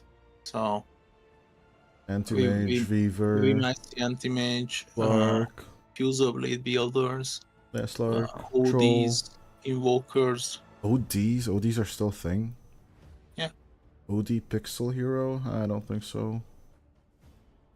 Although I do love Oven from the bottom of my heart. But no. Dire gets the ban. Magnus. Magnetor ban. All right, Interesting. Dire's turn. Weird. It's more of the Chris Look kind of style, but yeah, they banned the Slark, of course, the winner of last series, banned twice and won game number 3 with a. Oh my god, that was. I think you were watching, right? Yeah. 0-4-0 at 30 minutes and you still win the game. How disgusting does your hero have to be? Like, don't get me wrong. How good do you have to be to achieve that? But how disgusting is your hero that you can do that? No Western shift stacks. And still the hero... it's just dumb. I was like, what is going on? Well, yeah, congratulations to Plasma. Like, no dice. That was an insane game number 3. Of course. Radiant's up. But yeah. Getting in the thick of it. They did the Rubik just like the enemy did last time around. Invaders. They gotta find some kind of jumper besides the Doom that can solve all their problems. And I still think the Anti-Mage is not 10 bad. seconds, just long enough It to kind of regret puts you in the every choice corner. made if You could hurry. pick it a bit later, of course, 5 in seconds. of the phase. For now, I would pick something like Shadow Demon or Dark Willow maybe. Grimstroke I- available? Grimstroke's available. Grimstroke is fine as well. You can even go for something wild like Mirana, Skyward Rage. Radiant's up. Dusk. Tusk. Doing well with the Doom.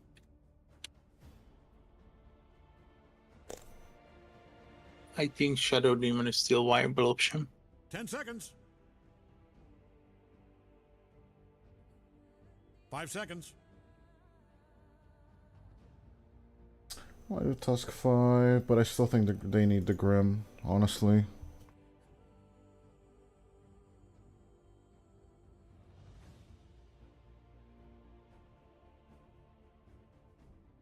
And there, I feel like with the, I see the combinations with the Grimstroke, but I would. That's just such a feast that the Rubik is gonna be having. That's something you wanna avoid. That's why they go for the Invoker and removing the mana is the name of the game on Invaders. Lost Motis though. It's time to respond, and 10 by seconds. responding I mean Could be Alones. 5 hero. seconds. EMP Master. I do believe Faceless Void should be banned. Or you can't deny pick it. No, not in this. Or can you go Medusa 5 and the Faceless Void carry? I think you're overthinking it. I might be Life overthinking is it. simple. This is Medusa 1. And we might see Caudal mid? I don't know. I truly don't know, actually.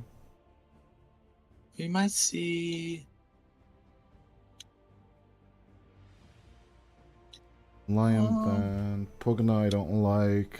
Not into the Invoker Tusk. Dyer's turn to pick. okay, Void. Void into the Invoker? Are you sure about that? Seems like it might be free Void. True, we did see it in the previous stream, previous game. 10 seconds left. Clockwork, Shadow Demon. These are the heroes that immediately seconds. feels like a solid one. Maybe Phoenix. But other than these three, nothing really looking that obvious. Maybe Grimstroke on that end. I just don't really feel like it's a good Grimstroke game on neither side. I still think it's quite viable on Invaders. I'm not gonna lie. And it's a deny pick, kind of. I think Motis could pick it up as a deny, still. Because it's a good combination with the Void. We saw it last series as well, work out pretty well. Radiant knows just who to pick here, I'll bet. First rate Okay, heroes. not picking their support just yet, so Okay, whoa. Underlord. What? I need stat scores though. What is this hero? I've never seen it. This I is- heard there's a game named after this 10 hero. seconds. I've never seen this hero played before. Underlord. 5 seconds. 4. Rotating all around the map, saving the guy that gets doomed. Seems pretty obvious to me. Is he even on the board? I'm scrolling Cyber Score for ages. I don't think so. I think this is the first time we got it. Maybe the second one. Of course, for live stats, live scores, and more, check out our partner site, Cyberscore. Link in the description. But yeah. Radiant gets to ban. Sniper. What the hell? What is that? Are you okay? I thought you were about to spit out your drink, actually. What the hell?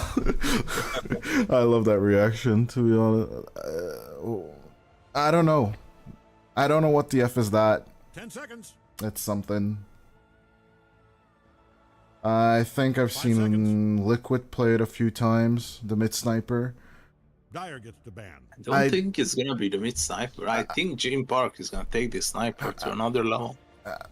No. Kotaro, if it's a Oh, carry. I'm sorry, I'm MNZ. But Sorry. no. Dude, there's Void Spirit and Rubik on the enemy team. You're dead. 10 seconds. Remnant, Astral Step, you're wrecked. There's no way you jump away with 5 this. seconds. They bend the clockwork, so they are reading the game correctly in my book. When it comes to sniper, you need a support that can reach that far, and by reaching that far, which hero is gonna be solving your issue? It's gonna be the disruptor. I am expecting a disruptor disrupting some plays from the background. I think Stinger's rather going for... Is the Bat Rider banned? I think he's going for the Bat 10 Rider, seconds. honestly. Or... Hear me out. 5 If they seconds. really need the team fight, it's Phoenix. Phoenix. That's Okay, we got Batrider, Phoenix, Disruptor, and Shadow Demon. I don't like Demon here. If there is anything other than these four, we are quitting our job. We're generally quitting our job every day, but Spirit Breaker banned. It's a good find on the sniper. Joined together with the Void Spirit as always. Sure kills, so I enjoy them getting rid of that one. but there are other catcher heroes, and I still think the Grimstroke is a good combination with the Void Spirit. I'm gonna stick with that. I think Sladen can pick it through, as they could take the Shadow Demon themselves as well, honestly. Snapfire, what is Okay, this? no Phoenix then. No Phoenix, definitely due to the Snapfire, and I just go Demon on the side of their set. All these heroes. I told you it's the Medusa support. I told you. No, I had no freaking idea, honestly. No, Axel is just messing with us, dude. What the hell? Oh my god. I'm so done. I'm so freaking done, dude. Snapfire and Sven. Debated by Jim Park. I think I know that I have to go first, but it's MNZ on Sniper, but that's the wrong set, dude. That's not the right set, so I'm going Lost Motis. 4, 3, you get it. I join you on gotta that play with caster your right curse. Do we have? Oh yeah, the boys are just talking. That's fine. Yeah, if you don't have the astronaut set on the sniper, what are you doing with your life? You're doomed. Even though that Doom is on the your Doom team. is on your side, yeah. Although it can be stolen, you know, you can still get doomed. Yeah, it can happen. It's returned by the Lotus Orb or by the Rubik. I generally think this Medusa first pick is such a good bait on this Motis. I think Invaders just dug their own graves right here. I like the off-lane Snapfire in general, but this is just going to be a big shutdown coming out from Lost Motis.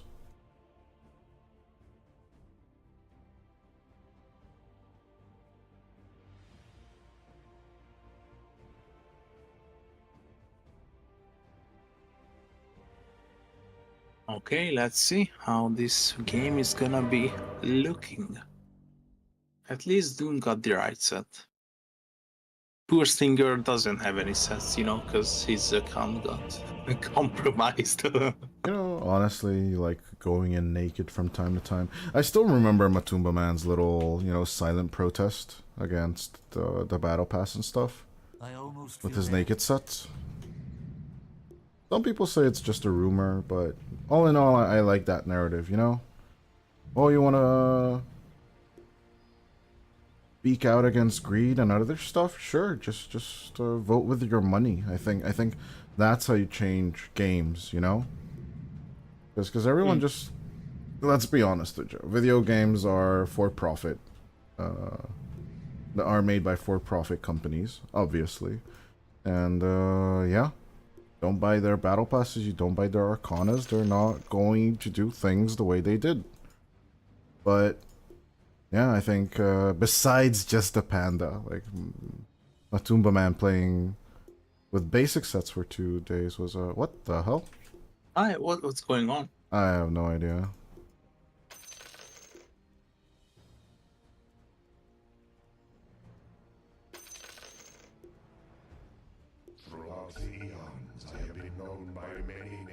Okay, We're talking about Infamous. What? I don't know. Admin, Alex. Can you ask Alex what the hell's going on? I'm curious now. No, they were just having some friendly banter. They're talking about Infamous. I want to know about Infamous.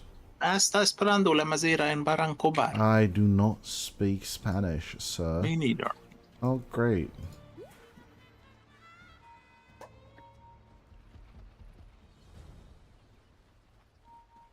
As it's big meat after the smoke. Stinger will break Sladen's. Actually just walking straight across. Jim Park with the wraparound. We'll put out the early observer. Ward alone will be spotted. They were about to pull out the same play. Oh, Seasman? Oh, they see Chris Luck though. Dodging out of here. 30 seconds. Oh, it's actually Seasmile here instead of Faker. Hello there, how's it going? Well, why not get bullied by Invaders straight up from the game and it's Stinger? Easily taking you out of the game for a few seconds.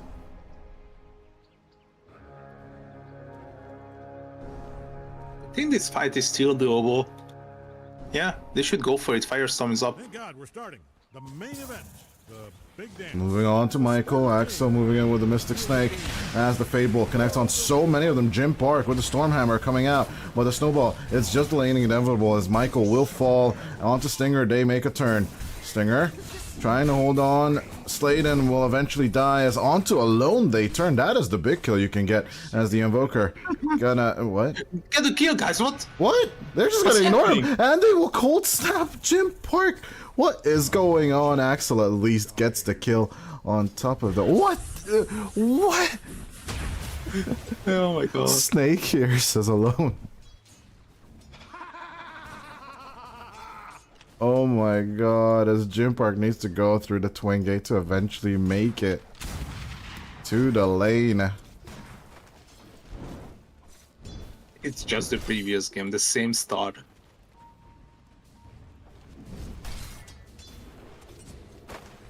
But he already got like 2 last hits. I love a chaotic start to a game. Axel trying to zone out with the Mystic Snake, but you know how much that's gonna do against the Snapfire. Yeah, not mystic enough just yet. Honestly, I would have been absolutely happy if they would just put Axel on an Undying and against this double strength lane. Yeah, that would Would be have been absolutely fine. A Sladen going down to Stinger and Kotaro. That's what happens when you have a sniper on this bottom lane. I think you should just leave it on there though. He can always aggro pull. He will just go for the Vanguard in my opinion. And Sladen, you can just rotate all around the map because this Invoker is certainly killable. Alone?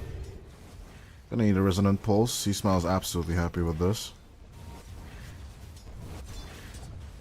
Looking at the, as you mentioned, paraphrasing the killable Invoker. Yeah, what are you supposed to be doing bottom, right? Rubik is just existing for securing range creeps, nothing else. Even these pulls are gonna be good for you. Kotaro knows, he's denying the pull. And with the rotation, Stinger giving off the vision, gonna get blood grenaded, but Kotaro keeping the distance. The creeps giving off the vision. Will he start right clicking anyone? Even creeps? Well, yeah, well, how about clicking onto Sladen? Nice telekinesis coming out from Rubik.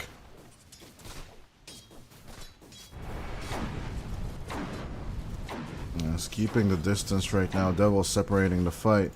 Well, Slaping coming around the bend. Easy kill onto the courier. And Sladen will even take the sentry ward. That's huge.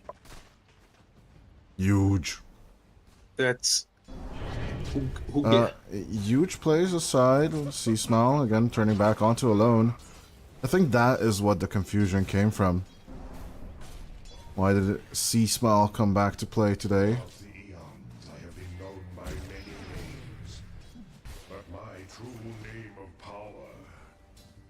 That is more than likely the source of confusion and pings out. C-Smile is back. I see Smile.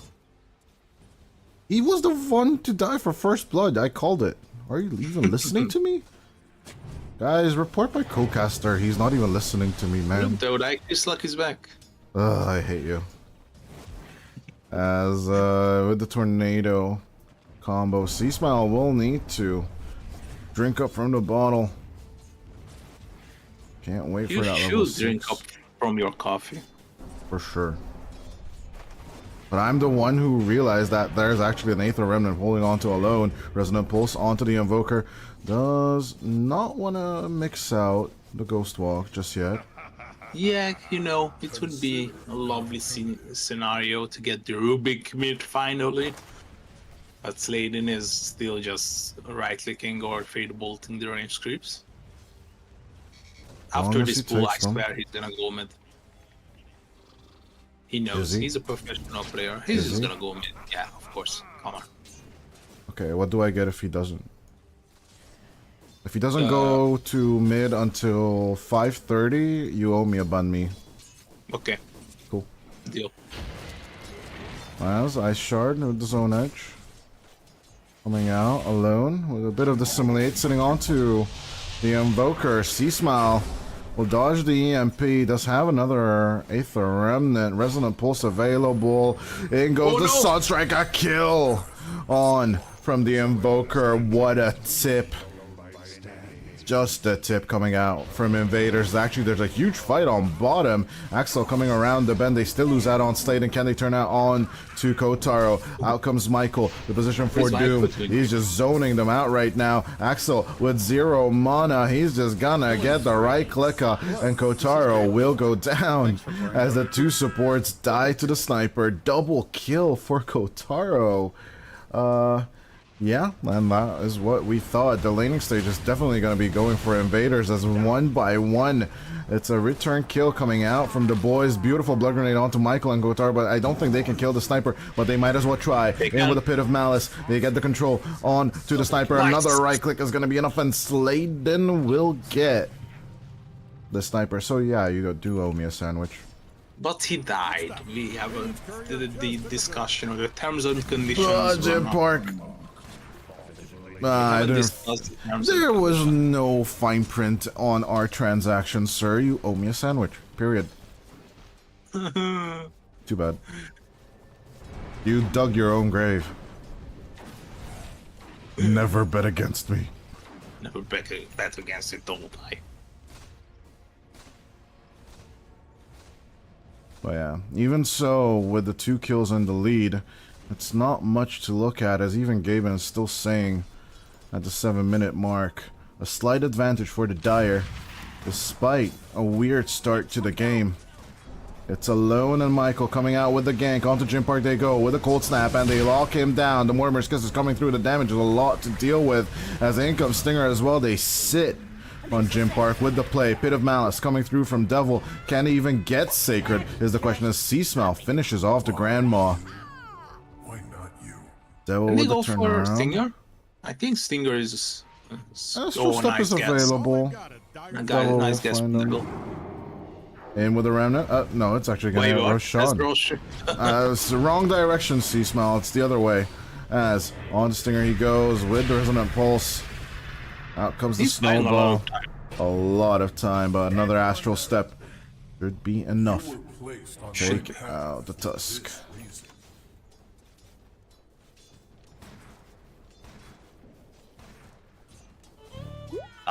Dusky. Oh, not really a key, but a Tusk indeed, as Axel.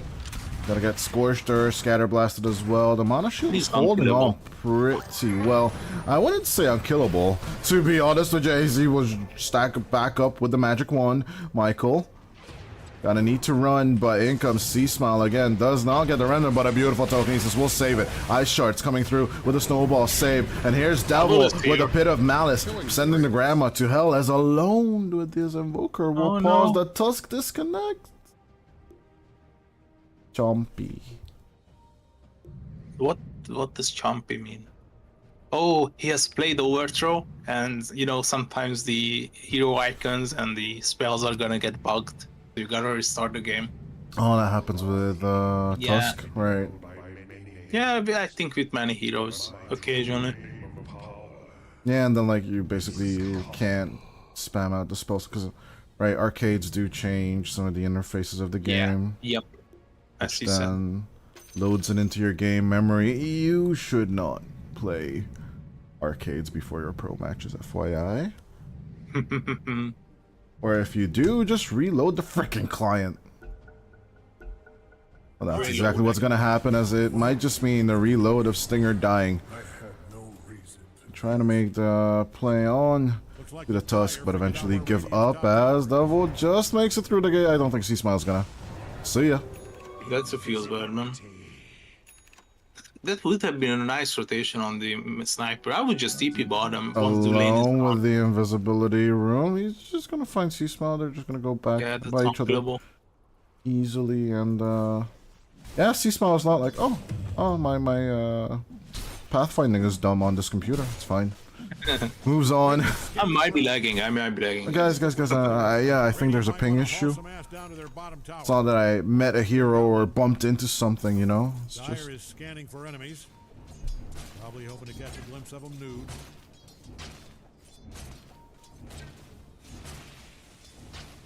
I wonder what the build is gonna be for C-Smile. I really hope it's not gonna be amazing. I know that this game is a huge Snowball. Maze Slayer game. Catch on to Axel. So I mean, Axel is just Axel. He's just gonna die now. So. Less than 200 HP. That's what you get, Medusa. Nature of If you're in the the vicinity 5 of Dire's Medusa. top tower, Zero, I am running zero over strength the hero, I noob. promise This will get more exciting. Okay, we have a 0 strength hero. We have a 0 mana hero. Intelligence, I'm sorry. And What, do you we want a have zero agility hero? yeah. Is that of what you're course. going for? I have no idea. Tiny? That would be funny though, but no. I don't believe so. Let me check the stats on Tiny. He starts off with 0. Okay, we got He it. starts off, but he Yeah. gains agility, so. That's true. But he starts off with 0. Well, Medusa doesn't gain any, whatchamacallit, strength. C-Smile, gonna be pulled into the thick of it. Eventually his HP should be gone, but a nice turnaround coming out from Dream Park. With the Stormhammer and the Pit of Malice, they will doom the doom. Or will they? Oh no, the cleave is a bit too strong from Dream Park. I love how Devil is basically sacrificing his laning stage for the greater good to get these kills done. He's rotating all around, and I really like this gameplay coming out of him. He should be rewarded with a stack and not the sniper. Although, yeah, Kotaro is just gonna low ground the play. As onto Alone they move. Pit of Malice onto the Invoker. C-Smile. And Sladen set this up as out comes the artillery. Here come the kisses and the abysses as Devil. Gonna get locked on. The two supports are just gonna attack team down. Dire's middle tower is in Onto the Thing is standing on its Underlord himself. Yeah? You know, addressing the sniper issue is just not committing to fights where the sniper is present.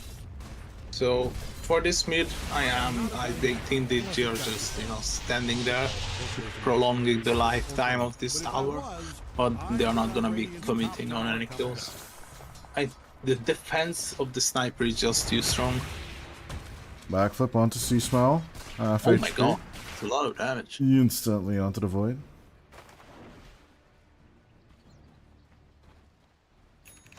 Because Gene Park Raider can take care of the sniper, but now, guys, just ignore the sniper. If you shoot the sniper, we run. That's the objective. It's easy to read, easy to understand. That's what I thought, like, boosting hero on the Void Spirit would have been nice. It's just... no one really gives him stats or anything that will enable him to just close gaps against the sniper, which I don't think is good enough. But later on, it's not gonna be an issue. For now, of course it is. It's the nature of the sniper. He's gonna get the Dragon Lance as well, which is disgusting on this hero. Just avoid the sniper if you are the Dire, and you're gonna be winning this game nonetheless. Well, let's Smoke see up. Okay, they might want to try. Lost If they get the Motis. sniper, that's huge. I'm sorry to interrupt you, but if they get the sniper, And that's they huge. go on to Kotaro as MNZ loses all their mana, gets Astral Step raised into the sky, and no dice from Sladen. Beautiful. That's the cherry on top. You are not only evading the sniper, you are actually killing him.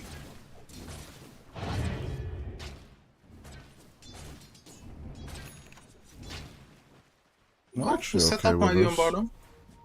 Radiant's middle tower. Devil is just too tanky, isn't it? Gotta put out the Pit of Malice as in comes the Doom as well as the Cold Snap. And you were saying? I knew that you were gonna be calling me out. You were. Of course, Doom was committed. Sorry, I wasn't paying attention. I was. Doom was committed. It's insane. It's a lot, but honestly, it's a support Doom, so why not just drop the spell on the core? Of course, of course. In the higher priority kill, but I'm Indeed, more there's worried the- about Gym Park That thing is standing hanging on its about own. here. It's a very dangerous territory. Dire's middle tower As is They uh, rather the skin, right? The skin hit them. interesting. Qatar are not gonna punish it. They're just gonna They didn't. evade them as much as AFK. possible.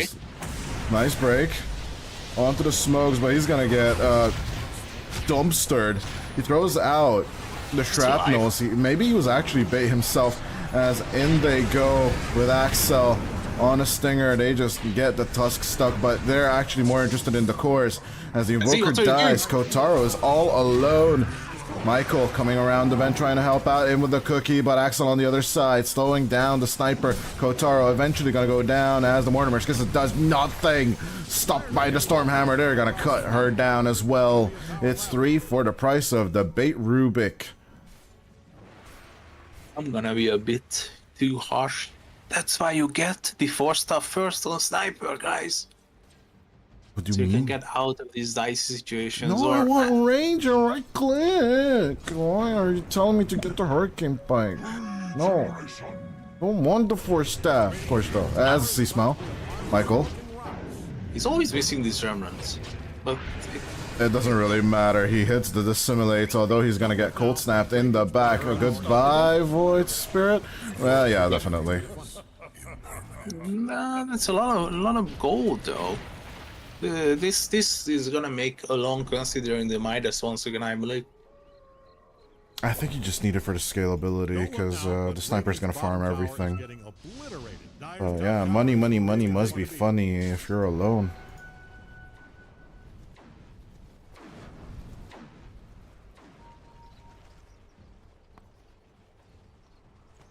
Money. If you're an Invoker, I don't know. But yeah. I don't really understand what Doel's doing here. Alone, looking for potential plays. All he can find are some. You can definitely see that Devil's here because of the word on the cliff. Radiant's middle tower is hanging on by a brick. Second tier 1 tower pressured out by the Invaders side. Desperate to even up the scoreboard with this draft. And right now, Kotaro is pretty safe. So for now, as eventually that Hurricane Pike you wanted is about to be over. Alone. Devil, that's just still deep. You just cannot go for that kill. Devil knows. But they want to. They really want to. No. Nah, no dice. You're right. Can't happen. Not today. Oh, it's gonna be pretty tough for Invaders if they are not gonna be getting any job done in the upcoming 5 minutes. They need so much more on Invaders. Roche, tier 2 towers, one at least. Tormentor. Gonna be tough.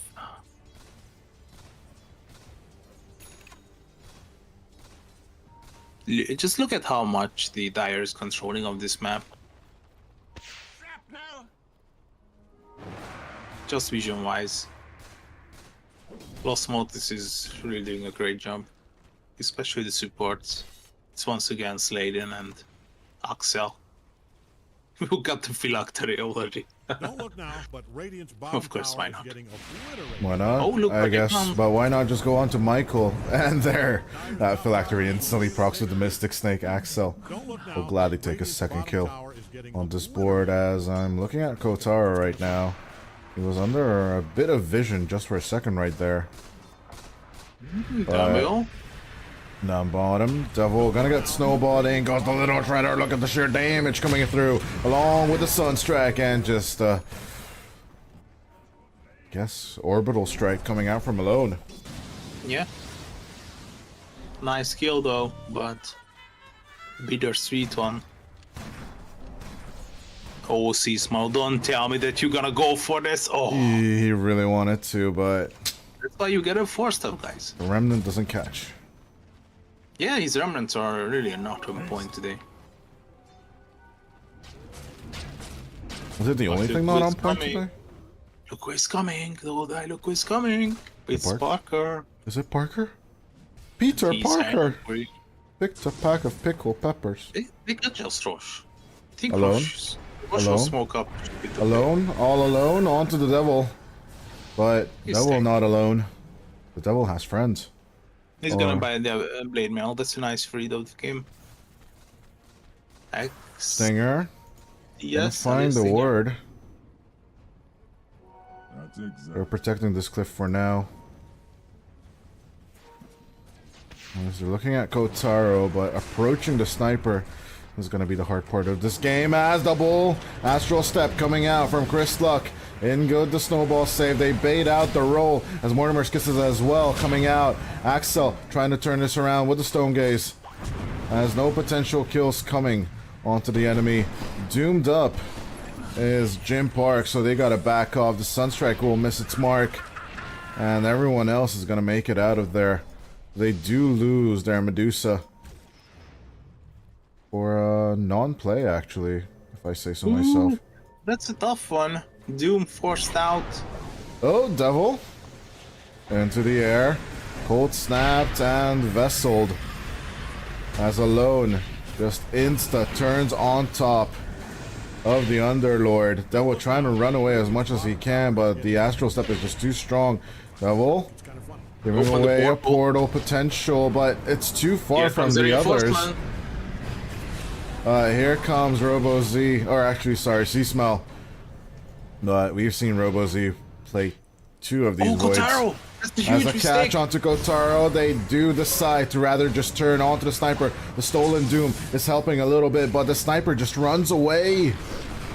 They don't care. They turn onto Jim Park, a Sacred. Tries to keep up the jump. Kotaro, no, you cannot do this. Jim Park is just going to TP home. Just turns around, doomed. He doesn't care. Oh, who you're going to throw against me? Oh, there's 2 people on the mid lane? I read this game. I read everything. I'm the sniper. I don't even have my character on the screen, dude. This game is once again pretty open, I would say. 50-50. I like a good 50-50. Yeah. Although Gaben doesn't agree with you. Gaben is strong. Axel. Gonna Stone Gaze and TP out, but the snowball catch! Dinger. A little too close for comfort.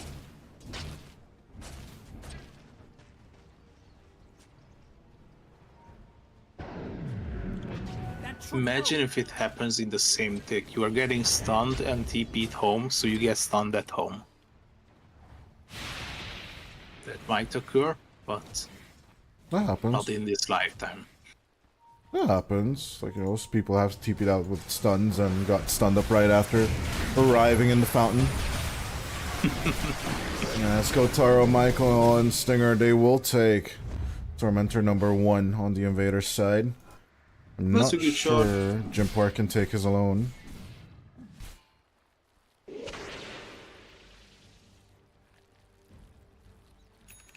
Seasmile really needs his eggs to be enabled, and an additional item on Devil would be good, so they can start taking Roche. They're just gonna go for the Blade Mail. I feel like this is a good Lotus Orb game, but he knows best. It's his hero. On bottom. Smoke is coming.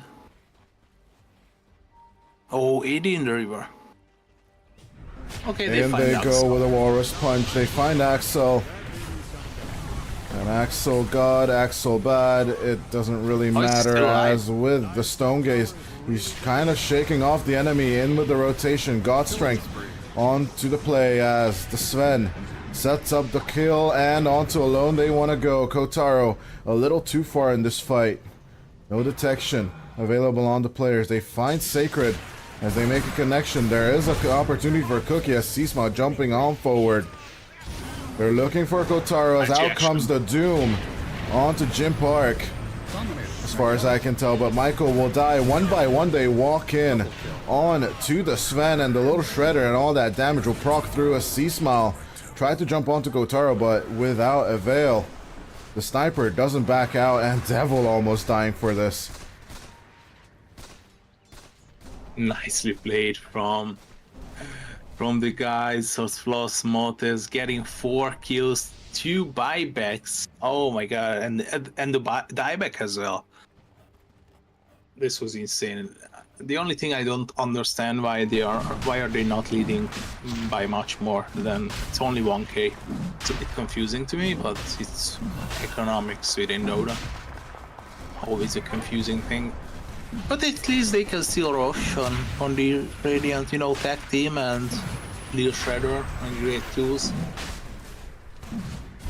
Have everything to take Roshan number 1 here on Invaders, as that will even up the score a little bit more on the Invaders side. Even though they're behind 2 kills, it's only a casual 1k lead right now on the Dire. That will definitely decrease with this Aegis of Immortality gained. They want to get rid of these Aegis. They are smoking up immediately because they know that they cannot make plays just yet. They need a few more items. So they are with the gonna be haze, farming. they see a low, but the Ghost Walk instantly coming out.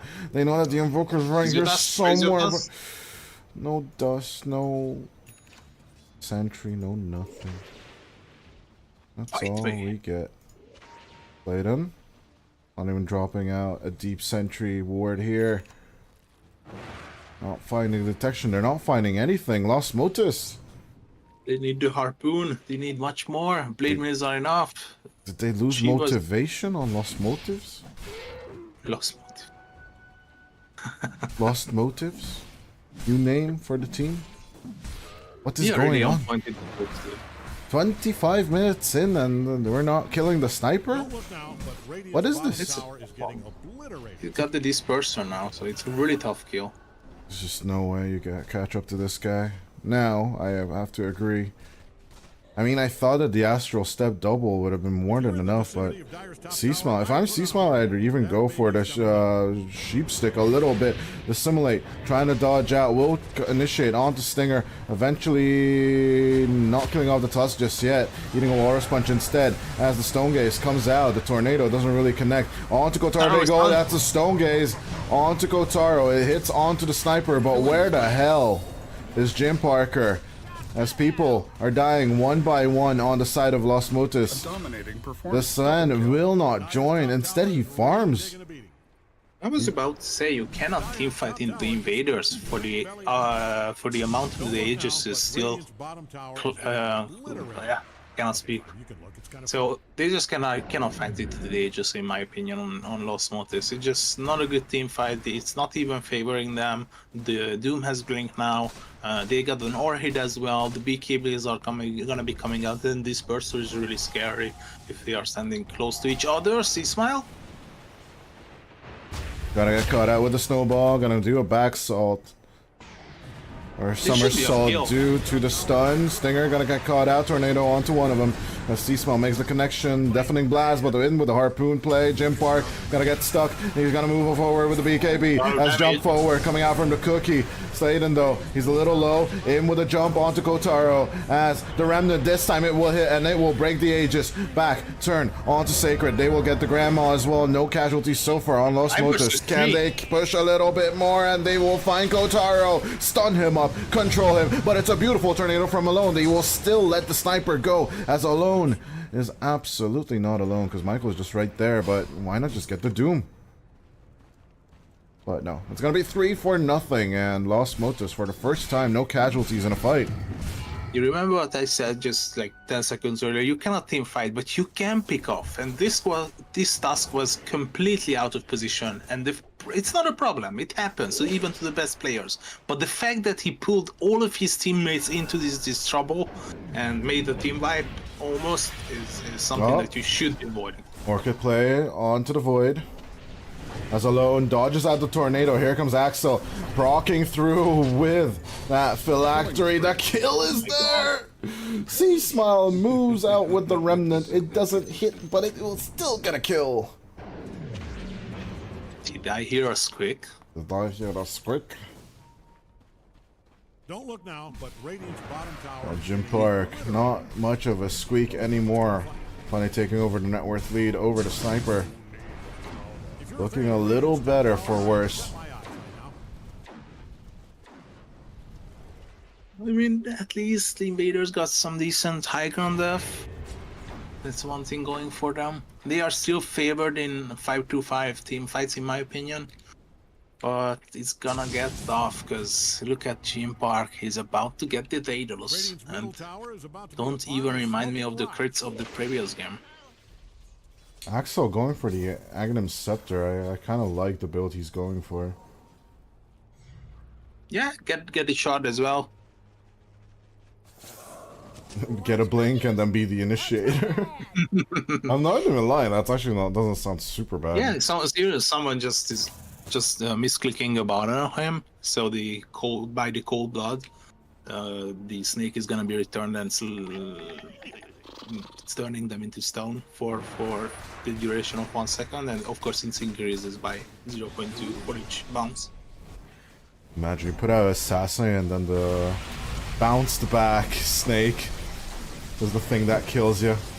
Do you agree with Sisma's decision? I was about to call him out that Witchblade is a really good one, building it to Parasma, but he decides to go for the Manta instead. I think he wants to get rid of the Dispel and dodge out EMPs as... yeah, you're right. Yeah, Or against the Orchid as well. Axel, gonna do a backflip as the Sunstrike connects as well. Stonegate's coming out against the Tusk, but here comes Jim Park.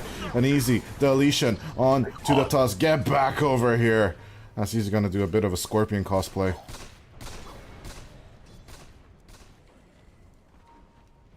It's only 1,000, but as soon as he gets his hands on the Daedalus, they are smoking up. They want to get the most out of this God Strength. Still 20 seconds remaining. That's a huge catch.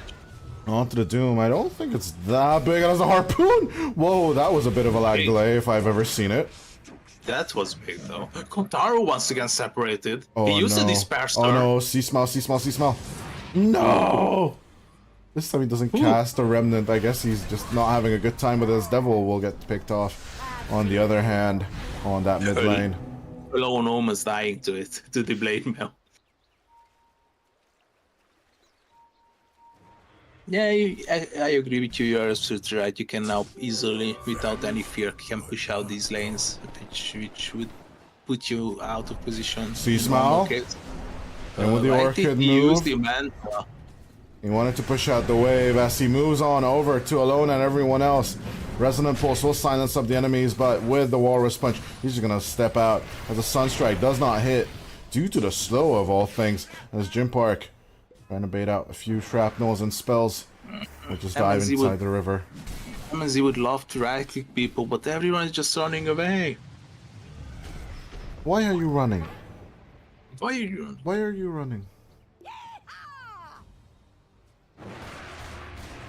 It's looking scary for Invaders. You should really reside back into your high ground, or maybe behind the tier 2s. Yeah, I think you need to take the teamfight push though. You don't want to get shoved in with a sniper. Okay. I still get the high ground defense argument, but you know, overall you want to kill people. Rush not up. You're gonna be finding out in 5 seconds how long he's gonna be a resident sleeper. It's either gonna be 5 seconds or the longest Roshan timing in the history of Dota. You just know it. Yeah, it's either like within 10 seconds or it's 2 minutes and like 45. They're just gonna hot fix it. Okay, now Roshan sleeps an extra 10 minutes so that he can spawn on the top instead of the bottom.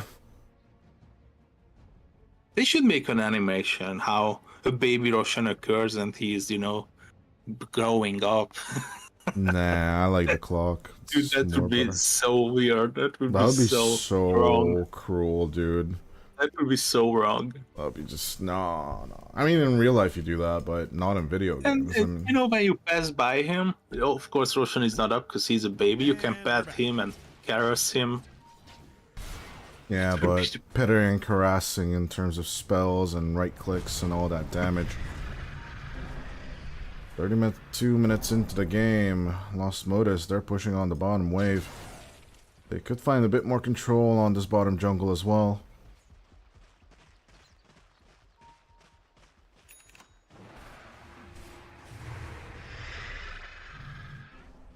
Roshan gonna be up in 15. I think Lost Motis is gonna be lucky enough to get it on bottom in a few seconds. 5 more. I just have like Sladen sit inside that pit, to be honest with you. The ward itself, Sladen. Ta-da! And the best item in the game, Roshan's banner. Actually pings it. The team sets up for it as well. But here comes the 4-man smoke. It's a good Sunstrike. They will find them. There's Jimpar. They're gonna take out the Fort Spirits. Bit of protection coming out. You're not gonna get that. Yeah, they're even gonna give up on it.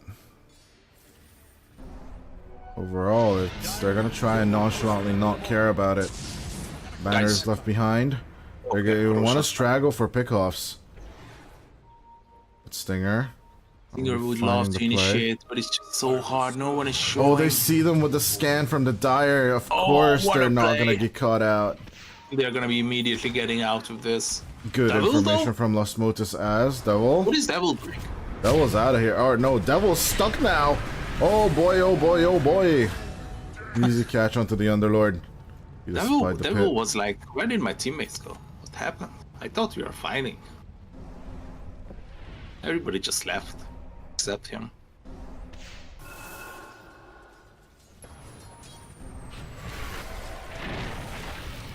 So tier 2 secured, right? I think so. Unless they contest it.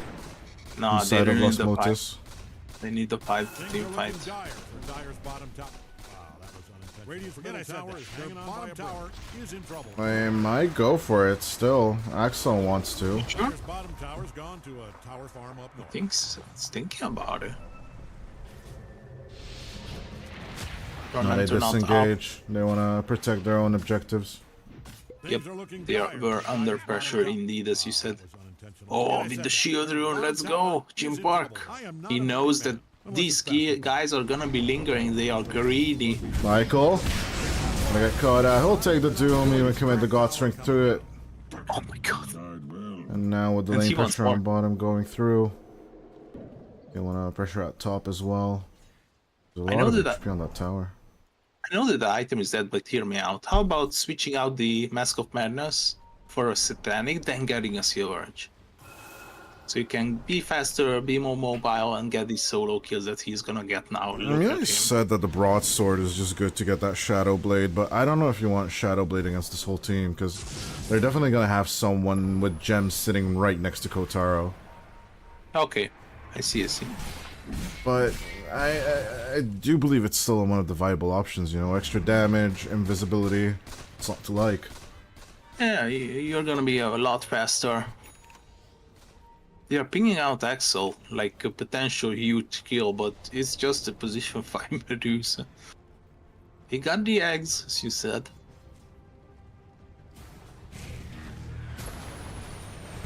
And Sunstrike onto Axel. He's pretty tanky though.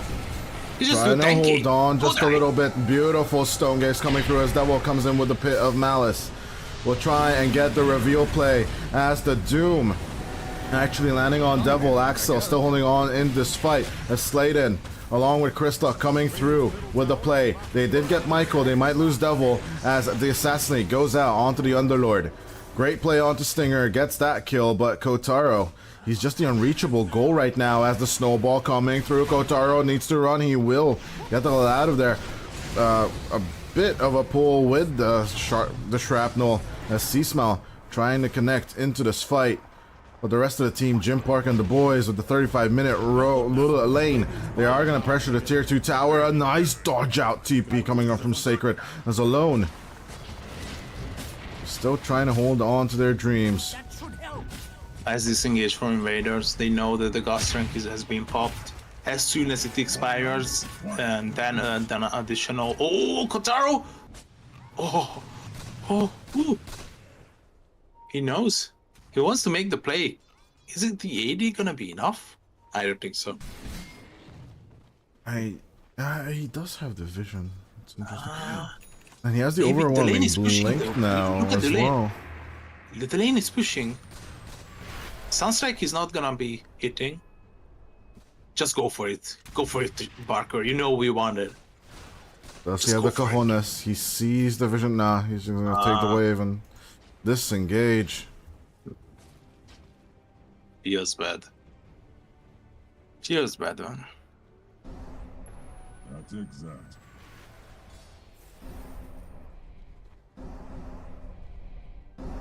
Not the best control.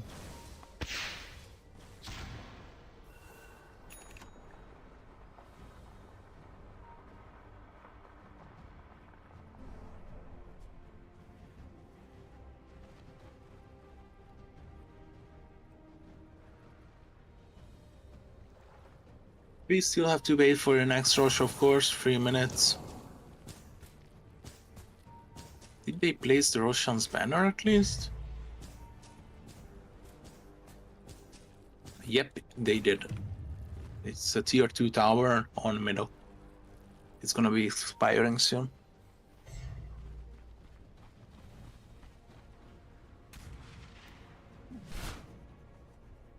$8K on the side of Los Motis, but I don't see them wanting to make a move without the Aegis, Kojda. They're just too scared of the sniper. And every minute they wait for Kotaro to get a little weaker, they're not going to reach that time as... See, smell? Just a casual wave dive as... Oh my god! Take aim alone. Almost taking a quarter of the HP. He's you know, greedy. He wants that ancient camp. But they know. Who knows? No one knows. Hello. Hesitation. You got this snowball save. Yeah, Stinger's right here if he needs it. Yeah, it's just too risky. Double force staff, snowball. Excellent Michael farming between each other on this bottom wave. You just gotta love it. This Devil with a huge amount of auras. Shiva's Guard along with the Pipe of Insight, but he's not really joining the fights just yet. Or maybe Seasmile and Jimpar setting up the play. On to Kotaro they go. Instant disappearance act on the sniper. 90 seconds without their carry as Invaders. One wrong move from Kotaro is basically all Lost Motis need. As the first tier 2 tower on the side of Invaders finally falls. She's sacred. Forcing Moving the on, BKB. Seasmile forcing out the issue as Jimpark is in the air. Gonna get the meatball treatment along with a little shredder. Doom down. That is the end of the Sven. As the Doomed sacred play, they are going to look for a turnaround. Seasmile, that is huge. Trying to force out the BKB from the sniper, as Alone could eventually die here if they find him. As Axel from the other side will get the Stone Gaze play with the Mystic Flare. Battles, Scatterblast straight up onto the Grandma as another Mystic Snake is going to take care of Sacred right here. Axel, he's just, you know, pressing W, doing nothing. Sunstrike, almost catching out Seasmile, but now he's going to be comfortably TPing home. Yeehaw! That's a dieback on the Snapfire.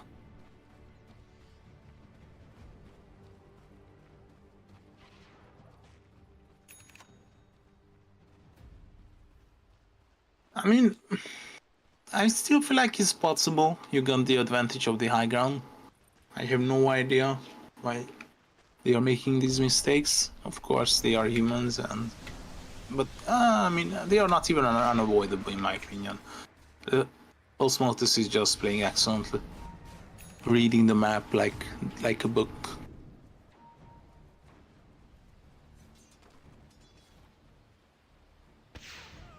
Still waiting for that connection coming out from Lost Motis. They're very, very panic playing right now. Waiting for Roshan and then trying to hold on to that motive. But yeah, in that last fight, losing out Jimpark basically means that the sniper has the opportunity to just catch up. Again, every time we get into this game, we'll need to hold on a little short of hope as Jimpark rotating over to the Silver Edge. Previously discussed. Actually ignoring the Wisdom Rune because now he's already level 27. Okay, I'll take that back. But yeah, Kotaro not even level 25 yet. Is it the plus 100 attack range or the shrapnel charges? I feel like the plus 100 attack range. Shrapnel charges would be great if you are in the advantageous side. But you have to be defending, you need more range. You need to be so far away. Yeah, and stick inside the safety. I get you. I get you. Never mind. He just goes for the shrapnel charges. Really? Yeah. Guess he wants to defend with the shrapnel charges then. Because you know, it's because it's usually paired off with the level 15 talent, the shrapnel movement flow. Okay, it's a bit of a surprise to me. I guess in 2 levels he'll get that, so maybe he's calculating with it already. Oh, okay. But it is gonna be a gruesome 2 levels. As speaking of non-position 1 heroes, Alone is level 22. Chris Luck, level 25. Not too bad, not too bad. As we're gonna go on to Sacred, level 21, along with Devil. As I heard a Lincoln pop, but Seasmall should be fine. Yeah, that's... As Axel, they're gonna try and dodge out from the shrapnels. Let's see Smell diving in forward with the BKB, but the Doom eventually landing onto the Void Spirit. In with the Stone Gaze, trying to cut them down. As Seasmell is in trouble, but they'll get Sacred first. A turnaround coming out from Gym Park, trying to reach Kotaro. As Seasmell eventually will lose out. Devil with the pit. Got the Cypher. Behind on the Cypher, they will get Kotaro, they will get the kill, as now it's all about Alone. Can they get the control onto the Invoker? As Stinger also gonna go down in the thick of the fight. As Alone, can they catch with some vision? No, they don't have detection. Michael still being chased. Got the blink though, so he should be able to get a... What? Slay then with the snowball control is Michael. His blink is gonna get broken, but I don't think Sladen is gonna survive this fight. He wants to try with the Glimmer. Okay, the Sunstrike will whiff. He still keeps up the contact with the snowball. Telekinesis inside the snowball as Michael... Oh, he just messed up now. He turned back one more time. There's just no chance for him to blink out. Nice plays from Sladen, of course, playing around. And Alone is here. He's on the hump, but he's just gonna give up. He wants to get the Rubik, dude. He's like, oh, juicy, juicy, low HP kill. Gimme, gimme, gimme, gimme. But, yeah, but Roshan being up and him just, you know, trampling all over the place, he is gonna give us goodies. It's a blessing and a cheese. Blessing for... I believe the Rubik is decent. Not Super Sun? Nah. What do you mean? Or maybe Fiend's Gate is good as well. Oh, I mean, Alone, I don't know. Yeah, no, I'd actually give it to Seasmell and sell the eggs. Seasmell and sell the eggs. Nah, it's gonna be the Rubik. Either or. No, I think all of them work. It's Gym Park. He has an ultimate orb. It's actually going to be Gym Park. What the hell? And Seasmall gets the Aegis. You know, that's your usual pub behavior. He's not even asking. I was pub joking about that move, but it's good against Sniper, right? Closing the gap. True, but you're committing way too deep against a lineup like this, in my eyes. He got everything now. It could go downhill fast.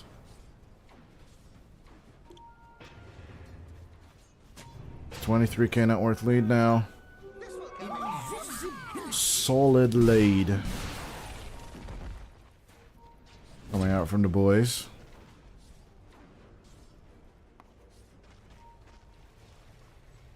Parker. Alone. Nice catch. On to the Sven. As that's gonna be the death of the Rogue Knight. Kotaro, you need to run, and you need to run right now. The Shiva's Guard.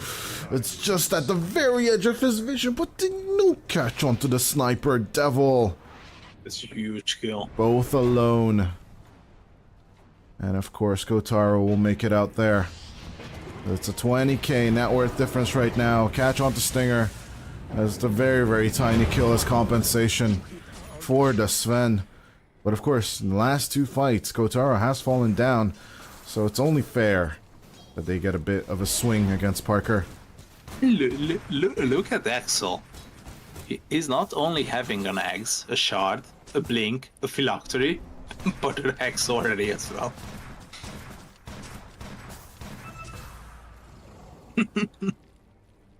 Don't look now, but Radiant's bottom tower is getting obliterated.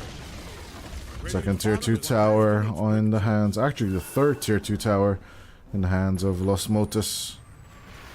And the random Sunstrike is just trying to find the enemy. I do believe Alone needs that Aghanims, so that he can cast that Cataclysm. As onto Kotaro they move with a double astral step. Christuck, they can just turn back onto Kotaro, but with the Satanic, he's just healing up. With the Stone Gaze, he's gonna stun up the Sniper. Can they find enough damage on top of him? Yes, they can. As the Doom on Devil, it's hurting a lot, but Seasmile turning around with the Resonant Pulse, and he's just damaging down the enemy. As yes, Devil will die, but Alone and Kotaro are there along with Sacred, and Seasmile is doing it. They just proved that they don't need the Sven. Who's the Sven? There's no Sven this game. As Devil with the knows it's pit, against Mario. with the pit, in they come, Jim Park. He's gonna stir God's strength right into this play. A Sladen. And of course, Seasmile, they need to go back into the fountain and come back instantly. I don't know if the Rubik will make it through the gate. Yes, he can. As they're just gonna insta-rush for the tier 4s now. Sacred buying back with the Mortimer's Kisses. As it's a huge stun coming out from Michael. In with a Sunstrike, trying to damage him down. In with the Meatball as well. Jim Park looking pretty low, but Alone, he's very low on the other hand as well. But no, the Invoker, he needs to find a good spell combination. He wants to put out the Tornado, but the stun coming out from the Mystic Snake is going to be enough. A Seasmile diving into the fountain will get the kill. And Sladen is absolutely not feeling bad about this. Seasmile almost with the Rampage will shut this series down 48-28 as Lost Motis are going to the grand finals of EPL World Series Season 9 of the Americas. Seriously deserved. Clean gameplay coming out from Lost Motis on every side. The laning stage, you know, it's getting a bit of a hard start for the first 4 or 5 minutes. Then after that, they are just dominating, going around the map. Observer boards are right. Purchasing the gem at the right time when you know that sentries are not that viable anymore around the map because you need so much vision that you just cannot cover it with sentries. And the fact that they included the Underlord in this lineup, I really love that. So, Lost Motis, they are definitely gonna be a very scary looking team for the other grand finalists that we are gonna be finding out in the upcoming 2 days. Yeah, well, it's either gonna be Invaders, good old Plasma, Infinity, either of these 3 going up against Lost Motis in 2 days' time, I believe. So tomorrow we will have the lower bracket semifinal, then the lower bracket final, and the grand final on Tuesday. So definitely don't want to miss that one out. But yeah, I think it's not a sniper carry patch, you know, even though we like the ho-ho-ha-ha ideas. The reach around with the blinks and the control, and as you mentioned, Devil just basically controlling the game with his Fiend's Gate. I think that's what basically cut them down to size. And we talked about the Void Spirit, you know, just jumping your sniper and you not being able to save him. There's nothing you could put on him that will make him survive. Yeah, definitely a tough one. I like the idea, I like the approach, but you gotta bear the loss if it's gonna come with that. But at least they are learning on a learning experience. It was a very good game for them. But maybe next time. Yeah, maybe next time. As for tonight, we are done. Lost Motis 2-0 against Invaders.